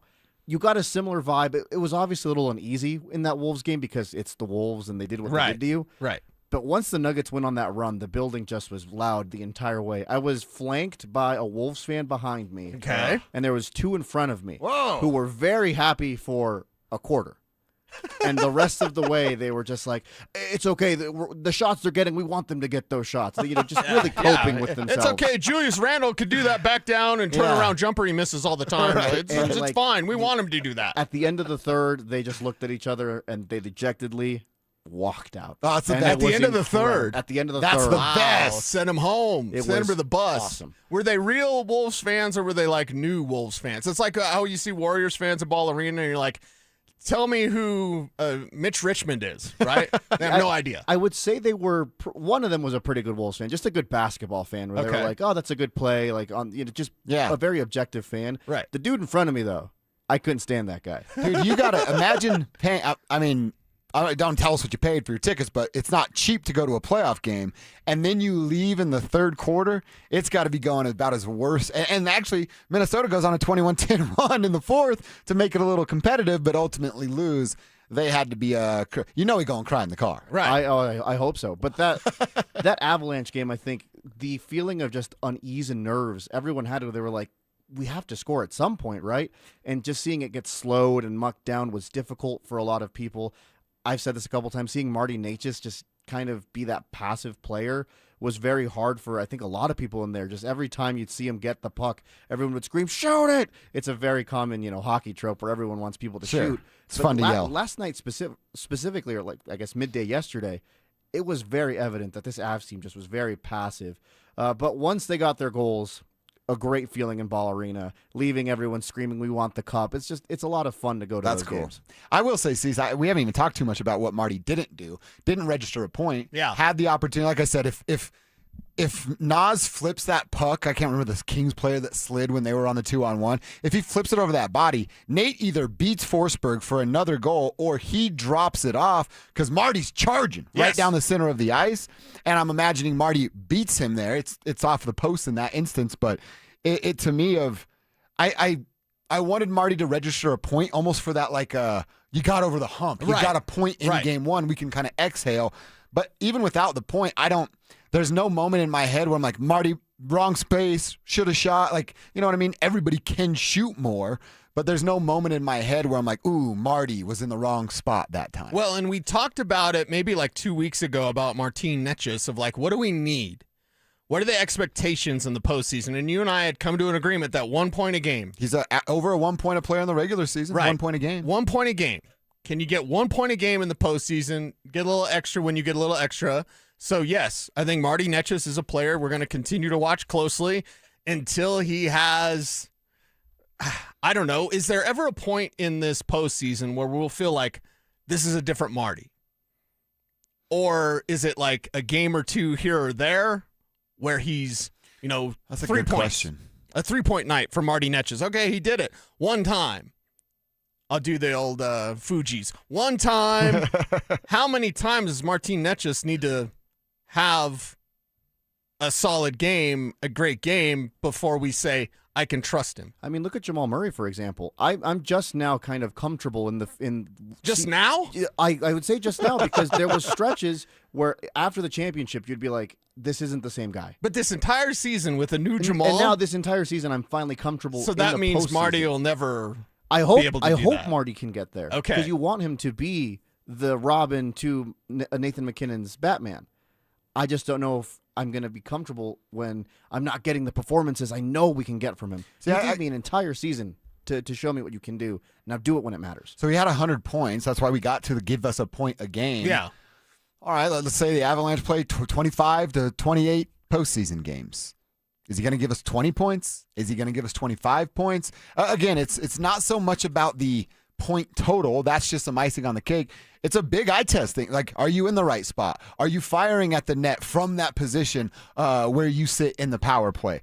You know what I mean? Like those little things of what Marty can do. It doesn't necessarily have to be a multi-point night. You just have to have an impact on the game. I think he can do that. Yeah, oh, I know he could do that. We've seen him do that in the regular season. Now it's time to do it in the postseason. So basically what we're saying or come to the conclusion of, there's really not much he can do to make us trust him. And the thing is I would like some of this to be gone in the Kings series because the next series is going to be much more of a test.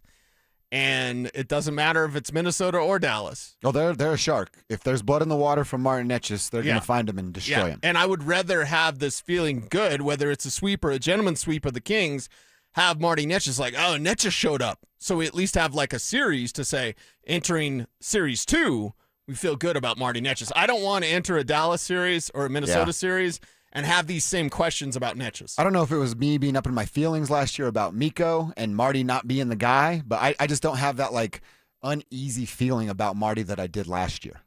Also, I could have the worst gut ever. I got divorced once, so I was wrong there, so who knows? I guess we're going to have to wait and find out. Okay. But I do feel better about Marty this time around than I did a year ago. All right, we didn't get to that Chad Ryder mock. Let's go over that briefly and get you set for 2 big games tonight. Not just the Nuggets and Wolves in Game 2. The Rockies with an opportunity to win a series against the Dodgers. We'll tell you how they do it next. It was playoff hockey at its finest. Tight, fast, and unforgiving. The Colorado Avalanche strike first, locking down Game 1 with a gritty 2-1 victory over the Kings. Big saves, timely goals, and a statement made early in this series. The Avs defend home ice and take the lead. But this battle is just getting started. Buckle up, Denver. Avalanche hockey is back, and the tone has been set. Denver Sports 104.3 The Fan. Denver's playoff headquarters. Is your financial advisor managing your risk or just a spreadsheet? Hi, I'm Jeff Jr., founder of Trajan Wealth. Many financial advisors rely on target date funds, which are one-size-fits-all portfolios that don't know your name, your family, or your goals. And that passive management can leave you dangerously exposed. At Trajan, we look at the whole picture, not just the stocks everyone else buys, but the private market opportunities most advisors ignore. And as fiduciaries, we build a strategy around you, coordinating your investments, tax strategy, and estate into one cohesive plan. Your financial life deserves more than just a generic portfolio. Real planning isn't a stack of statements. It's the confidence of knowing where your income will come from for the next 30 years. Good enough isn't good enough for your family. It's time for a change. Schedule your complimentary consultation today. Call Trajan today at 720-204-8100. That's 720-204-8100. Advisory services through Trajan Wealth, LLC, an SEC registered investment advisor. Private equity investments require accreditation. Other services through Trajan Estate and Trajan Tax. Additional disclosures at TrajanWealth.com. I'm Rob Wilhite, and for almost 50 years, my firm has stood beside families recovering from car accidents. We live here, we work here, and we fight for people here. Over the years, we've helped our clients win more than $1 billion, giving them the compensation they deserve. If you've been injured in an accident, you don't have to face it alone. Call 303-GOOD-LAW or visit WilhiteWins.com. That's 303-GOOD-LAW or WilhiteWins.com. We're here for Coloradans when it matters most. Getting a little older doesn't have to mean, well, getting older. This is Jeff for the Rocky Mountain Men's Clinic, and if you're feeling low energy, can't sleep, can't lose weight, are struggling with brain fog, or your sex drive is off, it's time to change it up. At the Rocky Mountain Men's Clinic, our advanced medical strategies featuring TRT, GH peptides, NAD+, GLP-1s, PDA, and more treat low T and other hormonal issues to help you shed pounds, have more energy, enhance your body composition, improve sleep, increase your sex drive, and so much more, getting you back in the game again. So don't be older. Be stronger in the gym. Be sharper at work. Be better in the bedroom, and be more confident in every part of your life. So call us today and find out how our advanced treatment strategies could change the game for you. Your first visit is just $99 and includes blood work and a medical consult. And if you start on one of our advanced treatment plans on the day of your appointment, your visit is free. Call 720-440-7900 or go to RockyMountainMen'sClinic.com. Featured therapies are compounded and have not been evaluated nor approved by the FDA. Provider prescription required. See website for details. Hey guys, it's Mark Schlereth. I just made one of the best decisions of my life. I got rid of my glasses. I went to Cutarelli Vision and had refractive lens exchange, RLE. I wore glasses for distance vision, but I got to that inevitable point in life where I was always needing those reading glasses just to do about anything, and half the time I couldn't find them. Seeing menus, texting, reading my computer, or studying film, it was a struggle. But now I see the world perfectly, near and far, without any glasses, thanks to Cutarelli Vision RLE, the perfect permanent solution to spending your good active years not needing reading glasses. And here's the cherry on top. You'll never develop a cataract. Dr. Cutarelli is Colorado's most experienced with over 90,000 vision correction procedures. You can trust him to know if it's the right time for you and RLE. Schedule your free Zoom consultation at ColoradoRLE.com. Cutarelli Vision, RLE, no readers, glasses, or contacts, or cataracts. ColoradoRLE.com. The R&B Tour, starring Usher Raymond and Chris Brown, live in Denver, uniting two of R&B's defining hitmakers, Chris Brown and Usher Raymond. Two legendary artists, one stage. Empower Field at Mile High, Friday, June 26th. Pre-sale for City Card members begins Tuesday, April 21st at 12 p.m. at livenation.com. Want real Broncos talk? Cecil Lammy and Andrew Mason bring the heat on Orange and Blue Today. The most passionate intelligence and in-depth Broncos coverage in the game. Weekdays at 5 p.m. on the Denver Sports 104.3 The Fan YouTube channel. Hit subscribe at Denver Sports 104.3 and never miss another take. Orange and Blue Today, powered by Ramos Law, official injury law firm partner of the Denver Broncos. Denver Sports 104.3 The Fan. It's Dover and Cecil on Denver Sports 104.3 The Fan.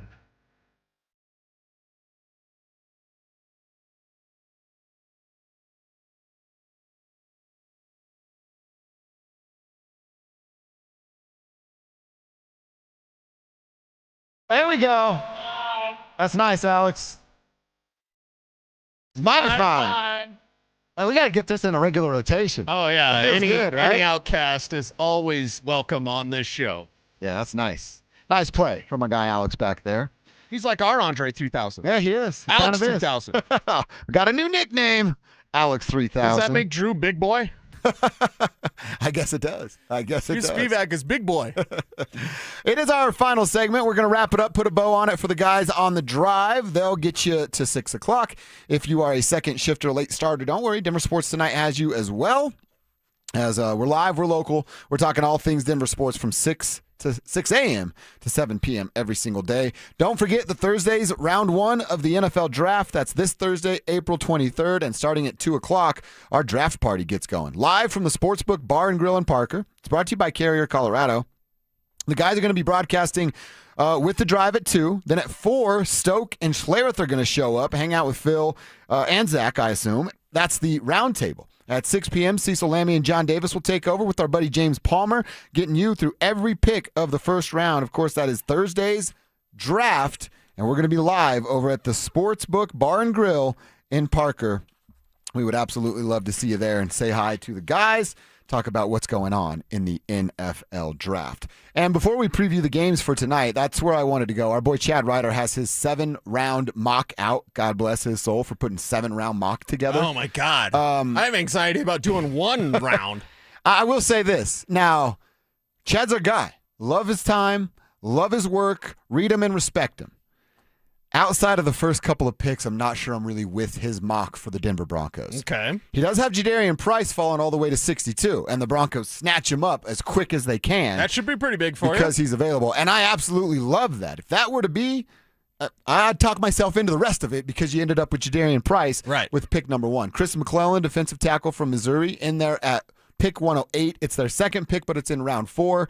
I get it. If he's there in round 4, it's going to be hard to say no to picking a dude like Chris McClellan. Just not sure how much he's going to make an impact on this year's Broncos squad. And then we get an edge rusher, tight end from Texas, who's a blocker, so I'm definitely out. A linebacker who can't cover well. A safety, all right, you told me the safety class is deep. Fun player with Mr. Irrelevant because it's Joshua Riru, a rugby player from Kenya. It would just be a fun story, but man, I look at this and I go, all right, who's going to make an impact in year 1 outside of Jadarian Price? It feels like a on the doorstep of the Super Bowl, a draft for the future. Yeah, a draft for the future, and that's really the focus you can't have when you're a Super Bowl window. So the Jadarian Price pick, that's pretty nice. If that happens at 62, I think that'll be a boost for this Denver Broncos offense because he brings speed to the field, he's got playmaking ability, and as a receiver out of the backfield, and as a return man option. And there's a complicating situation coming up on the horizon that is the Marvin Mims contract. Because he's an all-pro returner and there's more there as a receiver. Maybe he wants to go somewhere else and find that more as a receiver because it doesn't seem like it's going to happen here. So if he does move on after this season, you've got to be ready in the return game. If you drafted Jadarian Price, you're ready. So that pick was pretty outstanding, honestly. I'm not sure Jadarian Price. In fact, I don't think Jadarian Price will be there at 62. But the draft is weird and the draft is always in motion. So if that's the way it works out, I say a bonus for the Denver Broncos. That would be a little bit bonus for those Denver Broncos. And again, he's putting together a 7-round mock. That's pretty difficult to do and ends up with At least one solid running back. That's a part where, hey, if you got Jadarian Price at 62, I know JK is default starter, even without the injury bug that bites him every single year. I'm like, hey, by week 10, that might be a little bit more closer to Jadarian than it is JK. Yeah, and that's the thing with Jadarian Price. He can come in and almost take over this backfield as a runner and then contribute as a receiver. RJ's still going to do RJ things, but you need someone that's ready when JK goes down because he always gets hurt. And he's going to get hurt again. Yep. That is what will happen. Cecil, you'll have some mocks for us a little later on in the week. I'm imagining you're starting to work on those sort of things now, and we'll be all over it on, Thursday and Friday? Phone calls or texts are being made. Okay. So I'm just trying to figure out where these teams are going in the first round. Will the Broncos be able to move back into the first round? Unlikely, but I'm not saying it's 100% unlikely. I'm saying it's like, it's probably 99% chance that they won't, but there's still a window. There's still an opportunity, and there's still teams that want to move, that want to maneuver around this draft. I mean, we didn't talk about a couple of the big stories. Sexy Dexy got traded this weekend from New York to Cincinnati. Yes. Now the Giants have a 5th and a 10th round pick where they're talking about, what's the other Notre Dame? Jeremiah Love, and then Caleb Downs as their safety. So John gets his box and Jackson gets an offensive weapon. Yeah. I hate that that's a great play for the Giants. It is a great play for the Giants, as it seems like Love is the direction they're going. At least that's once that deal was made. And John Harbaugh, you tricky you. Because he leaves the AFC North and then he ships Dexter Lawrence back to the AFC North. I didn't even put that together. It was like, good luck, guys. What are the Ravens? The Ravens offensive line lost some pieces this offseason, top of my head. So it's like he leaves Baltimore. Yeah. He takes the players that he can with him, and then he sends Dexter Lawrence back to a division opponent. You hot snot, John Harbaugh. Is that hey Dex, this is tough. We're going to trade you. You got 2 games against the Ravens. Call me that week. Give you a little insight as to how things are going over there. Call me that week, and send you a little scratch if you get a sack or 2. That's not a bad play. I like that. And then the other thing that we didn't get to talk about is A.J. Brown. It looks like the writing's on the wall. He's going to leave Philly. The Patriots are the target where he will land. Yeah. And the reports from NFL folks are that he'll be traded after June 1st. We don't know any terms or what it may cost, but it looks like both sides are interested in doing a deal. So you didn't need to sleep with Mike Vrabel, allegedly, to get this information. Oh, yeah. Wow. How'd Adam get this info? I don't know. Somebody going to do some research? Some private investigator going to be Is it hired holding by hands? Adam's wife? Yeah. Mike Vrabel, good luck standing in front of that locker room and everyone. Not that NFL players never cheat on their wives, but like I'll tell you this, Cece, it is 0% problem in the locker room. 0%. It's a topic that they talk about regularly, and they joke about regularly. You know what a locker room's like. Come on. Oh boy, what the things I can we say. can tread lightly, but we know what a locker room's like. There You know how we know? We talk like it on the breaks. There are people that may have different interests that talk like that as well because they want to seem like one of the guys. Oh, I know where you're going. You know where I'm going. You might even know who I'm talking about. I know exactly who you're talking about. There's guys that like maybe have a different idea about things, and they'll talk the talk with the fellas. So I don't know, throw them off the scent. I don't know. Either way, this is A.J. Brown going to the New England Patriots. I actually think there will be a bit of a problem in that locker room because he called Trevion Henderson uneducated. Oh, the coach, Vrabel did. Yeah, Vrabel so it's did. like, okay, if you're going to call your players out like that, then you better not have any skeletons in your closet, coach. Going back to the Tennessee days where he coached A.J. Brown. Oh, that's right. That's right. The NFL, they're leaving this thing alone. It goes beyond they're banging, allegedly, or whatever. It goes way beyond that. It's more like the integrity of, okay, is that a story that was pushed to get a lower price tag? Because if you push the story, if Diana Rossini pushed the story of like, AJ, he wants out of there, he hates it there, and maybe that was, legitimate 100%, but also at the same time, pushing that pushes his price down. And because of that, maybe the Patriots get a better deal. Yeah, I see. And the NFL, they don't put out the tampering thing very often. What's funny is they hit the Broncos for tampering years ago under Mike Shanahan, if you remember that, during Super Bowl 32-33 days for maneuvering around the salary cap. So I'm not saying it was tampering, but the NFL is not really looking into this as if it could be tampering, and it's pretty obvious to all of us. One, they were having an affair, And that's their own personal business. If Mike Vrabel wants to be a turd and cheat on his wife, then that's his business. Yeah, I don't care what other people's relationships are. Right. We're not talking about that. What we're talking about is the integrity of, are you trying to get your guy's price lowered by putting information out there of like, I didn't even think about that part of it. yeah, and that's where it gets a little, well, for lack of a better term, sticky. And then that's where, like, ESPN is pretty much leaving this thing alone. NFL Network doesn't talk about it. And I'm like, I think we need to get over the salacious, like, they're adults having an affair. I think we need to get over that and talk more about, like, oh, well, what was the real story about A.J. Brown? Mm-hmm. And was that put out there to drive his price down? Again, agents run this entire news cycle in almost all of sports. So, I think there's a conversation to be had, yet everyone's wanting to avoid that conversation for whatever reason. Yeah, we're all afraid of sex, I guess, now for the first time in our lives. Or they're just afraid of how stories are collected or gathered. I don't know. All I know is this goes far beyond a moral dilemma. This is an ethical dilemma. Yeah. And the NFL's just kind of putting their... You'll be shocked to know the NFL's putting blinders on. What? That I sounds know. like something they would do. I know. They do that all the time. All right, it's KKFN HD1, Longmont, Denver, Cease. I am looking at tonight's game. I got the feeling, man. I think the Nuggets are going to win this one. Not that they're going to roll by 30, but I think it's another double-digit win and not like, oh, they pulled away late. I think Jamal hits his threes. I think Cam hits his threes. Yeah. I know Timmy, by the way, nominated for Sixth Man of the Year. Jamal for Clutch Player of the Year. Those dudes are going to make their shots tonight and make it very difficult. I could see a 8-10 point lead at halftime, and then them coming out strong in the third quarter, and the Timberwolves just tuck tail and go, we're going to get ready for games 3 and 4 in our barn. Yeah, and I could see that happening as well, and that means maybe a 20-point win for the Denver Nuggets tonight. Like, it's that sort of thing where they're unlikely to play as poorly from beyond the arc as they did on Saturday. So Yeah. how does that look today? How does it look if Minnesota's hitting more threes? We talked about McDaniels. Like, if he stops shoving Joker, what a punk move, by That the is a way. You punk shove move. someone from the back like that, that's a punk move. Just like Minnesota Timberwolves to do that, right? To do that punk move, Yeah. pushing a guy in the back. And, all right, see what they got on deck for Jamal and company. I feel Jamal will be better from the arc, and I feel this team can get that big W. Alex, you got to chime in here about your thoughts of if they handle business in a big way, because I'm predicting another double-digit win for the Denver Nuggets, but I think the optics might be a little bit different where Jonas Valanciunas has more than 0 points, where they maybe lose the non-Joker minutes. They won the non-Joker minutes on Saturday. They might actually lose those, yet still win by 15, 20, something like that. I think a big thing that you're looking at is, are the guys who miss their threes, who you rely on to hit their threes, hitting them? And if they are, this game won't even be close. I think you saw a lot of good from the Denver Nuggets in game 1.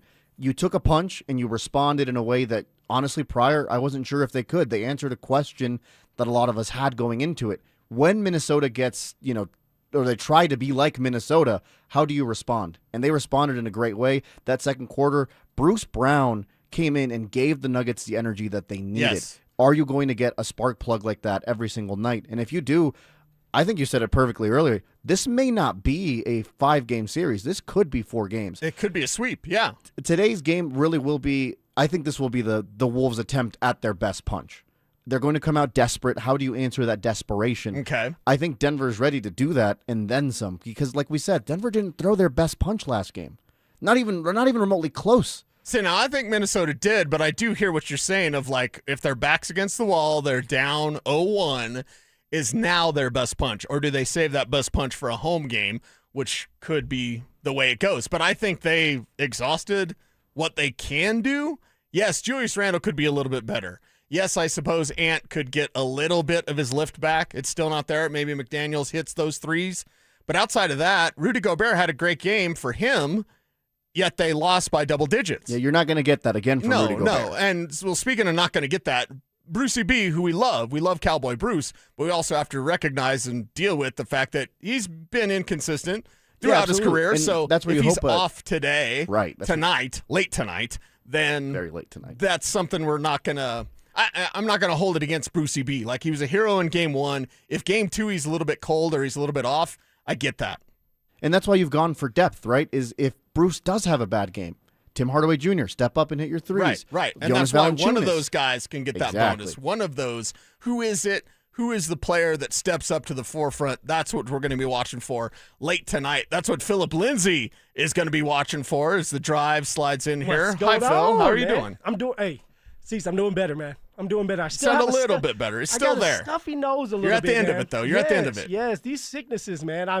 And maybe I'm just being dramatic, but I feel like they're just different than when I was growing up. When I was growing up, you'd be sick for probably 1, maybe 2 days. You start feeling really good. Now I feel like I've been down and out for 2 weeks. So maybe I'm just getting older. Just because you're old. Hey, there you go. Thanks. Getting Cecil. older. As I say that as the oldest guy in the room. How old are you, Cecil? Were you 18? 53. 53, big 5'3". Yeah, You do 1 not year, look 53, No, brother. Thank you. don't. 1 year younger than Jared Bednar. When I learned Jared Bednar was 54, I was like, oh my God. Wow. And Betsy looks great for You being a look great, 54-year-old. brother. You look great, sincerely. But he looks 54. Like, oh, geez. Okay. Well, I appreciate that. Yeah. The Denver Nuggets. I'm feeling that Minnesota gave them their best punch on Saturday. Alex disagreed with me, and I think Dover disagreed with me as well, as far as like what was that best punch, because I think Minnesota approached the game like they were facing the old Denver Nuggets. Why we talk about old stuff, right? I think they approached it as, hey, we can work Jamal with that full court press at times, and they did that really mostly in the second half, but I think they tried some stuff that used to work against the Denver Nuggets, including, pressuring Jamal as soon as the inbounds comes in.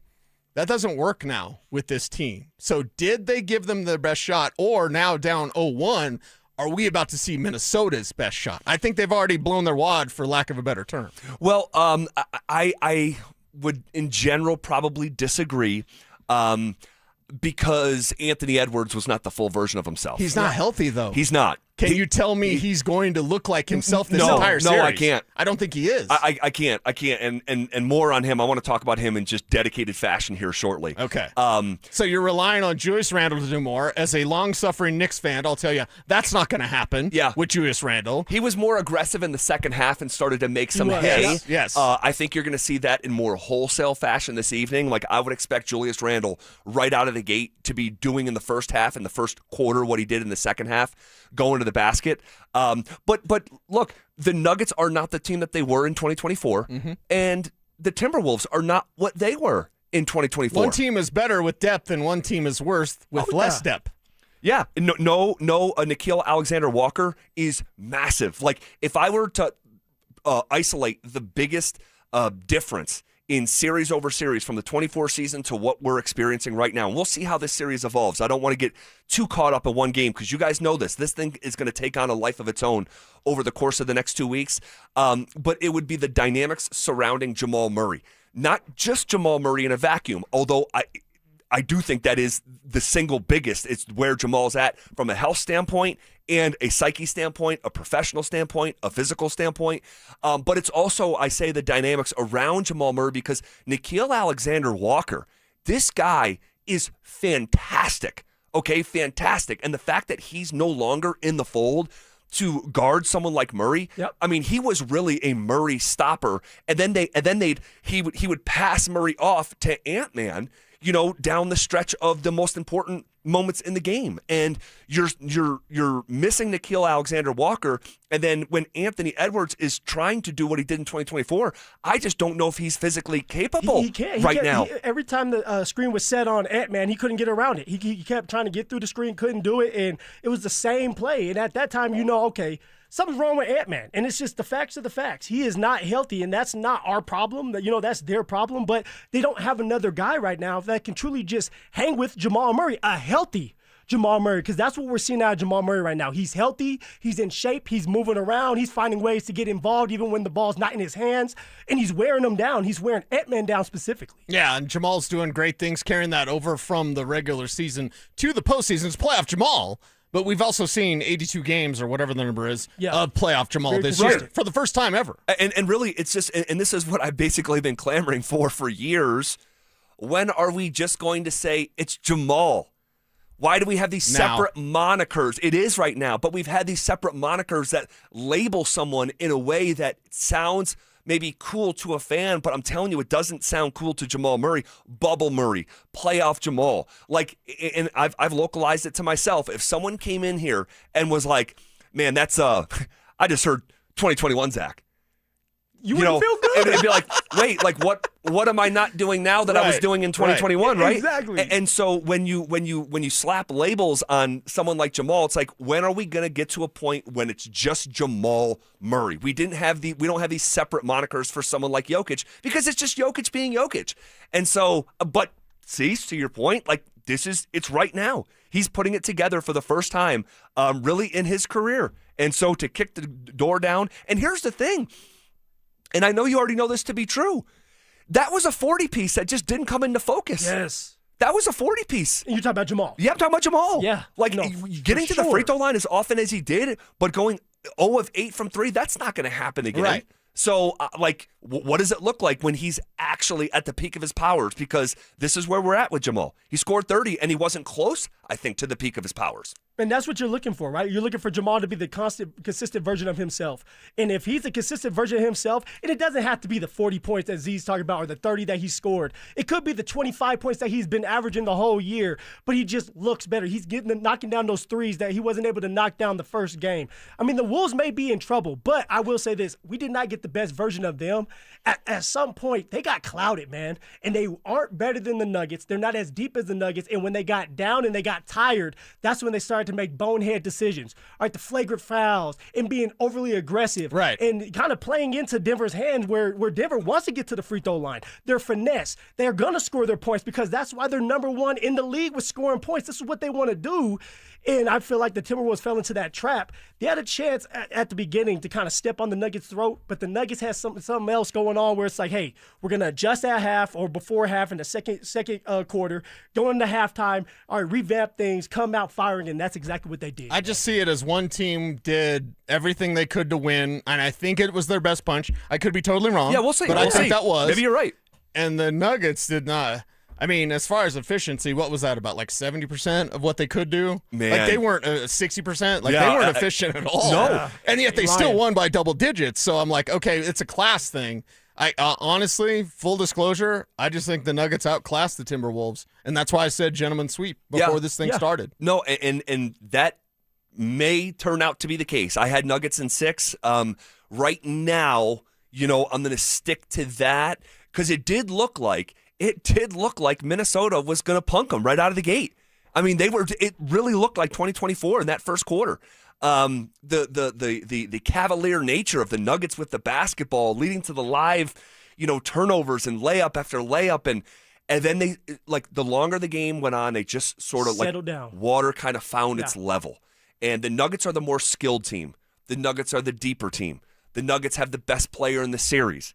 The Nuggets have the best Robin in the series. All the boxes we wanted to check before the series started in our season or our series preview. And I don't even think Jamal's a Robin. He's not a sidekick. Well, I what mean, the they hell have is a he, Batman number and they have a Superman. A Batman and a Superman. I think Superman wears number 15. He's got the S on his chest. For sure. Right? I think they have 2 superheroes. That used to be Jamal was the sidekick. I think he's his own superhero now. Well, here's the thing.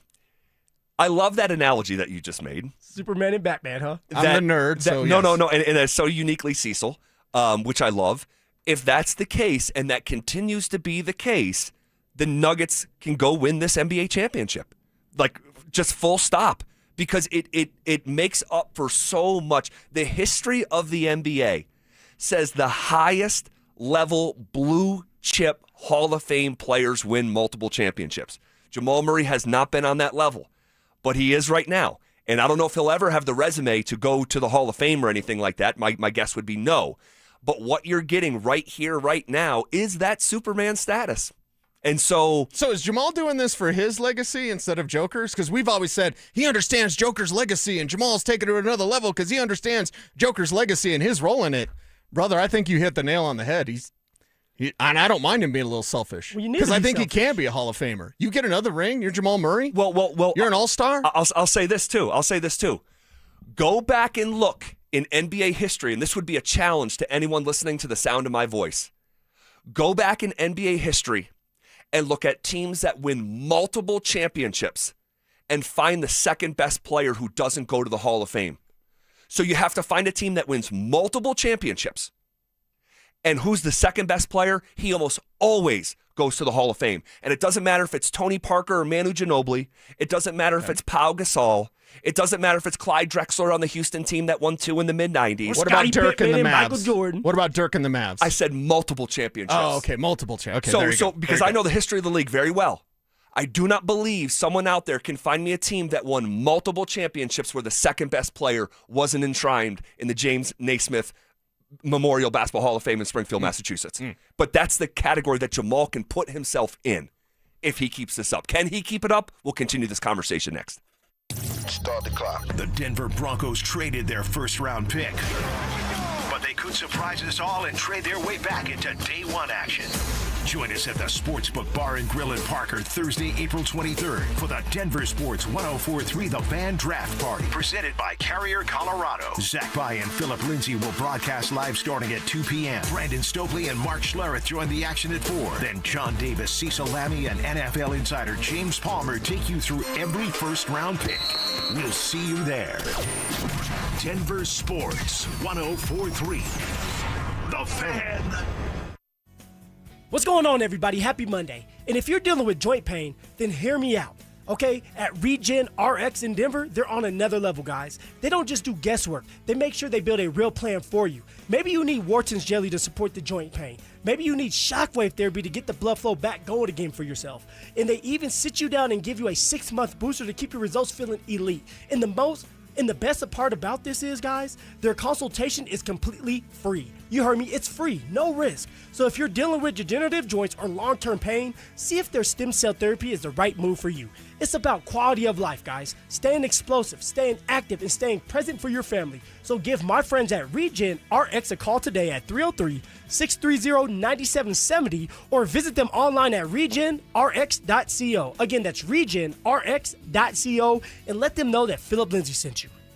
Max HELOC can lower your bill significantly. Borrow $250,000 and have a payment option as low as $495 a month. We make it easy to save. Call now for a no-risk, no-obligation quote. U.S. Mortgages 303 low rate. All loans subject to approval and change. License number 392126. Hey guys, it's that time of year. Time to get your lawn in great shape for the season. And when it comes to healthier, greener grass, I know of no two better products than Rich Lawn Turf Food and Revive Ready Spray. Rich Lawn Turf Food is premium organic-based fertilizer that builds stronger soil and keeps your lawn lush and green longer. And you'll find Rich Lawn Turf Food along with Easy Green Grass Seed, Iron Rich for yellow lawns, and Go Rich organic-based garden fertilizer at the Home Depot or your local garden center. Then give your lawn a boost with Revive, the fast-acting organic-based lawn treatment that helps create thicker, greener grass with deeper watering and deeper roots. Say goodbye to the backyard blues, guys. With Rich Lawn and Revive, your yard will be ready in no time. Find it at Home Depot or your local gardening center. The draft is here. Don't miss a single pick, trade, or surprise move. Head to DenverSports.com, your ultimate draft headquarters, powered by Piper Electric. Power your project with experience at PiperElectric.com. You can't always predict what's next, but you can be ready for it in a BMW SUV. The performance-driven X1 comes built for every journey, while the X3's sporty design and innovative technology keep your drive connected. The X5 blends performance with a commanding presence, or make it even bigger with 3 rows of luxurious seating in the X7. For every road, there's an X built to drive it. BMW, the ultimate driving machine. Gebhardt BMW, your trusted family dealer since 1975. Have you lost your energy, not feeling it in the bedroom? It could be your testosterone. Yes, even if you're a woman. Find out now for free. Starting April 1st, Synergenics and Low T Center are offering free testosterone testing for both men and women. Stop by or book an appointment at fixmylowt.com. Hey, Broncos country, I'm Terrell Davis, and I'm here with Donnie, owner of the Fitness Gallery. There is nothing more important than your health. That's why I made the smart move to invest in fitness equipment with Fitness Gallery. It's a game changer. Work out on your schedule from the privacy of your own home. I have a true treadmill at home. It's the smoothest and quietest I've ever been on.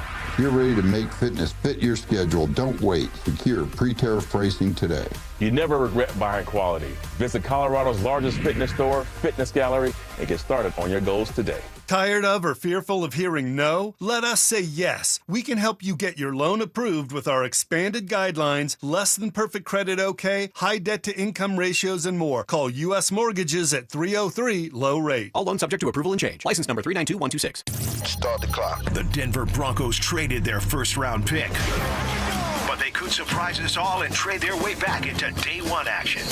Join us at the Sportsbook Bar and Grill in Parker Thursday, April 23rd for the Denver Sports 104.3 The Fan Draft Party, presented by Carrier Colorado. Zach By and Philip Lindsay will broadcast live starting at 2 p.m. Brandon Stokely and Mark Schlereth join the action at 4. Then John Davis, Cecil Lammey, and NFL insider James Palmer take you through every first-round pick. We'll see you there. Denver Sports 104.3 The Fan. Listen up, Denver. This hour's keyword is slot. S-L-O-T. Text SLOT to 303-713-1043 right now, and you could win a $50 Dick's Sporting Goods gift card and qualify for the $1,000 grand prize. That's SLOT to 303-713-1043. By texting, you agree to receive an automated marketing message from Denver Sports 104.3 The Fan. Message and data rates may apply. For complete rules or to enter the keyword online, visit www.denversports.com/keyword.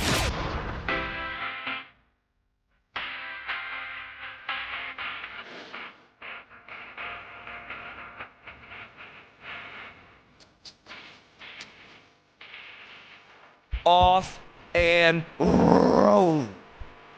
Here on a Monday, April 20th. On a Monday that we are reacting to both Nuggets and Avs going up 1-0 in their first round playoff series. What up, Phil? Woo! What's going on? 1-0 for the Avs, 1-0 for the Nuggets, man. We got a Nuggets game tonight.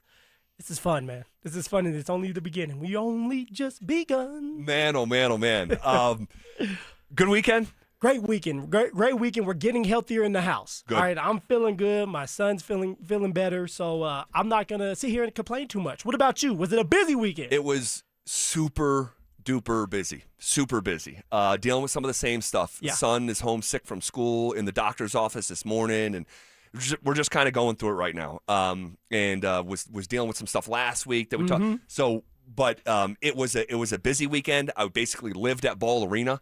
Over the weekend, was there. Just bring your blanket next time, man. Yeah, right. I honestly sleep should. there. I really should. But I was there all day Saturday, and I ended up pulling a trigger on a ticket 90 minutes before the puck dropped, and got my ass down there for the game. We'll talk about that here shortly when we get to Avs. You've been a busy dude, Oh my gosh! And so I was at Ball Arena as a media member, covering a game, and I was at the game as a genuine fan sitting with the people, man of the people here, Phil. Hey, ZB loves the kids. ZB loves the people. So I had a great weekend. Nuggets taking a 1-0 lead over Minnesota is where we'll just continue this conversation. What do you think? Your biggest takeaway was of the game? The biggest takeaway is honestly, Z, who we just got done talking about, Jamal Murray, and how he's looked already right off the bat. Right, the man is ready to play. Like I said earlier, he's confident. He's in shape. He's moving around. Even when he doesn't have the basketball in his hands, he's finding ways to get open. He's finding those pockets. He's finishing at the rim, man. My man had a reverse layup behind the back. I don't know. What do you want to call it? You talking about the play? Was that Julius Randle there, I think, underneath the basket? What would you call that play, Z? Dude, that was nuts. There's no real name for it. He just made it up. Because here's the thing, like he's driving baseline from the right corner, and it looked like it was a reverse layup that you would do on the opposite side of the rim. Yes. But there's a defender there. So it was almost like a quick finish. It was a quick finish that it was so unorthodox. Like that is the poetry in motion stuff. That just great players, like there's no name for that. It's just a great player making a great, creative, artistic, but if also, you will, play. It's the same thing you talk about when you say, hey, Jamal Murray has this big bag, like the Mary Poppins bag you like to talk about. The Hermione bag from Harry Potter, I said Mary Poppins. Mary Poppins had the big bag, you can go with that too, yes. It's just he has so many different ways he can beat you. And the scary part about what we did not see from Jamal Saturday was he did not get going from the three-point line. Not at all. So imagine when he gets going from the three-point line, because you're spot on. It's not going to happen again where Jamal goes 0 for 8 from the three. No. He's going to knock him down. My guessing is tonight, where he's feeling himself. It's still at home. He has a little bit more confidence because he was able to get past Ant-Man. Let me tell you that again. He was able to get past Ant-Man numerous times. And so Jamal Murray has that confidence. He knows what he can do. Ant-Man's not healthy like he said he was. And it's going to be a long series for my man Ant-Man. And it's going to be a great series for Jamal Murray as long as the man can stay healthy. He can continue to do what he's doing. Jamal was smart by going at the Timberwolves, getting to the free throw line, 16 of 16. Yes. That's what you're looking for. Yes. And, making them as well. So when you can do that, get to the free throw line, get those free points, although it's hard to make, as you already know. Well, he was it just perfect, settles though. everybody down. Yeah. I mean, 16 for 16, that's tough, even for someone like Jamal Murray. I mean, 16 for 16. I want to get back to Jamal here in just a second. I want to tell you my biggest takeaway, and it's something that we've already hit but have not discussed. What's your biggest takeaway, Z? Phil, Anthony Edwards is not Anthony Edwards. He's not. He missed 11 of the last 13 games. These guys care so much about being All-NBA, being in the MVP race, even if it's just a part of the ballot and whatever, first team All-NBA, second team. These guys care deeply. When he could not play down the back stretch of this season and lost eligibility for all that stuff, that goes to show you how serious this knee injury is. And I'm not exactly sure what the cameras caught. But I'm telling you, and I'm sure they caught enough of it. Yeah, I'll let you know when you tell me what you saw. This dude is laboring. He's laboring. We watched Anthony Edwards play a playoff game on Saturday afternoon. Do you remember one time he tried to explode towards the rim? It didn't seem like he could. No, he did not try. He didn't try. Once, the times where he was able to get to the rim, he's slithering there and he's quick finishing. Yeah. He is not exploding over people. Anthony Edwards wants to jump on your neck and put you on a poster. And when he is right, he's physically able to do that. And there was a handful of times where he does have a step, and instead of, because what really, there's 1 foot jumpers and there are 2 foot jumpers. And obviously he can dunk great either which way. He can do any of them. But when he jumps off 2 feet, he's just a better 2 foot jumper than he is a 1 foot jumper. Aaron Gordon's a better 2 foot jumper than he is a 1 foot jumper. So when he had opportunities, when he had a step to gather himself and rise up and get vertical, man, he turned those opportunities down. And he's quick finishing these left-hand layups. And so I'm like, man, it's not an accident that he went 7 of 22. And I wanted to make sure I got to the arena early. So I left my house, dude. I must have left my house at like 10:15, 10:20. Well, you do know the game was at 1, right? 1:30 It was at to be 1:30, exact. yes. But I just wanted to just get down there and you're able to, sometimes when you do that, you just learn something. You end up learning something that you didn't have on your bingo card. You steal a couple towels. And I did not steal a couple towels. But Ant-Man was out there so early that the entire media missed him. There's 2 people there, me and Romy Bean, members of the media. Yeah. That's it. And that was by design. Anthony doesn't come out that early. He does not come out that early. He did not want people seeing him warm up, is my speculation. And I'm watching him go through the routine, and I'm just like, this does not look right. And then it carried over into the game, and there was these moments where he's wincing. There's moments when the game was not happening, he would let himself limp. And when the game was happening, he would do a better job of it. But when it was like a dead ball situation and he's walking from one space to the other, man, it's like, whoa, this guy's not right. And it's a huge, massive deal, because the only way that Minnesota beats Denver 4 times in the next 10, 12 days is that guy has to be the A-plus version of himself. Well, I'll tell you this, watching it from the TV screen, because we're not big dogs like you, we can't be there extra early watching Ant-Man warm up. He was wincing a lot. He was taking deep breaths. Yep. You know, when he didn't think nobody was looking, it would be like, whew. It's like, he's trying to figure out how he can get through this game. All right, there was a couple times where they showed him on the bike with 2, heating pads on, trying to stay warm. And we all know what that's like, right? Like, that used to happen all the time. If you have a hamstring injury or a knee injury in football, you're always on the bike, because the minute you stop, you're done for the day. It's not going to get better for you. And you know what, Z? He looked worse coming out of half. He did. Because he sat there. That's right. My guessing is he was putting the heating pad on. He was moving on the bike. But you can't simulate being on that basketball court running up and down. And when he came back out for that second half, he was no good. Man, oh man, oh man. There's still so many layers to get to with this game. We will circle back to the Nuggets at the top of the hour. Really looking forward to that. In the meantime, the Avs took care of business in their first game of their first round series, but it may not have looked or even felt the way that we thought, and we'll get to it next. Game 1 belongs to the Denver Nuggets, 116-105. Powered by a second-half defensive masterclass, Denver locked in and held Minnesota to just 43 points after halftime. Jamal Murray poured in 30, perfect at the line, willing this team through contact. Nikola Jokic, a 25-point triple-double, taking over when it mattered most. And Aaron Gordon's second-half minutes changed the game. Defense, toughness, execution. Nuggets strike first and set the tone.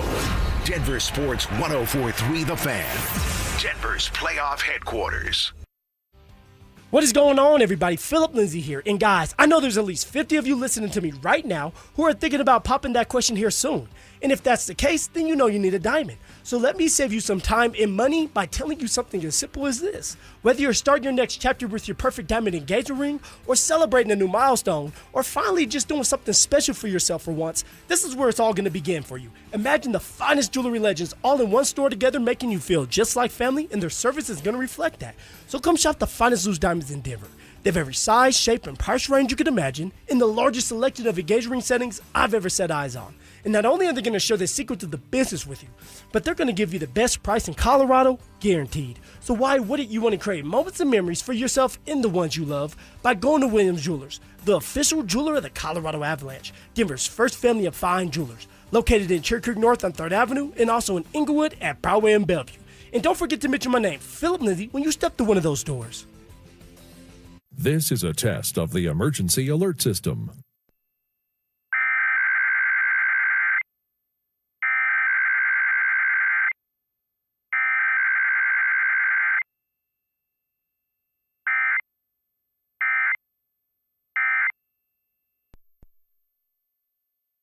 This has been a test of the emergency alert system. A lot of personal injury lawyers make claims about how good they are. But how do you know who's the best? At Berg Simpson Injury Lawyers, we've helped Coloradans for 50 years, and our results speak for themselves. We have 29 best lawyers in America, 19 super lawyers, and we're one of the National Trial Lawyers' top 25 most influential law firms. Compare us to other firms, then call Berg Simpson. If you've been injured, call Berg Simpson for free now at 303-790-2525. BergSimpson.com. Good lawyers changing lives. Between groceries, travel, and higher prices, it's easy to feel overwhelmed, especially if you're already relying on credit cards to cover the basics. If that debt is piling up, you're not alone. If you're a homeowner, you might have considered reaching out to American Financing, but hesitated because you don't want to give up your low mortgage rate. That's why American Financing created the Smart Equity Loan, a simple, smart way to get your finances back on track without giving up your low mortgage rate. Unlike a HELOC, which can fluctuate with the market, the Smart Equity Loan offers a fixed rate, so you'll have one predictable monthly payment. It lets you use your home's equity to pay off high-interest debt, free up your cash flow, and still keep your existing mortgage intact. There are no upfront fees to find out how much you can save. Call 303-695-7000. That's 303-695-7000, or visit them online at AmericanFinancing.net. NMLS 182334, NMLSConsumerAccess.org. Imagine all that could happen in 5 years. Jobs may change, kids will grow, new memes will come out, but what if you had reliable, intelligent Wi-Fi and the price didn't change for 5 years? Thanks to Xfinity 5-year price guarantee, you don't have to worry about that part of your future. You're guaranteed 5 years of Wi-Fi that boosts speeds to your devices that need them the most, that finds and fixes any issues before you even notice them. It's like a super intelligent Wi-Fi that keeps you protected from online threats. You'll get incredible gaming speeds on multiple devices and no battling for bandwidth. For the next 5 years, all your devices will be working in perfect harmony, and you get our best equipment with no annual contracts, no fees, no strings. Plus, get online in minutes with same-day Wi-Fi, all with Xfinity's 5-year price guarantee. Lock in your price and unlock the possibilities. To get started, call, visit Xfinity.com, or drop into an Xfinity store. Xfinity, imagine that. Restrictions apply. Select plans only. Over his Hall of Fame career, Terrell Davis racked up impressive numbers. 65 touchdowns, 2 championships, almost 8,000 rushing. That's why I bank at Colorado Credit Union. That's a weird segue. Colorado Credit Union treats me like a person, not a number. With personal service, great rates, and smart financial advice. And those are just 3 great perks. We can stop with the numbers now. You don't have to be a legend to bank like one at Colorado Credit Union. Visit ccu.org. Terms and restrictions apply. Federally insured by the NCUA. Hand watering trees, shrubs, and flowers is allowed in most areas, so don't miss the Tree Farm's early spring tree and shrub sale going on now. 6-foot-tall fruit trees now only $139.99, including apple, cherry, pear, and plum. Ready-to-bloom lilac shrubs now only $67.46 each. Choose from purple, pink, and white. The early spring tree and shrub sale is going on now at the Tree Farm. Come see. I-25 to exit 235. Then 5 miles west to the Tree Farm. Try Taco Bell's $5, $7, and $9 Lux Box with its triple double crunch wrap. Just don't let the Lux go to your head. Limited time only while supplies last. Price of participation varies. Specialty beverages excluded. Tax extra. Denver Sports Snapshot. Tonight on ESPN Denver 1600, playoff basketball action continues as Atlanta faces New York. Presented by Gebhardt BMW, your trusted family dealer since 1975. Denver Sports 1043 The Fan presents The Drive with Zach By and Philip Lindsay.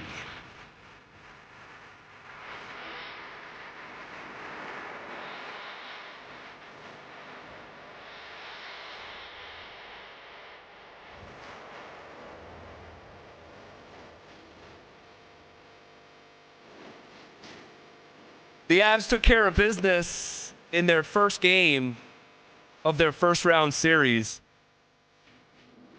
But not going to lie, man, it did not look or feel like I thought. I mean, I'll really just raise my hand. I was dead wrong about what we were going to see in game number 1, Phil. Oh, you were so confident, man. So confident. It was like on the scale of 1 to 10. 10 being, what was it again? 10 being 10, like you're the most confident of anything that could happen in the world. Exactly. It was like game 1. Like how you think game 1's going to go. I said, you still got to. Well, it's for the series. Oh, was it the series? Because I remember saying if they played the series 10 times, the Avs would win the series 10 times. Well, then you know what? Like the Avs are going to win. Right? We know the Avs are going to win. But it's probably not what people are expecting. All right, LA went out there with a little bit of a chip on their shoulder. They did. They were a little frisky. You know, they were physical. They wanted to get down and dirty. And you know what, Z? At the beginning of all that first period, they got down and dirty. Z, you were there. I was. You were there. How was the atmosphere? Was it ready to explode? Because it was a boring type of game at the beginning because of what LA wants to do. They want to pack it in, clog the neutral zone, and force the Avs to get one of those muddy, dirty goals. Yeah, and the crowd. Yeah, they were waiting to pop. Now it's an earlier game, and earlier games, these matinee games, sometimes don't have like the same energy as a game in the evening. And I think that is just more time hanging out before the game, cocktailing, and a little juice in your system. All that. So look, it's a Sunday afternoon. But that being said, it was still a playoff atmosphere. But the crowd just didn't have enough to truly cheer about. You know, to your point about like the feel and texture of the actual game. I was not sure because I was at Ball Arena for such a long time on Saturday, and then we had some company over the house on Saturday evening. Phil, dude, no joke, the earliest I had been to bed all year. You were wore out. Phil, I was sleeping at 9 o'clock. Like sleeping, like my wife's trying to watch her Bravo show, and it's like kicking me because I'm snoring. And truly, that's me every night, man. Is it? Oh yeah.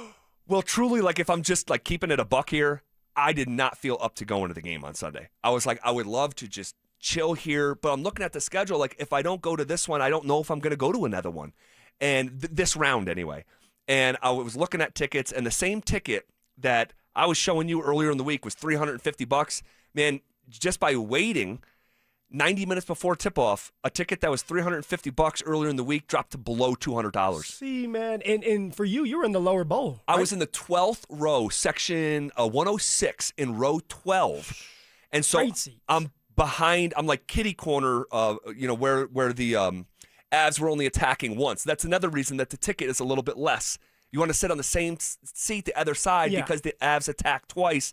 It's a more expensive ticket. Anyway, once it dropped below $200, I'm like, screw it. I'm freaking going. Just get in your car and just drive. And just get down there. And I got right in time for puck drop.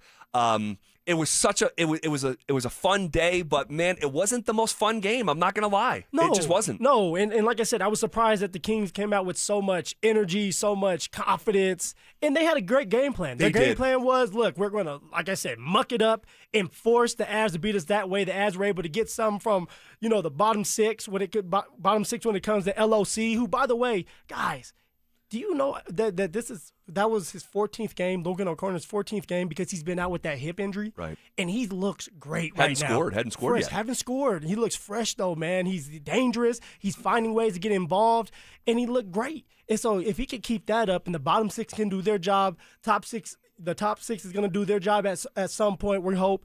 It's going to be just fine, but it's one of these ugly games where it takes till the end to really know who's going to win it, who's going to have more control at the end of that game. And it truly took to the end because the Kings end up scoring on a 6-on-4 after, the Avs are a man down.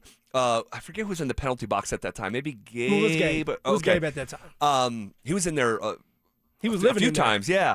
But the Kings score, and it's just like, wait a second. Like, this is getting real here. Did you ever get nervous throughout the time at there, specifically like the 2 minutes left in the game with the penalty and everything going on? I was less nervous even with them scoring down the stretch of the game than I was midway through the second period, and we're still waiting for the first tally. And Logan O'Connor scores that goal, and they call goalie interference, and the goal gets taken away. Bednar challenges it. You lose the challenge, which, by the way, I mean, and we've been talking about this throughout the year, trying to figure out what is and isn't goalie interference in 2026. It's like trying to figure out what's a catch and what's not a catch in the NFL. It just feels like, a strike zone that changes night to night. But anyway, when that goal got, wiped off. Yeah, wiped off. It's like, man, this thing is perfect it's so ripe for the taking. This is going exactly like best case scenario for the Kings. And I'm like, man, could they steal one? Because it felt like it was there for the taking. And you have to take your hat off to Scott Wedgewood. I thought he bailed the team out 3, 4, 5 times, some high danger chances. 24 saves, man. Man, he was a lesser version in between the pipes. Like if this was the 22 season and it's like Darcy Kemper or Pavel Francouz or someone like that, like you might lose that game. No, you needed Scott Wedgewood to be in between the pipes. And, shame on Drew Spivak, by the way. You notice he's not here right now. He doesn't want to hear it. Drew had Blackwood in between the pipes. He did. At one point I was like, you know what? Drew might be right. Bednar makes the right decision, keeping Wedgie in between the pipes, and it pays off. And I think he owes you a six-pack or something, doesn't he? A six-pack. 24. Let's call it 24. Is that right? I'm going to be fat after it. He owes me something clear, Ooh, I'll say. All right. Because H2O, I got you. High quality. he lost a couple bets with that. But, it's just like, look, it's the playoffs. And we talk about this, Phil. We talk about it. This high-flying stuff. Right, these sexy one-timers, these high-octane breakaway goals. It looks less like that in the postseason, and it looks more like Artturi Lekkonen's goal. And how about this, dude? The kicking it from his skate to his tape to wrap around the goaltender, like, holy smokes, dude! No, it was awesome to see, dude. The level of like hockey acumen and instinct in that moment. Instead of just whacking at the puck because you're right there in front of mouth of the goal instead of whacking at it, kicking it to your stick and then wrap it. I'm like, whoa. Well, that just shows you, like, not panicking, right? Not panicking, being in moments like this, situations like this in the playoffs, and coming up big for your team. That's what you need. That's what we need moving forward. It's not going to just be Nathan McKinnon and Netchis and Gabe. No, it has to be everybody doing their part. I won't be surprised if Parker Kelly gets on the score sheet here in a big-time moment, right? Sure. It's guys like that. Malinsky's another one that you have to watch out for. So this is going to be a great series. It may be a boring one, but as long as we win at the end of the day, I don't care. I don't give a damn. Yeah, well, the Avs have to find a way to unlock more of who they naturally are, and that's on Jared Bednar, who, by the way, talked after the game about beating the Kings at their own game. I'm really happy with the way we played, too.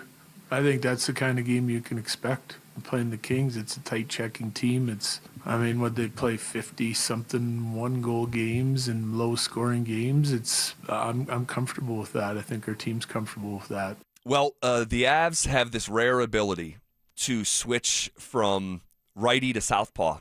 They say styles make fights. Well, they can beat you at your own style. Shapeshifters. I love it. No doubt. No doubt. No doubt. So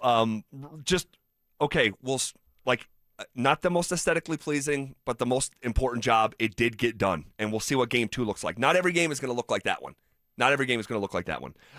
Okay.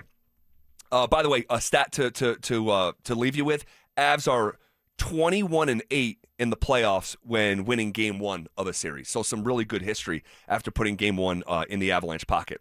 Okay, so the Avs and Nuggets each won playoff games. Somehow, that was not the most maybe impressive thing that happened in Denver sports this weekend. I can't believe this is a segment. It's coming up next. Avs playoffs. Nuggets playoffs. It's beautiful. It's brutal. The ups, the downs. We're here to help you through it because we get it. We're just like you. You're going to yell at your TV. You're going to text your group chat in all caps. You're going to have opinions. Well, guess what? So do we. Lots of them. We're here to tell you the truth. We'll talk. We're saying what everyone's thinking out loud. Denver Sports 104.3 The Fan. Denver's playoff headquarters. What is it, boy? Someone need help? Someone in trouble? Oh, okay. So you just want me to get Progressive Auto Insurance because their collision coverage covers up to $1,000 in vet bills if you're injured in an accident? That's it? Okay, calm down. Let's not resort to name calling. Progressive's collision coverage helps pay for care for your pet when they're in the car during an accident. No, you're right. Sorry, I shouldn't have said calm down. Progressive Casualty Insurance Company and Affiliates. Coverage included with purchase of collision coverage and subject to policy terms. I'm Ed Evans, CEO of Consumer Cellular. No, we're not one of the big guys. Truth is, we don't want to be. If you're over 50, Big Wireless probably has you paying for more data than you might need. You could be throwing away thousands over a lifetime. Our entry-level data plans start at just $20 a month. And for a limited time, switch and get your second month free. Call 1-888-FREEDOM, visit consumercellular.com or a store near you and get your second month free today.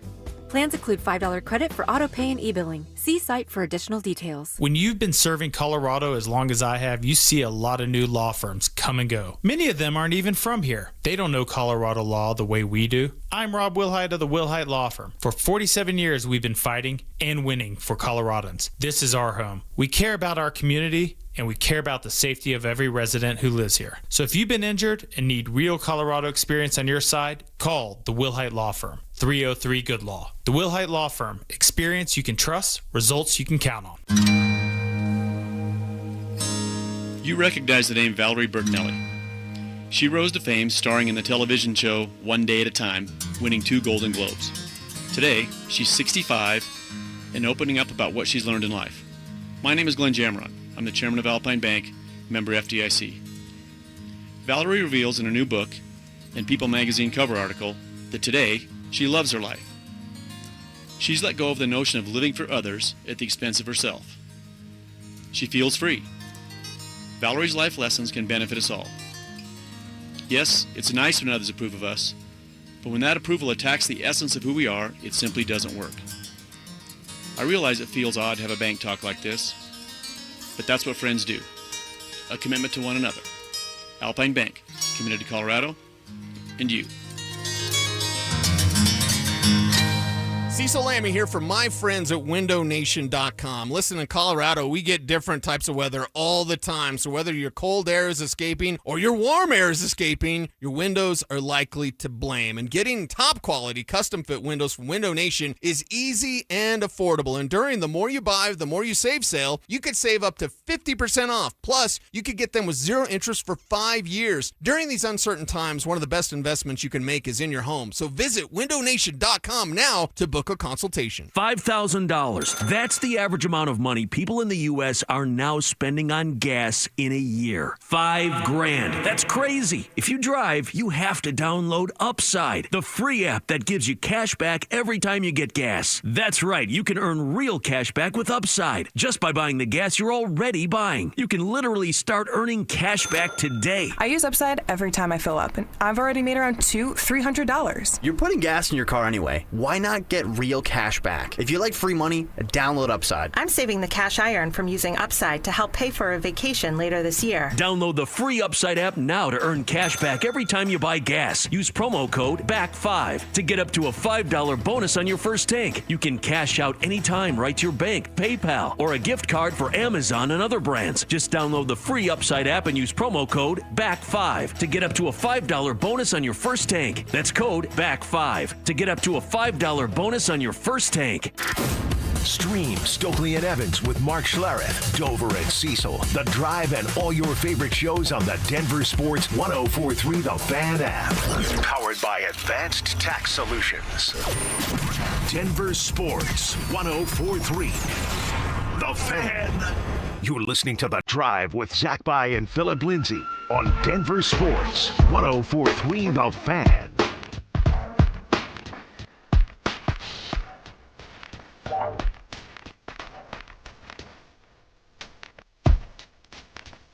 So the Colorado Avalanche win a playoff game. Handle business. The Denver Nuggets win their playoff game. Spank that ass.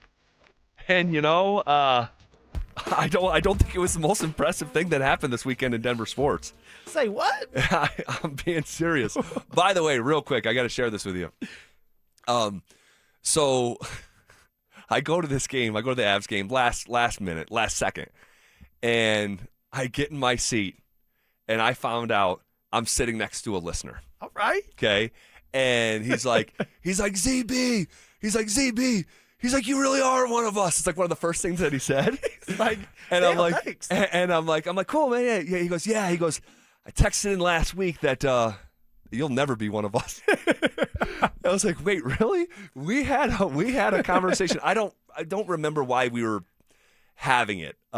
You were just talking about how you've been in Colorado for almost a decade. Yeah. And I was like, well, now you're a Coloradoan because you said, how do I know more than you? And I said, well, you've been here long enough. Yeah. And then that kind of how it started. And then you were like, well, how long do you have to be here to be considered part of the family? And then, everybody started to go at you. Yeah. Good and bad. And there was some people who were like, hey, man, you're good. You've been here with us, blah, blah, blah. And then there was like, but there was a couple people like, yo, you'll never be. Like, you'll never be. And one of these guys said, you'll never be one of us. And then I go and sit next to him at the game, like right next to him. And it was just funny how that, like, I'm like, you cannot make this up. And he's like, you're all right. So yes. Are you one of us now?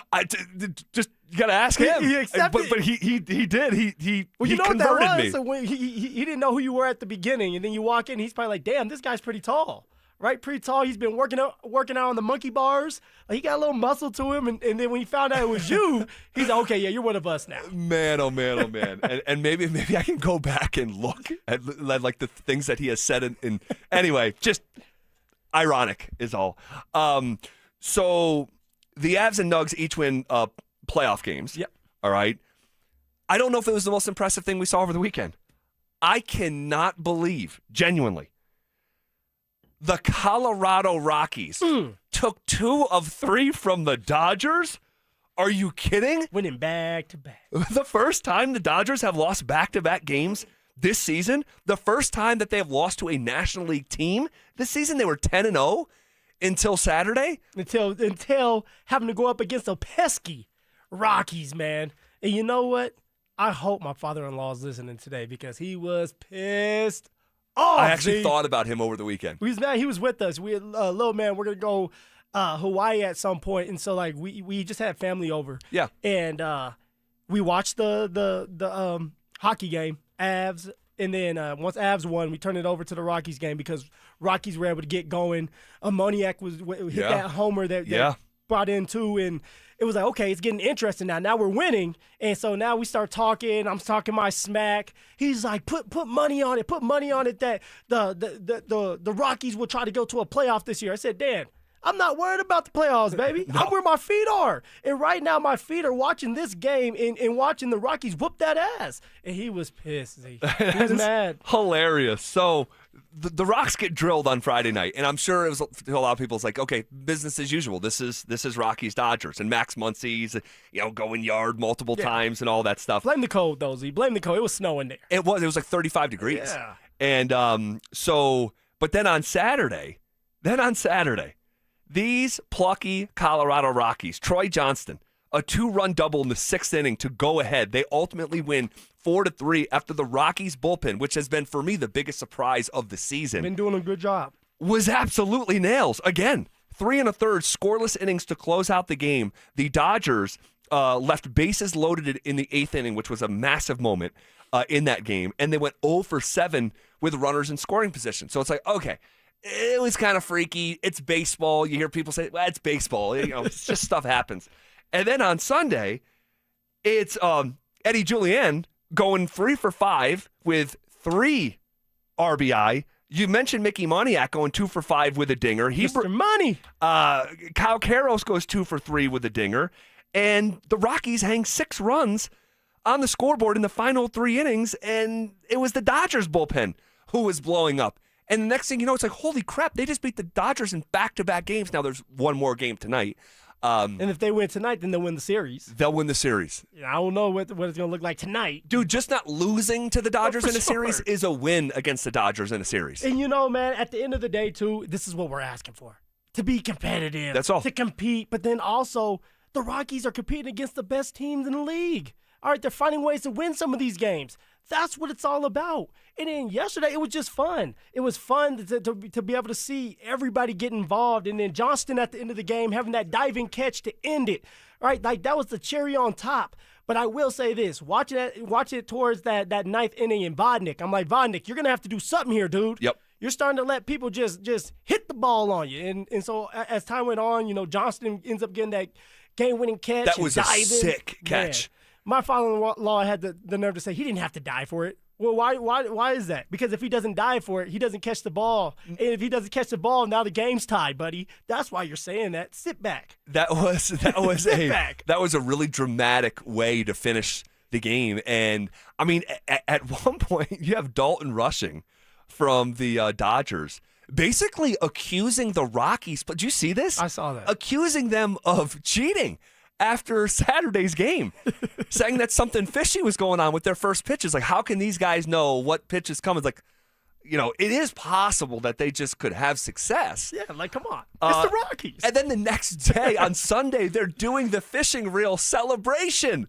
Are you kidding me? Reel it in, baby. Reel it in. I mean, it's just hilarious. So when we talked about, like, before the season ever started, like, what you're looking for, one of the things was, Can this young group come together, mostly young group, and celebrate these moments and look like they're having fun out there competing? And we've seen that and some. And so, again, no one is saying that the Rockies are going to the postseason. No one's saying that we're not even saying that the Rockies aren't going to lose 100 games. Now, right now, I would almost bet that they won't. But if you're just reacting to the games through a reasonable lens of expectation. And just watching it one by one, right? One game at a time. That's all. This was one of the worst teams in the history of the sport that's been around for like over 100 years. And they're competitive and they're competent. Those 2 C's is what we're looking for. So and they're having fun. And they are. And so do you give them a shot tonight?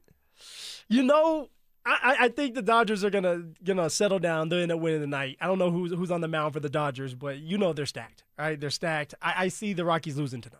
Okay. What about you? You think they win the series? I think they take it on the chin tonight. Okay. I think they take it on the chin. But through 3 games, They have literally outscored the Dodgers. So, wow, didn't have that on my bingo card. All right, the Nuggets took Game 1 versus Minnesota. Game 2 on deck tonight. What positives do we want to see continue, and what early trends need to get clipped? That's next. It was playoff hockey at its finest. Tight, fast, and unforgiving. The Colorado Avalanche strike first, locking down Game 1 with a gritty 2-1 victory over the Kings. Big saves, timely goals, and a statement made early in this series. The Avs defend home ice and take the lead. But this battle is just getting started. Buckle up, Denver. Avalanche hockey is back, and the tone has been set. Denver Sports 104.3 The Fan. Denver's playoff headquarters. Mike Rowe here with another fun fact. If your concrete is cracked or uneven, you can actually lift it back up. Whether it's a sinking driveway, a patio, or a sidewalk, do yourself a favor. Call Groundworks. I spent some time working with these guys. They're the real deal. Their people are trained and certified to lift your concrete slabs. Schedule a free inspection with Groundworks, the foundation and waterproofing experts. Licensed in all states where work is performed. See website for details. Performance matters in intimate moments. Don't let ED ruin them. This is Jeff for the Rocky Mountain Men's Clinic, and I want to assure you that if you're like the vast majority of guys, you don't have to suffer with ED anymore. In fact, you might be pleasantly surprised at how the right treatments could positively impact your love life. At the Rocky Mountain Men's Clinic, our advanced medical therapies go far beyond pills. We have treatments that are effective in well over 90% of cases, and we offer specific and combinative treatments that can dramatically enhance both your performance and your stamina. You could even last up to an hour or more and bring a far greater level of intimacy to both you and the one you love, perhaps performing like you haven't in years. So call us today and find out why our advanced treatment strategies offer so much more. Your first visit is just $99 and gets you blood work, a medical consult, and if medically advised, a test dose. And if that test dose doesn't work in the office, your visit is free. Call 720-440-7900 or go to RockyMountainMen'sClinic.com. Rocky Mountain Men's Clinic, advanced medical science to improve men's lives. Jacob's Law, 303 Law 4040. Really proud of this case that we just settled. There was a young man very seriously injured. In fact, I had to go to the hospital and meet with him and his family. And we checked with the insurance companies while I was at the hospital, and they claimed no insurance coverage on either side. And on top of that, he had no medical insurance. So he was going to be facing about $400,000 in medical bills. And I said to the family, I said, I cannot make you any promises, but I know no other lawyer is going to touch this case because the insurance companies say they won't pay. But I want to try. Let me at least try. And I put my team at 303 Law 4040 on it, and they found $75,000 in insurance coverage that the insurance companies did not want to pay. So not only did we get them $75,000, but we also found a way to get them on Medicaid. So the $400,000 in bills was covered by medical insurance as well. We were proud. We fought for them. We'll fight just as hard for you if you ever need us. The number is 303 Law 4040. Go ahead, save that number in your phone. You never know when you're going to need us. It's 303 Law 4040. Hey, Broncos country. I'm Terrell Davis, and I'm here with Donnie, owner of the Fitness Gallery. There is nothing more important than your health. That's why I made the smart move to invest in fitness equipment with Fitness Gallery. It's a game changer. Work out on your schedule from the privacy of your own home. I have a true treadmill at home. It's the smoothest and quietest I've ever been on. You're ready to make fitness fit your schedule. Don't wait. Secure pre-tariff pricing today. You never regret buying quality. Visit Colorado's largest fitness store, Fitness Gallery, and get started on your goals today. 2026 is shaping up to be an amazing year to buy a home in Colorado. If you've been dreaming about getting into your first place, upgrading for more space, or downsizing for a simpler lifestyle, now is a smart time to start planning. And the first step is easy. Get pre-approved. With American Financing, you can get it done in 24 hours or less, so you'll know exactly what you can afford before you start shopping. Rates have been dropping, home prices are steady, and more homes are hitting the market. You could score the right home at the right price and lock in a monthly payment that fits your budget without stretching yourself thin. And unlike renting, every payment you make goes toward your future, not your landlord's. And here's a misconception we love to bust. You do not need 20% down. Many buyers purchase with with as little as 3% down. So if home ownership is on your 2026 goals list, let's make it happen. Call American Financing, Colorado's home for home loans at 303-695-7000. That's 303-695-7000, or visit them online at americanfinancing.net. NMLS 182334, NMLSconsumeraccess.org. Veterans and active duty service members, when your call to service ends, your mission doesn't have to. Go from GI to IT in just a few months at My Computer Career. Prepare for a high-demand career in cybersecurity, protecting people, systems, and institutions from real cyber threats. Cyber warriors are needed now. Will you answer the call? Go to mycomputercareer.edu/CWP to learn more. That's mycomputercareer.edu/CWP, an elite CompTIA certification partner. VA education benefits are available to those who qualify. This message comes from Viking, committed to exploring the world in comfort. Journey through the heart of Europe on an elegant Viking longship with thoughtful service, destination-focused dining, and cultural enrichment on board and on shore. With small ships that bring travelers closer to the destination, there's more time to explore. And every Viking voyage is all-inclusive, with no children and no casinos. Discover more at Viking.com. This segment on 104.3 The Fans brought to you by Williams Jewelers, the official jeweler of the Colorado Avalanche. KKFN and KKFN HD1 Longmont, Denver. Powered by Regen RX. It's The Drive with Zach By and Philip Lindsay.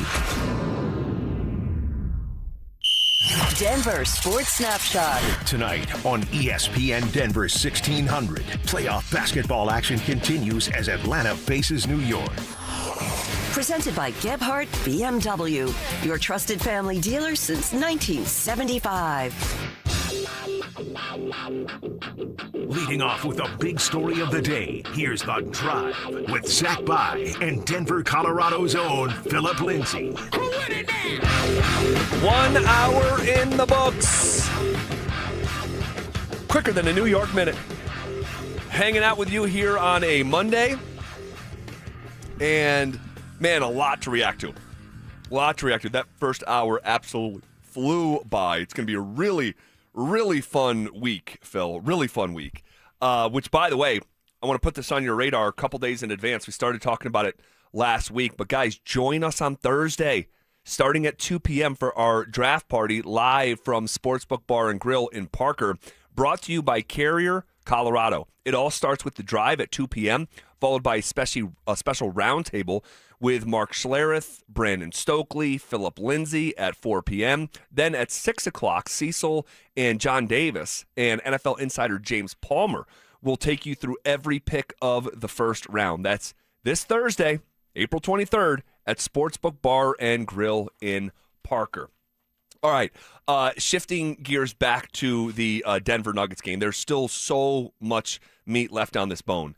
Game 2 is tonight. It's tonight, man. All right, I'm going to transition right from the show down to the arena. All right, if you see me, feel free to say hello.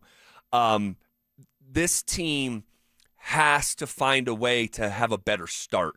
That was pretty discouraging, and we were talking about it last week, like, hey, first minute of the first quarter, like the intensity level, it's got to be where it needs to be. Start fast and finish strong. Like, that's exactly what we talked about for I want to say two straight days. Yeah. You got to start fast. And they did not. They found themselves down by double digits, 33-23 after that first quarter. 2 scoring runs, totaling 24-6 over a 5-minute stretch in that first quarter. Nuggets had 6 turnovers in the first quarter, 9 in the first half. The Timberwolves were able to score 13 first half points just off turnovers. Man, that's great that the team won, but that's not a sustainable start. No, it's not sustainable, and it's very sloppy, right? It's like you're on your home court. You have everybody cheering, excited, ready for you to get going, and it's like a dud at the beginning. You lay an egg at the beginning, and then you start to pick things up. And it starts with Jokic, see? I'm going to put this one on Jokic. Jokic had 3 turnovers in the first quarter. He did. Jokic didn't seem like he wanted to shoot the ball as much in the first quarter. And it's like, dude, this is your time. This is playoff time. things are going to run through you. Once you stabilize everything and you kind of settle everybody down, now everybody else can get involved. Jamal Murray did a great job of doing his part, but I want to see more from Jokic early. All right, they're gonna give Jokic opportunities where Rudy Gobert go one-on-one. Jokic has to take advantage of those opportunities like he did later on in the game. All right. Also with Jokic, it's like you can't have these bad decisions early in the game in the first two quarters, especially in the first quarter when you have 3 turnovers. So if Jokic can start fast, then everybody else around him is going to be just fine. They can start fast, and now you're not down in the first quarter. Yeah, so it's got to be better. Luckily, they, all is well that ends well. They leave game 1 unscathed. Against Minnesota since 2022, this is really important when we're talking about these turnovers. Since 2022, when Denver either ties or wins the point battle off turnovers, they're 11-2. This is like a real meaningful trend. And so they were able to tighten it up in that second half. That first quarter was, really, it was basically a disaster of a start. It was. It really was. They couldn't hit anything. They're turning the ball over left and right, and not all turnovers are created equal, right? If I try to pass it to you and the ball ends up in the third row, that's a dead ball turnover. We get to go back and set our defense. If I try to pass to you and it gets stolen, they were having trouble doing dribble handoffs for whatever reason. It was just really, really sloppy, ZB, to start the game. And it's like, guys, we're in the playoffs. This is your moment. This is your time. You have the Wolves feeling like they're owning everything. They're being more physical than you. They're aggressive. They had the confidence building. It was just not a good first quarter.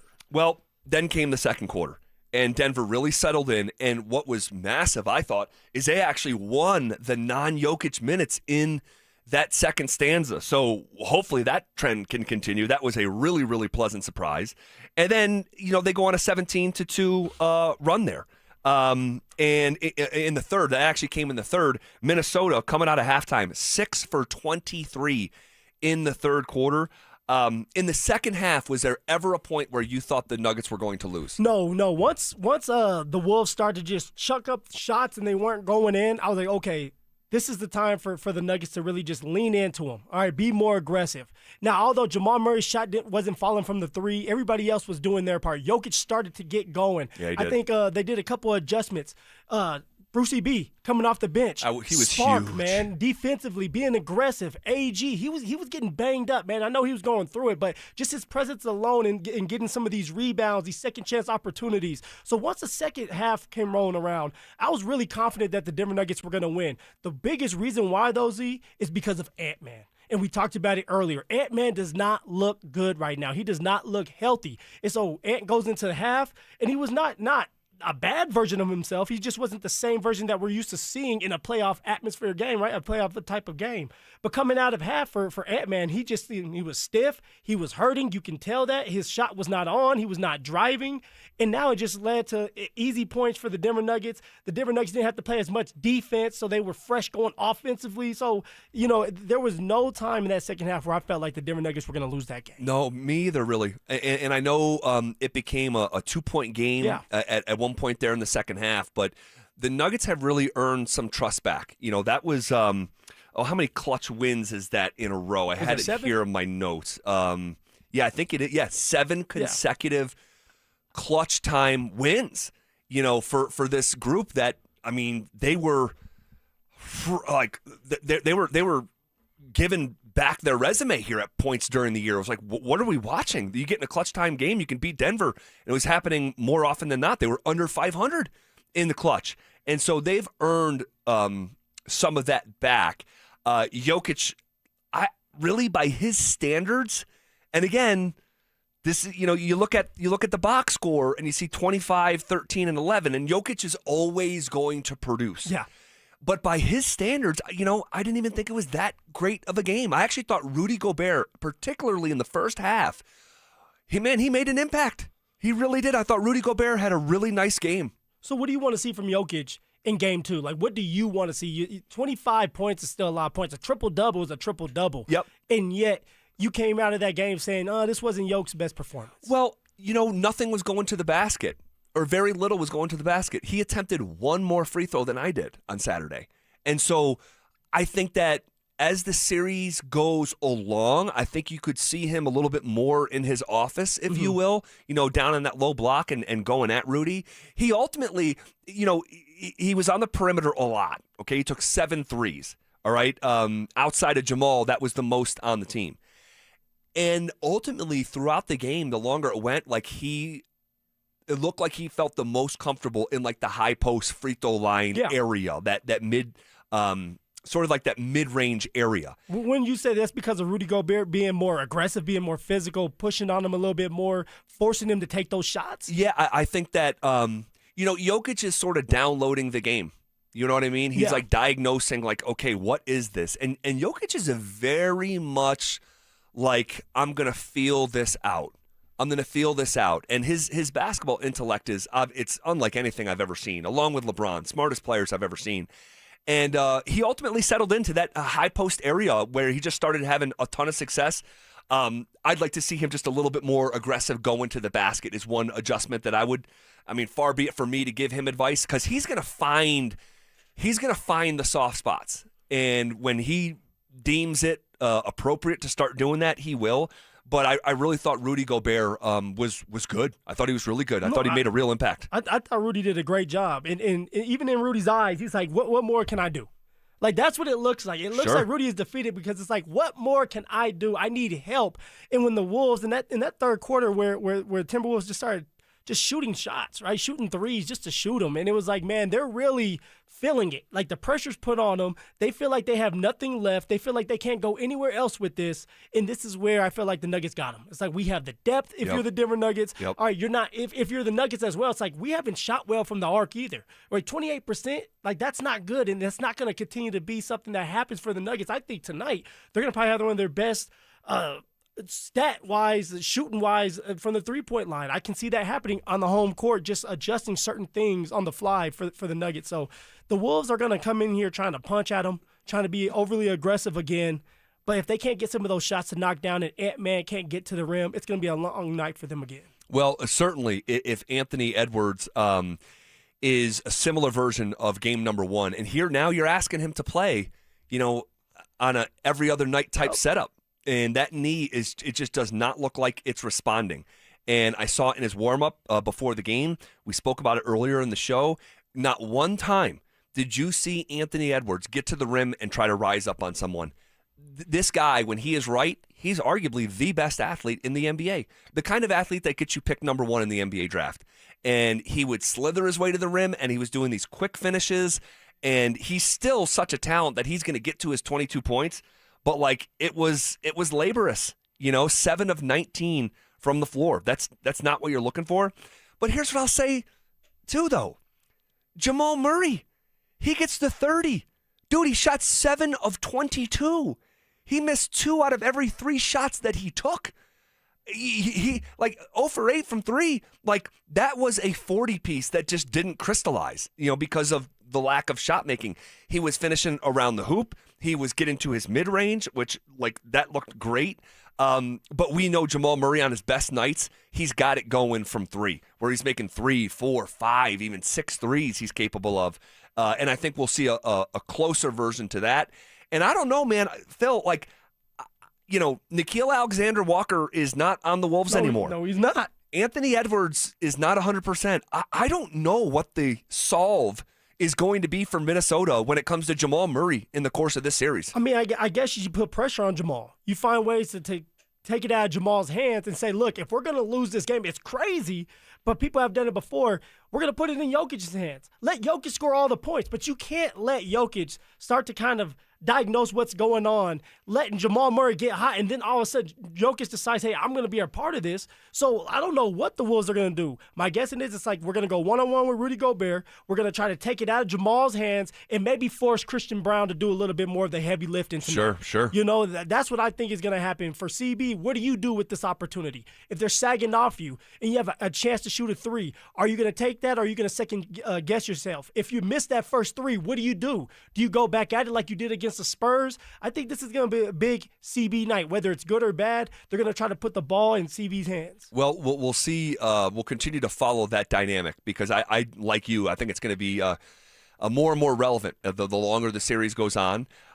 Jamal, man, you gotta tip your hat to him because this is a matchup that has been unkind to him. This has been a really physical matchup. This has been like they just dog Jamal Murray. They pick him up full court.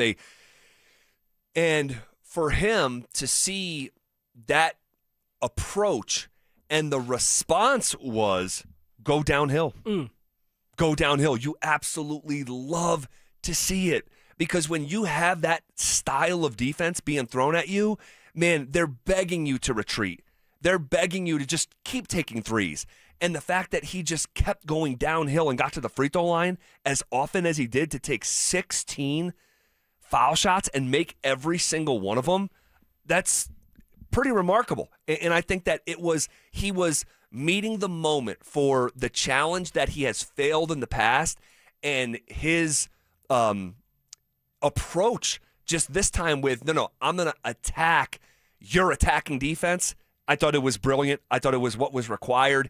Now, you have this Chris Finch situation, who the first thing that he did is went to the microphones after the game and tried to win the battle after the battle. Well, explain that. Z, explain when a coach does that. Yeah, and he's just trying to set the table for game 2. No one was better at this than Phil Jackson, but coaches have done it all throughout time of trying to plant the seed of like, really? And so listen to Chris Finch after the game. You kind of touched on Murray's free throws, and I think 33-19. Thoughts on the discrepancy with just kind of the flow of the game? I mean, yeah, I thought we played really good defense. I thought on him, a lot of those ones in the second quarter, we were there, we were physical, we were vertical. You know, he initiates the contact, he spills away, and then he gets rewarded for it. Jokic does the same thing. You know, we got to be solid around that. You know, 16 free throws is a lot. You know, 16 free throws, it's almost as many as we shot all game. So, like, this is... not lying. It is a lot. It is a lot. It is a lot. But there were not, like, a bunch of calls that were like, oh, my gosh, like, okay, got away with one there. Like, there was a call on Anthony Edwards in the first half on a jump shot that was, like, literally he was not physically contacted. And unfortunately, Adelman, out of emotion, challenges something so early in the game. Well, that's like a rookie mistake, though, right? Like, it was. You're nervous. You just had something that wasn't a good call, and you're like, man, I have to do my job, right? Isn't that what we've said about David Adelman? What are you going to bring to the table? Yeah. And he challenges it. Yeah, it was too emotional, I thought, for time score situation in the game. Anyway, but this is probably the right approach from Chris Finch.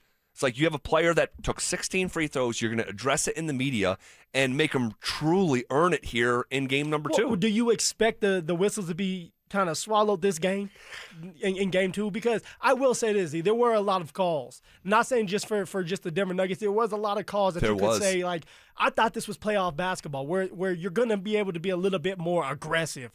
And there were some calls that were like, you didn't have to call that. It wouldn't shock me at all if there's a bit of a shift here in game number 2. It wouldn't shock me at all. Here was Jamal Murray after the game talking about some of those free throws. 4 of them were technicals before the ball gets in bounds and this and that. So, I mean, I thought I got fouled on every single one of them. I don't know what everybody's talking about. It's real fouls. It was just being aggressive and guys staying with it. You know, we didn't make shots. Everybody didn't make shots in the first quarter. So we knew that was not an issue, but, you know, something we're aware of, and we just had to keep shooting. Myself included, I didn't make a 3 today. I didn't stop shooting, and I was able to, you know, find guys and just keep the defense on their toes, just shooting. So Jamal Murray has reached 30 points in 20 Denver Nugget playoff games. The team's record is 15-5 when he gets to 30. And I just, based on what I saw, all right, on Saturday, and Jamal's approach and his readiness for this moment and this matchup, it's not the last time he's getting a 30 in the series. You know what, Z? It might be tonight. Jamal is licking his chops because he's looking at Ant-Man saying, you can't do a damn thing. You want to know why? Because you're banged up. You know it. I know it. The fans know it. And so what I'm going to continue to do is I'm going to use Jokic. Jokic is going to have these screens. I'm going to move around. I'm going to wear you out. Just like Ant-Man said, he said it's tiring trying to chase Jamal Murray. Well, I don't know why you would say that, Ant, because now Jamal's listening to it and say, oh, yeah? Well, now I'm really going to wear you out. And by the second half, when your knee's all sore and it's stiff and it can't move, that's when I'm going to really take advantage of you. So Jamal's licking his chops and he's ready to go. He's excited, and I would not be surprised if that man goes for 30 again tonight. No, wouldn't shock me at all. Wouldn't shock me if he goes for 40. I mean, he's in that. It's the approach. It's not necessarily seeing the ball go through the basket over and over again, because we didn't see that on Saturday. But it's the approach, and when the approach is there and the readiness is there, So we'll see. We'll see what we're in store for later this evening from Jamal Murray. Bruce Brown, Brucey B.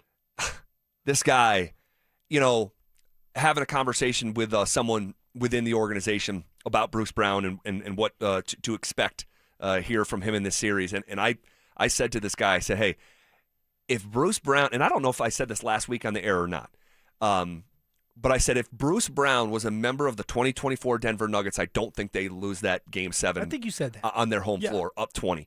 Bruce Brown, and for all my complaints about Russell Westbrook, and I think I'm repeating myself from last week as well, for all my complaints about Russell Westbrook, your boy. Look, Russ is in your mind right now. Rent-free. Living rent-free in ZB's mind. Partially true. But as much as he drove me nuts, there was this characteristic about him that was like, you're not going to punk us.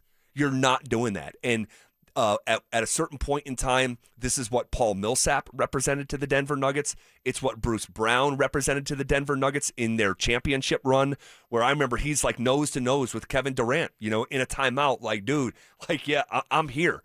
And his intensity and his spirit, it's so real. One, it's like so contagious. Yes. The crowd, everyone Yes. just rallies around this guy. Everything he does is loud. I told you I've never seen him score a bucket and not let someone know about it.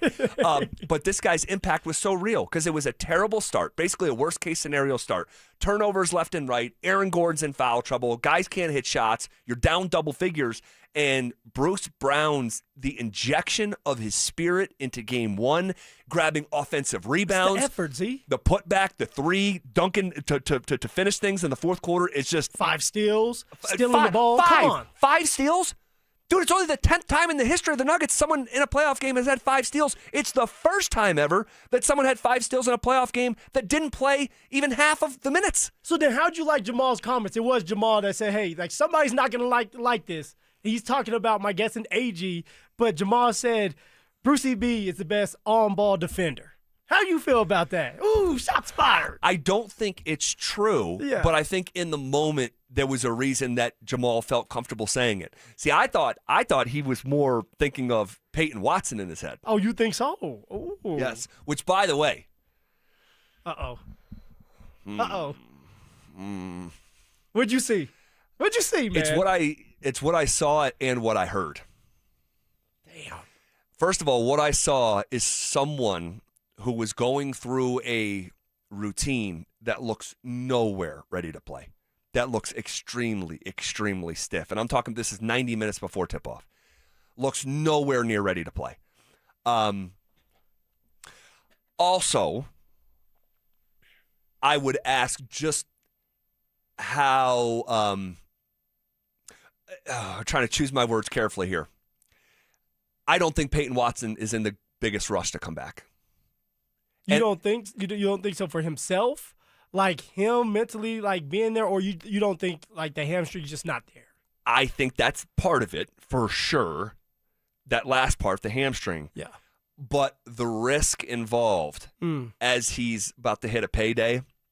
You brought this up a couple times. I did. How a player could, two different ways a player could take it. Yep. Right? Going into the playoffs, you could be all in, wanting to rush back. You want to be out there for your team, or if you're on a contract or you're getting ready to be into a contract year where you're able to get paid, you kind of sit here and say, what's worth it? Is it worth going out there and getting hurt for a 4th time with the hamstring? Right. Or do I get healthy, maybe get ready for the second round if I'm ready to go even at that time, but I'm looking at that payday? Yeah. So, and that's just me, like, knowing the landscape as a sports fan and how athletes can think about things and view things. Money. You think about your money, right? Period. And I may be thinking the same thing. But that's me just as a sports fan spitballing. It's something different when I talk with someone inside the organization that I trust and they echo the same sentiment. And I'll just say this. He switched agencies. He did. Within the last year. He's now part of Clutch Sports. And Clutch has a reputation of pulling strings, yanking strings. And the people that are in Peyton Watson's ear right now are not concerned about a Nuggets playoff run. So I'm going to keep it a buck here, okay? I'm going to keep it a buck here. Be real. I don't think we're going to see Peyton Watson in the postseason. Whoa, hold on. Oh, I thought you were going to say you see him for the rest of this series. I have real doubts. I have real doubts. Damn. Yep. And I get it. I get it as a player, right? Get it when you're hot. And nobody wants a player that's hurt. You have to get healthy. That's number one. And if you go out there, like we talked about, and you hurt that hamstring again, how much money do you lose? You're out there for your team, but your teammates at some point, they really don't care about you, especially the ones that have already been paid. Jokic is a great. Jamal Murray is a great. You have Peyton Watson that's finally looked at differently and is going to make over $100 million. That's if he's healthy. So now you're saying we may not see this man for the postseason. I am completely. Yes. I'm not reporting that. No. I'm telling you, my own personal expectations are like near my ankles when we're going to see him. I just have real doubt based on what my eyes told me, based on the chronic hamstring pulls at this point. It's 3 times within a 4-month period, and there's a $100 million contract hanging in the balance. And the people that are closest to him right now giving him the advice, they're not inside the Denver Nuggets organization. No, they don't care about them. So, yeah. Well, we're fixing to find out. Yeah, we'll see. Time will tell. We'll see. I hope I'm dead wrong. Well, round 2 comes along. We'll see. Really need the man. We'll see. Okay, 3 Denver Nuggets named finalists for some big-time awards, and, man, expect a massive move in the NFL that will shake up the AFC. That's coming up next. Start the clock. The Denver Broncos traded their first-round pick, but they could surprise us all and trade their way back into day 1 action. Join us at the Sportsbook Bar and Grill in Parker Thursday, April 23rd for the Denver Sports 104.3 The Fan Draft Party, presented by Carrier Colorado. Zach Bai and Philip Lindsay will broadcast live starting at 2 p.m. Brandon Stokely and Mark Schlereth join the action at 4. Then John Davis, Cecil Lammey, and NFL insider James Palmer take you through every first-round pick. We'll see you there. Denver Sports 104.3 The Fan. Hey, what's up, guys? Zach here for the Rocky Mountain Men's Clinic, talking to you fellas out there. If you've been wandering around the house lately, wondering why you're tired, foggy, unmotivated, somehow gaining weight, even though your diet isn't that bad, guys, you might be dealing with low testosterone. A lot of guys just blame it on getting older, but let's be honest, you shouldn't feel like you need a nap after tying your shoes, all right? And if those workouts feel more like warm-ups, your sleep is trash, and your sex drive is gone missing, it might be time to get checked. Guys at the Rocky Mountain Men's Clinic, they use advanced medical strategies, TRT, GH peptides, NAD+, GLP-1, PDA, and more to help you get your energy back, improve sleep, boost your workouts, shed pounds, all right? The appointment is just $99. That includes a medical consult plus a T and PSA test, all right? And if you start treatment that day, your visit's free, all right? They have 5 locations in Colorado to serve you. All right, they've treated tens of thousands of men. So go take that low T quiz online at RockyMountainMen'sClinic.com or simply call them at 720-440-7900. Again, that website, RockyMountainMen'sClinic.com. Featured therapies are compounded and have not been evaluated nor approved by the FDA. Provider prescription required. See website for details. Progressive knows that for business owners, vacations hit different. But hey, at least you finally took a vacation. And look at that. You only answered 53 calls, 84 emails, onboarded 1 new hire, and covered for Chris while he's out on paternity leave, and you did it all from a kayak. Because you, my friend, know how to relax. All right, you may not know how to take a day off, but you do know both your personal and business auto insurance needs can be covered in one place with Progressive. So at least that's relaxing, right? Progressive Casualty Insurance Company and Affiliates, not available in all states or situations. Workdays can be unpredictable, but your workwear shouldn't be. With the Cintas Apparel Plus program, you'll have freshly laundered garments for everyone on your team delivered every week. Cintas has workwear for just about any job imaginable, with high-performance fabrics and an uncompromising fit that stretches and moves with you. Don't leave looking and feeling good to chance. Visit Cintas.com. Oh, I'm ready! And get ready for the workday.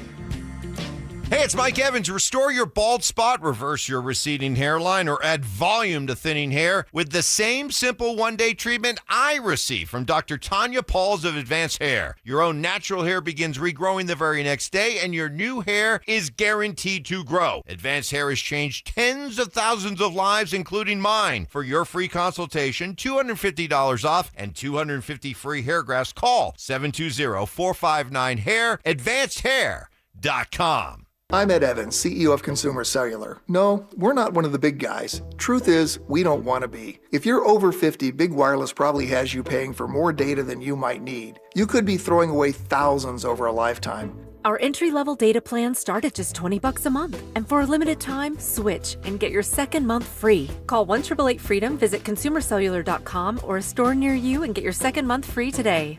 Plans include $5 credit for auto pay and e-billing. See site for additional details. Tired of hearing scary radio ads about the IRS? Tax Relief Advocates is different. TRA is here to tell you that if you owe money to the IRS, whether it's $5,000 or $500,000, we have a solution. TRA can eliminate or reduce what you owe to the IRS with zero risk to you. We have over 1,000 5-star reviews on Google and an A+ with a BBB. End your tax nightmare today by visiting TRA.com or call 800-583-6681. That's 800-583-6681. Hey guys, it's Mark Schlereth. I just made one of the best decisions of my life. I got rid of my glasses. I went to Cutarelli Vision and had refractive lens exchange, RLE. I wore glasses for distance vision, but I got to that inevitable point in life where I was always needing those reading glasses just to do about anything, and half the time I couldn't find them. Seeing menus, texting, reading my computer, or studying film, it was a struggle. But now I see the world perfectly near and far without any glasses thanks to Cutarelli Vision RLE, the perfect permanent solution to spending your good active years not needing reading glasses. And here's the cherry on top. You'll never develop a cataract. Dr. Cutarelli is Colorado's most experienced with over 90,000 vision correction procedures. You can trust him to know if it's the right time for you and RLE. Schedule your free Zoom consultation at coloradorle.com. Cutarelli Vision RLE, no readers, glasses, or contacts, or cataracts. coloradorle.com. I'm Rob Wilhite. For almost 50 years, Colorado has trusted the Wilhite Law Firm after serious car accidents. With over $1 billion recovered, we know how to win for our community. Injured? Call 303-GOOD-LAW or visit WilhiteWins.com. That's WilhiteWins.com. Hi, Dan Cicchini. For custom kitchens or cabinetry facing done right, go to drhi.com. Great cash incentives or a special financing rate of 0% APR with 72 equal monthly payments with approved credit. Call for details, 800-362-8370. Running a small business means juggling a lot. Your network has to handle it all. That's where a fiber-only provider falls short. You need a partner who gives you a greater advantage. Introducing the Total Solutions Advantage only from Comcast Business. A first-ever combination of the largest, fastest fiber-powered network, the most reliable Wi-Fi, gig speeds with equipment and security included, and a 5-year price lock. Plus, it's all backed by a 30-day money-back guarantee.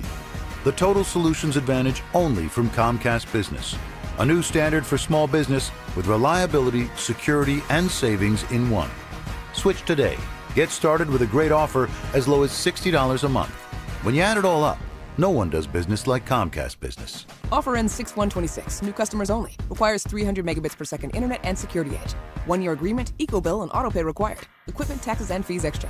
Most reliable Wi-Fi based on Open Signal Awards USA Fixed Broadband Experience Report, May 2025.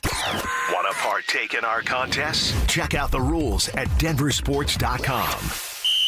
Denver Sports Snapshot. Tonight on ESPN Denver 1600, playoff basketball action continues as Atlanta faces New York. Presented by Gebhardt BMW, your trusted family dealer since 1975. Every day at 3:30, the drive comes off the top rope to hit you with a 1, 2, 3. Finally, The Rock has come back to Denver. Tape your wrists, stretch your spandex, and oil your hair. Here's Zach and Phil with today's 3 count on the drive. All right, let's come off the top rope with it. All righty. So, per Adam Schefter, how about this? The Patriots are likely to trade for Eagles wide receiver A.J. Brown. Uh-oh. And I remember, I don't know, maybe 5 weeks ago saying, hey, there's a lot of conversation about A.J. Brown probably not getting moved until after June 1st. Yep. That's the report here, that this thing has been like kind of agreed upon, and the Patriots could be getting the true number one that, well, I don't know how long they've been looking for. They just got, they had Stephon Diggs last year. But yeah, it sounds like the dynamic in the AFC, the team that knocked the Broncos out of the playoffs, could be the one getting A.J. Brown. So reuniting with, if you're A.J. Brown, you're reuniting with Mike Vrabel. You're going back there, going back home where you guys once were in Tennessee, where Vrabel decided that he wanted you, he drafted you, now you go back with him.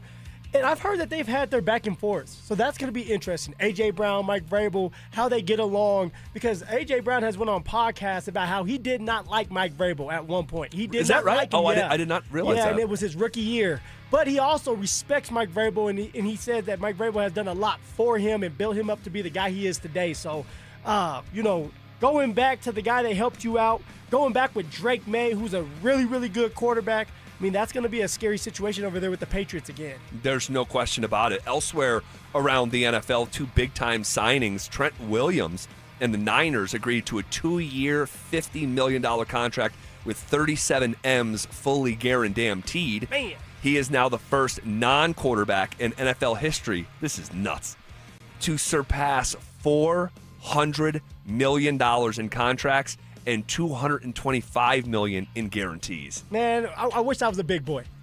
And Trent Williams is a big boy. That's a scary one right there. If I was the lineman, I would be getting paid $400 million. All you have to do is be mean. Move some guys, right? It's that easy. It's that simple. Man, that's a lot of money. It is a lot of money. That's crazy. And then Brandon Aubrey, how about this? Becomes the highest paid kicker in NFL history, signing a 4-year contract that's got $20 million guaranteed. He's going to get $7 million per year in this new deal. This guy was not in the NFL.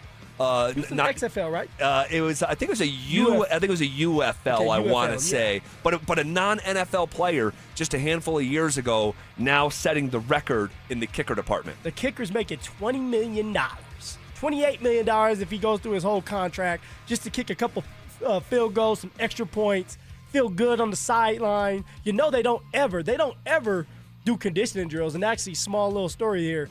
Indianapolis, we had a really good kicker, punter that was. We're doing some conditioning after, pops his Achilles. Yeah, out for the season, and he wasn't supposed to do the conditioning drills. Yeah, so kickers don't even condition like that, man. Yeah. Just get paid. I mean, Brandon McManus used to dress up like a referee. Still doing that. And then do quarterback drills. Dante, you got something real quick? Go ahead. No, you guys were just talking about Brandon Aubrey and his career path to get into the NFL. He played in the MLS, so he has a huge soccer background. I think it didn't work out for him there.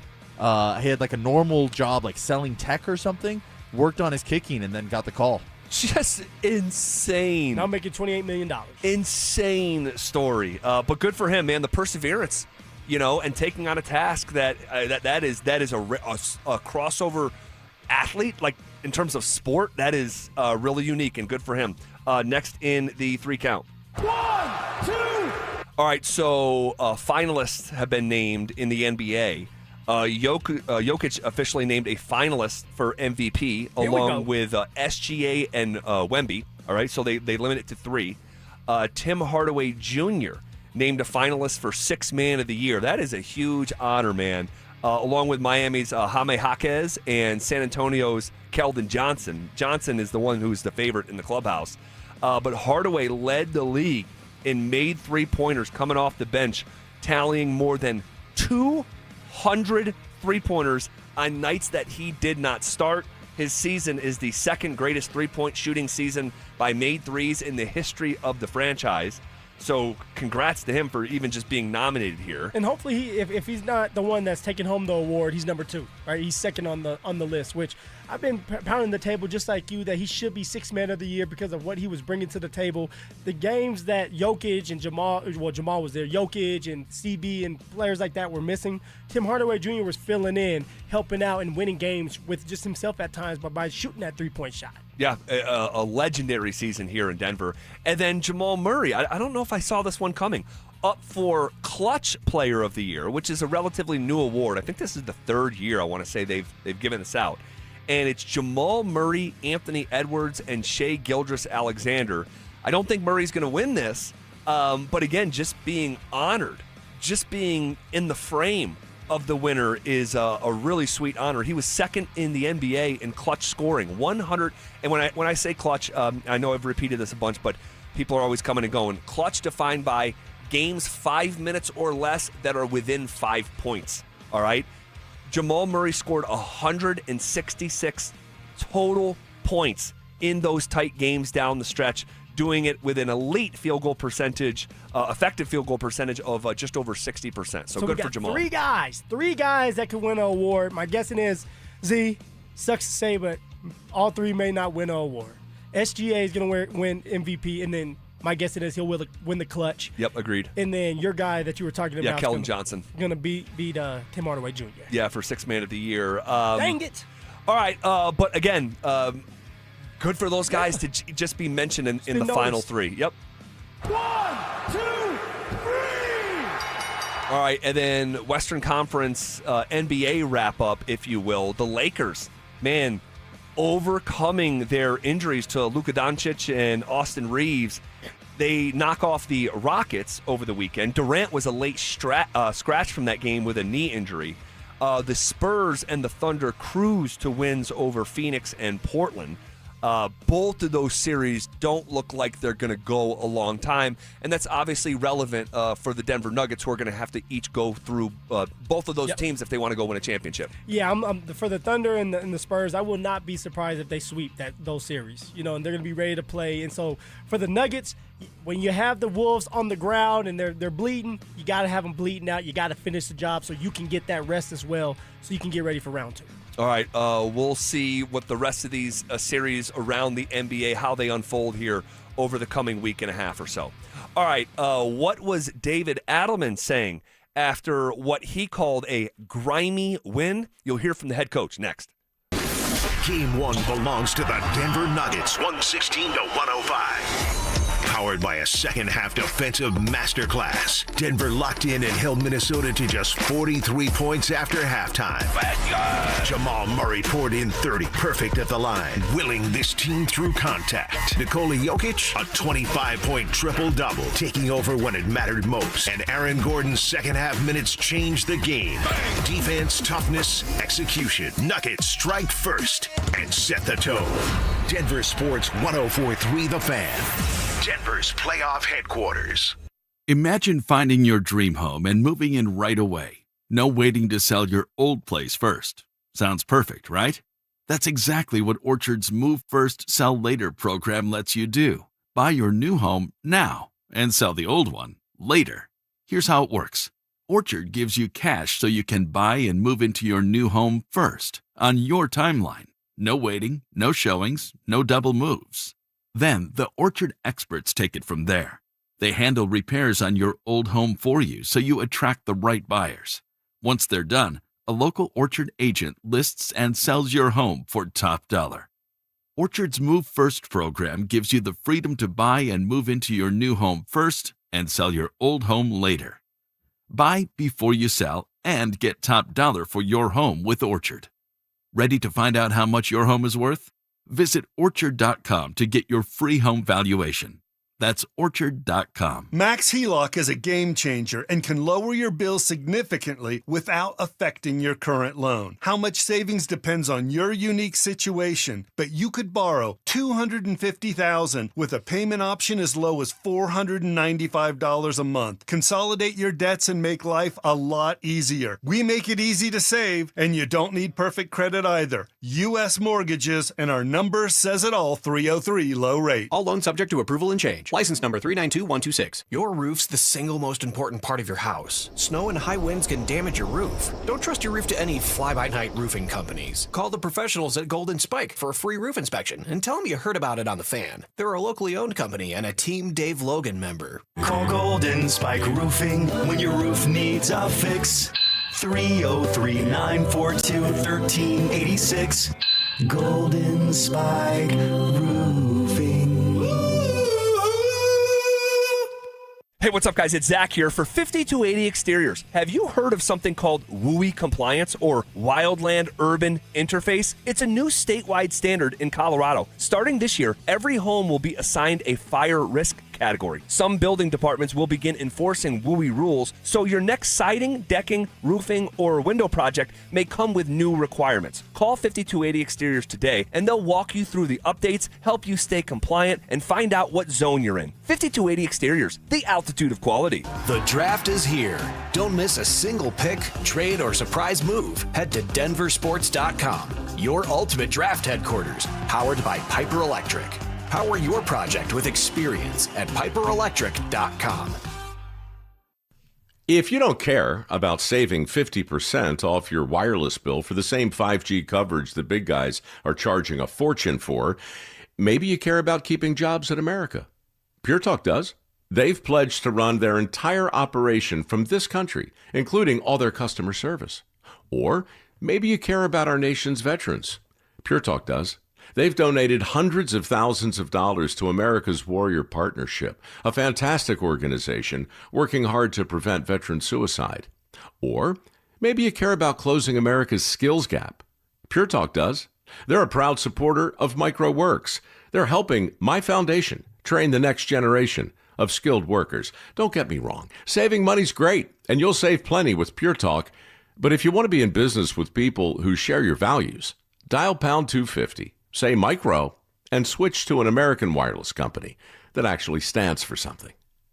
Pure Talk. Matthews Fine Watches and Jewelry buys, sells, and services pre-owned Rolex, Cartier, and all luxury Swiss watches. So if you're looking to make a change in your watch collection or just looking to sell, come to Matthews Fine Watches and Jewelry. Matthews Fine Watches and Jewelry, located in the Highlands Ranch Town Center or online at MatthewsFineWatches.com. If you've been injured in an auto accident, Dr. Joseph Ramos is both a doctor and a lawyer, combining legal and medical expertise. He can help. Ramos Law, the official injury law firm partner of the Denver Broncos. RamosLaw.com. Lowest rate for life. It's our trademarked and most innovative product in the entire mortgage industry. Lock in your savings today, and if rates fall in the future, even as little as 0.5%, we will redo your loan with no lender fees and no appraisal fee. Always have the best rate and maximize your savings. It's only at U.S. Mortgages, and our number says it all. 303-LOW-RATE. That's 303-LOW-RATE or online at usmloan.com. All loans subject to approval and change. License number 392126. Listen up, Denver. This hour's keyword is GUARD. GUARD. Text GUARD to 303-713-1043 right now, and you could win a $50 Dick's Sporting Goods gift card and qualify for the $1,000 grand prize. That's GUARD to 303-713-1043. By texting, you agree to receive an automated marketing message from Denver Sports 1043 The Fan. Message and data rates may apply. For complete rules or to enter the keyword online, visit www.denversports.com/keyword. It's The Drive with Zach By and Philip Lindsay on Denver Sports 1043 The Fan.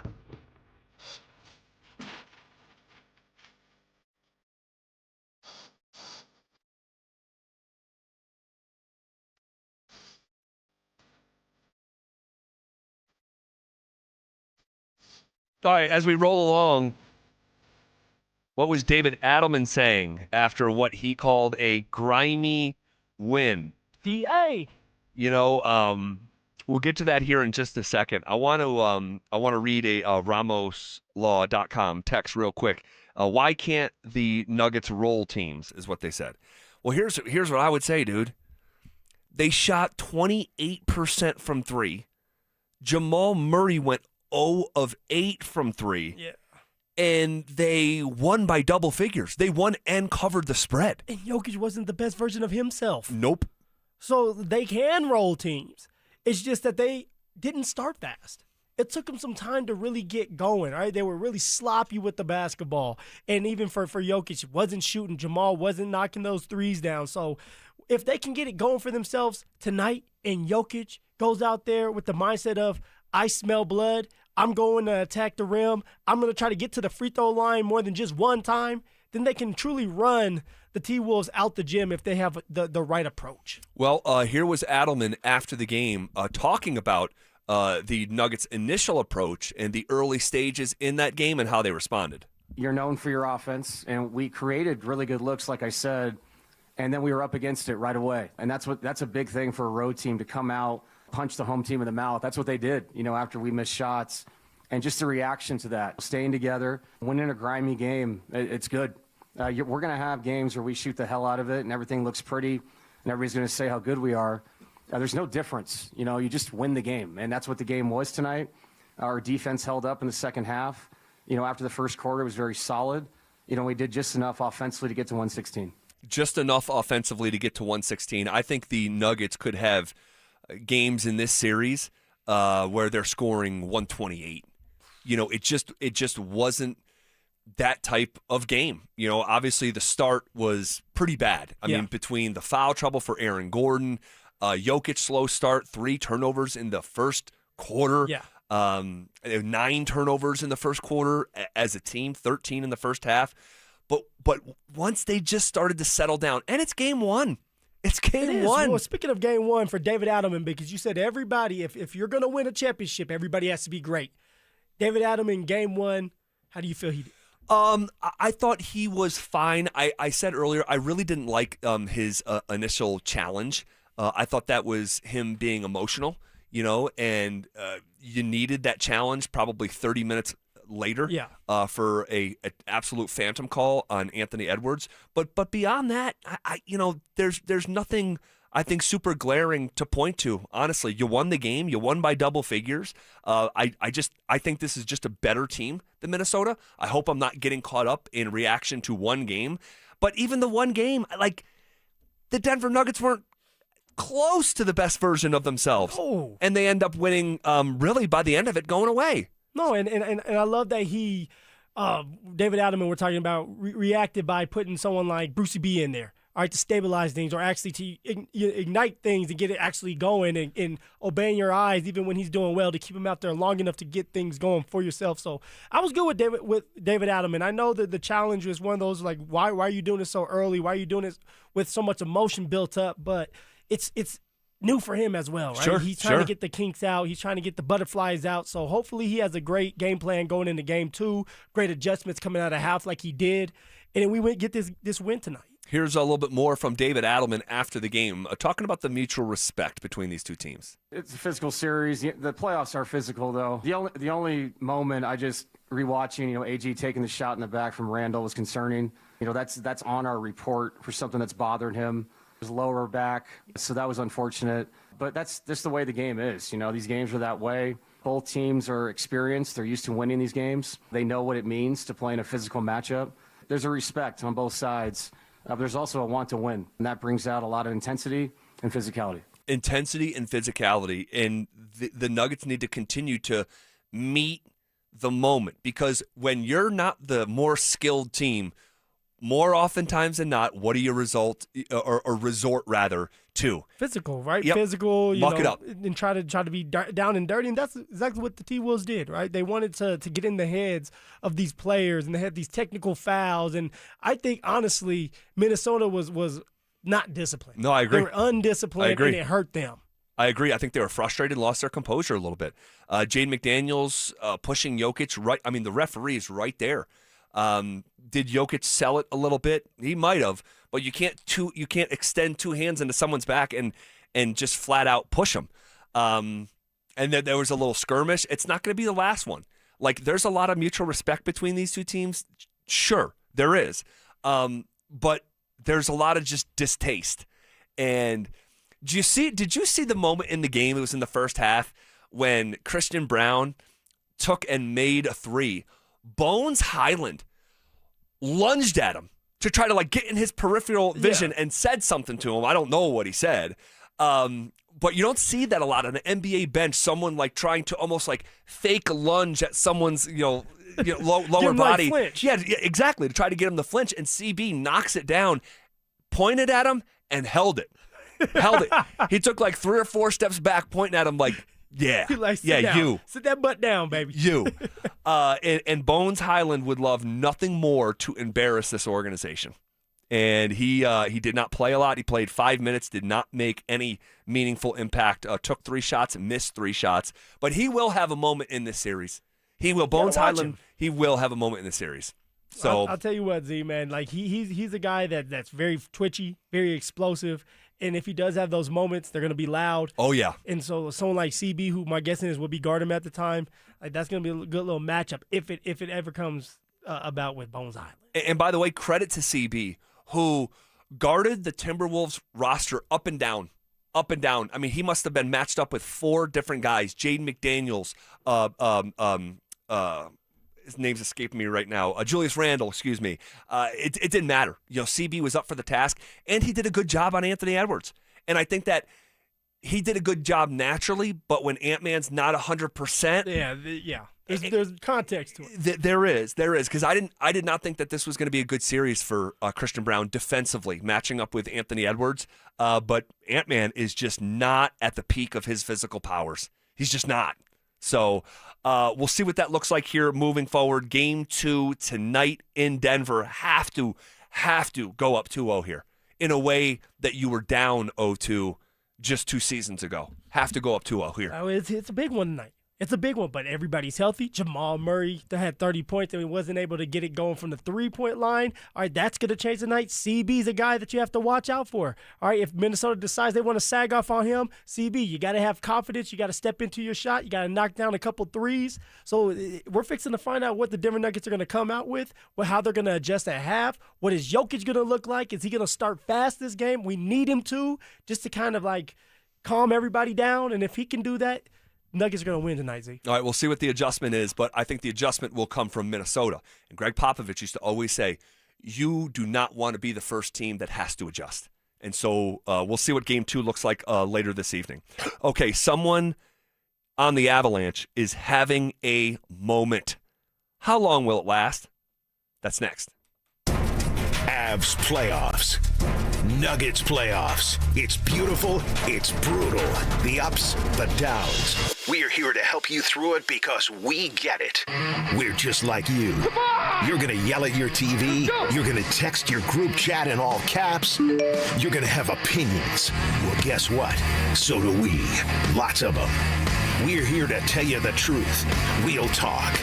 We're saying what everyone's thinking out loud. Denver Sports 104.3 The Fan. Denver's playoff headquarters. Getting a little older doesn't have to mean, well, getting older. This is Jeff for the Rocky Mountain Men's Clinic. And if you're feeling low energy, can't sleep, can't lose weight, are struggling with brain fog, or your sex drive is off, it's time to change it up. At the Rocky Mountain Men's Clinic, our advanced medical strategies featuring TRT, GH peptides, NAD+, GLP-1s, PDA, and more treat low T and other hormonal issues to help you shed pounds, have more energy, enhance your body composition, improve sleep, increase your sex drive, and so much more. Getting you back in the game again. So don't be older. Be stronger in the gym. Be sharper at work. Be better in the bedroom and be more confident in every part of your life. So call us today and find out how our advanced treatment strategies could change the game for you. Your first visit is just $99 and includes blood work and a medical consult. And if you start on one of our advanced treatment plans on the day of your appointment, your visit is free. Call 720-440-7900 or go to RockyMountainMen'sClinic.com. Feature therapies are compounded and have not been evaluated nor approved by the FDA. Provider prescription required. See website for details. Hey, it's Stokely. Spring is here, but you know Colorado. Warm one day, chilly the next. And trust me, summer is coming in hot. Beat the rush with an early bird air conditioner tune-up and inspection for only $49 from ROX Rocks Heating and Air. They'll inspect your system and keep you cool when everyone else is scrambling. Call Rocks Heating and Air today and schedule your tune-up before the end of April. Now play that jingle. HVAC service, installation, repair, ROX Rocks Heating and Air. T-Mobile has an exclusive bundle for customers 55 and up. I'm Sarah Bowl. Yeah, I'm Frank Bowl. A reliable network is key for us. And with T-Mobile, it's been wonderful. And going to the 55 plus plan saved us so much money. A lot. And that's important. Trying to keep costs down. The home internet's been perfect. It's fast, it's quick. The setup was so easy, it took less than 15 minutes. It was like, ta-da! If you want simplicity, coverage, reliability, you want the whole package, T-Mobile has it. Right now, T-Mobile customers 55 and up can get 2 phone lines on America's best network, plus America's fastest 5G home internet for just $30 each. $30 per month each line with autopay plus taxes and fees. Minimum age 55. Pricing for home internet rely on 2 lines of Essentials. Choice 55. $35 connection charge per line required. Best mobile network and fastest 5G home internet based on analysis by Ookla of Speed Test Intelligence data 2H 2025. All rights reserved. This is the sound of Jack, buzz cutting his way to a small fortune. To Jack, every time he cuts his own hair, that's $50 right in his pocket. If Jack sees DIY buzz cuts as a saving strategy, Wells Fargo is right behind him. And with their mobile app, tracking his savings is easy. Oh, ouch. However you make money work, we can work with that. Mobile carriers' message and data rates may apply. Wells Fargo Bank, N.A., member FDIC. Pump up the volume. Business moves fast. Orders roll in, deadlines close in. When you ship with USPS Ground Advantage, you can keep up with confidence. Every package stays in our secure network from dock to door. And with nationwide reach, dependable tracking, and upfront affordable pricing, you get built-in peace of mind. You run the business. We run the routes. Visit USPS.com/Ground Advantage to learn more. That sound? Yeah, that's not a good sign. Hey, it's Drew Brees. And when your car starts making noises like that, a big repair bill might be coming right at you. But with CarShield, you don't have to fear unexpected breakdowns. CarShield helps protect you from expensive auto repairs. I spent my career making tough calls, but this one is simple. Visit carshield.com now and join the team that's helped millions of drivers save. Coverage varies by plan. View contracts and exclusions at carshield.com. You know who owns Sunrise Flour Mill? The farmers. Organic heritage wheat grown on Sunrise Flour Mill's Colorado farms. Milled fresh. Now available at your local King Soopers. KKFN and KKFN HD1 Longmont, Denver. Powered by Regen RX. It's The Drive with Zach By and Philip Lindsay. Denver Sports Snapshot. Tonight on ESPN Denver 1600, playoff basketball action continues as Atlanta faces New York. Presented by Gebhardt BMW, your trusted family dealer since 1975. Denver Sports 104.3 The Fan presents The Drive with Zach By and Philip Lindsay.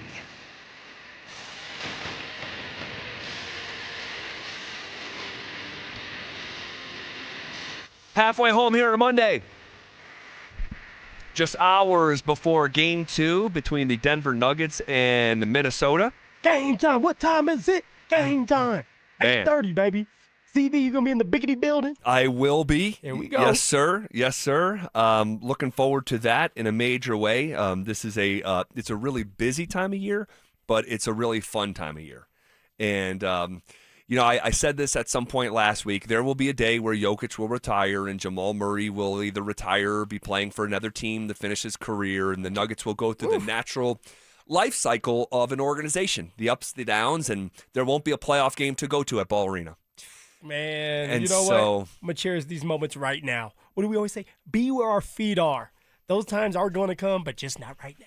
Well, Phil, I said going into the last break, someone is having a moment right now. A moment. The magic moment. Who are you talking about? Man, I am talking about one Scott Wedgewood. Man, this guy's story, he starts his first ever playoff game on Sunday.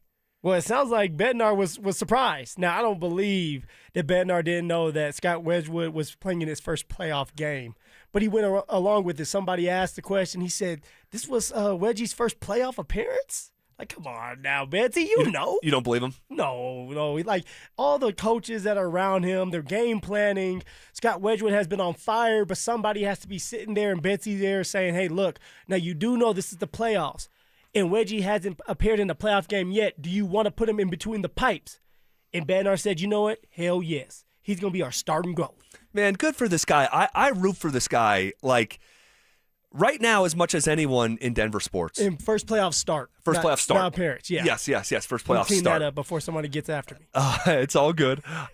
He made 24 saves.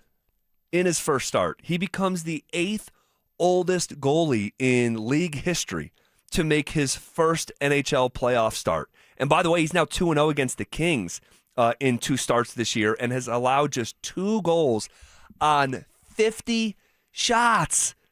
And I'm just like, look, I root for all types of people, but I find myself gravitating to guys who had to do it the hard way. The underdogs. Yes. You know, the hard way. You're trying to get it out the mud, as the young cats say. And, you have to root for them. And for Scott Wedgewood, this is a dream come true. And he knows that he has to take advantage of these opportunities, and he's up for it. And he's seeing the puck well, and he's making these huge saves right off the bat. Like, these are things you want to see. How in the world is this going to play out with the games coming along, right? Coming up next, that's the question now. Does Betsy obey his eyes and stick with Wedgewood in between the pipes, or does he go with, like, hey, we're gonna give Blackwood his opportunity now? What is going to happen come game 2? I don't know. I genuinely don't know.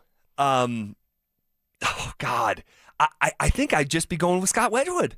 Why would you not? Well, because Bednar said, "Hey, well, we've been doing one thing through the whole year. Why would we change now?" And if that's genuinely true, then Blackwood should get a look here. If not in game 2, in game 3. I just don't know if you want to mess with this. This guy is playing at such a high level at the moment, and yes, his career says he's a journeyman. But last week I made the analogy to Rich Gannon. Yes. Rich Gannon was a journeyman, and then he wins the NFL MVP in the year 2000 with the Raiders. He came into his own and was the best version of himself, and it was the right set of circumstances, and the guy was winning MVP. So, yeah, Scott Wedgewood. Dude, Scott Wedgewood used to play between the pipes in my hometown for the Albany Devils in the AHL. Like, no joke. And so I got it, that it's because you hear things like, well, he's just been a backup his whole career, but that's not who he is right now. No. And I thought he was fantastic on Sunday. I did. Ride the hot hand, Z. If you're Bednar, you ride the hot hand. And what have we said all year? At least I've said this. And you've agreed with me multiple times. You don't like to agree with me, so I feel like I'm on to something. But it seems like the guys play better when Wedgewood is in between the pipes. I agree, Phil. Play free. They play agree. fast. And they trust Wedgewood. So if everybody on that ice trusts Wedgewood, if Betsy seems to trust Wedgewood, then you keep up with Wedgie. You keep Wedgie in between the pipes until he cools down. And then you go with your next goalie who can suffice, right? Who can do his job when he does have the confidence. But I'm not making a change up right now. This is the postseason. All right, this is the professional league. You're not trying to stroke people's egos at this moment. You're trying to win a damn cup. No doubt. Woo! And giving up 1 goal in 60 minutes, which, by the way, came in a 6-on-4 scenario where there was 4 guys in front of him. I just don't think he ever saw the puck, which just happens. Here was Logan O'Connor after the game. Now, just to be mindful, he's sitting up on the little dais there with Scott Wedgewood. So he's saying this. Scott Wedgewood's next to him listening to him. I think for Wedgie, just the confidence that he's continued to build on a nightly basis has been unbelievable. You know, we have so much trust in him, and he's super composed, bad bounce, sticks with it, you know, makes a big save, forgets about it. He's always just looking forward and thinking about the next play. Super positive all the time, whatever the circumstances are. And, you know if we have breakdowns, which are going to happen, he's got our back throughout that. And just seeing his game grow, late bloomer, having the best season he's had in his career right now at the perfect time for our team has been special to watch. Thanks, dude. Call him a late bloomer. Well, it's true. It's true. This is the 8th, oldest goaltender to start a playoff game for the first time ever. My man said, "Thank you, man. It means a lot." That's just cool, man. Wedgewood, he's the man. I love this guy. Here is Wedgie himself on making his first playoff start. No, it's cool. Obviously, a long career to get to this point, and obviously proud to get a start. A little anxious to get going, but with the 1 p.m. game, you don't really have much to think about it. So just get up, prep, and go. And once we got a few shots on and settled down, the crowd was into it. First TV timeout, was talking to Blackie, just kind of felt like heart rate was a little high, but once we got going, it just felt like a normal hockey game. And he even wants to include Blackwood That's in a his good teammate, Z. Dude, that's purposeful. I'm talking to Blackie right there, asking him how's my jockstrap going right now? Is he washing it? God. No, so do you that's think a great teammate. It is a good teammate because he knows the situation. It's unique. Yeah. It's unique. And so this guy at 33 years old starting his first, and they needed a man. That's a low-scoring nip and tuck game, and he bailed the Avs out. Huge saves there at the beginning of the game and towards the end of the third period. No doubt about it. Okay, if you're Bednar, what do you actually do tomorrow night? If you're Betsy, you start Wedgewood, right? As we just got done listening to LOC explain why Scott Wedgewood is the man, all right? Why they love him, why they trust him. He's composed. He does the things right. He's a good teammate. He's telling us everything that we've been explaining.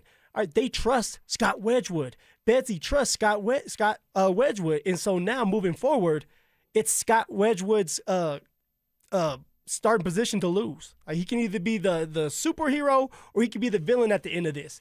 But Scott Wedgewood is going to be in between the pipes. Here is Bednar on Wedgewood. A good team guy, a real outgoing guy that has energy and passion and is outgoing in the locker room, that engages everybody, a veteran guy that's been through a lot of stuff before, which is what we wanted. But he was, let's face it, career backup, played well in certain situations when he was inserted. And for us, I think going into the playoffs, I think it was 44-10 and something, with us. And he's played some long stretches when our starter's been out. And here he is starting in the playoffs. So pretty much every way he's exceeded expectations. It's an incredible story that is being written, and Scott Wedgewood is holding the pen.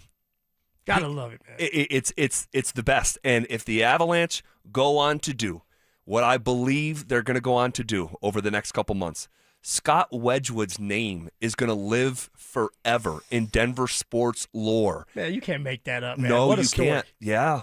What a story. A very, very special, very, very special story being told this year by one Scott Wedgewood, career backup, yet leading the league in goals against, leading the league in save percentage, and starting his first game ever in the postseason at 33 years old. 24 saves, 960 save percentage in his first playoff game this year, man. You got to love it. Pretty awesome. All right, if you guys want to react to that story, you can hit us up on the RamosLaw.com text line, 303-713-1043. Are we starting to have renewed levels of appreciation for someone within the Nuggets after what happened in game number 1? That's coming up next. It was playoff hockey at its finest. Tight, fast, and unforgiving. The Colorado Avalanche strike first, locking down Game 1 with a gritty 2-1 victory over the Kings.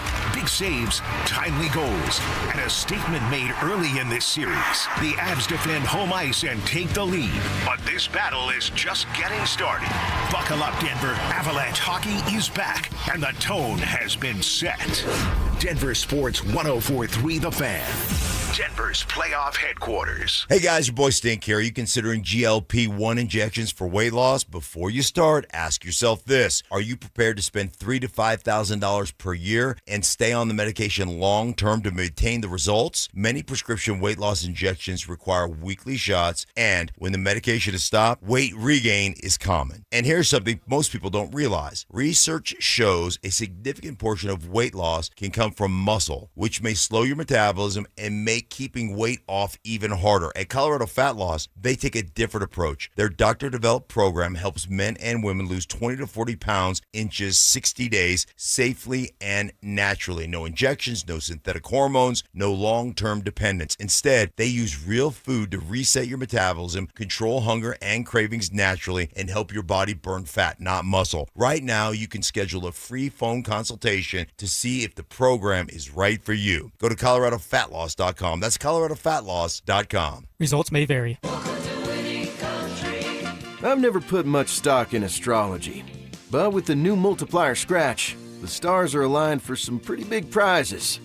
Because no matter your moon sign or what Mercury's up to, your win can get multiplied up to 200 times with prizes up to $1 million, which could steer your life into a very interesting new phase.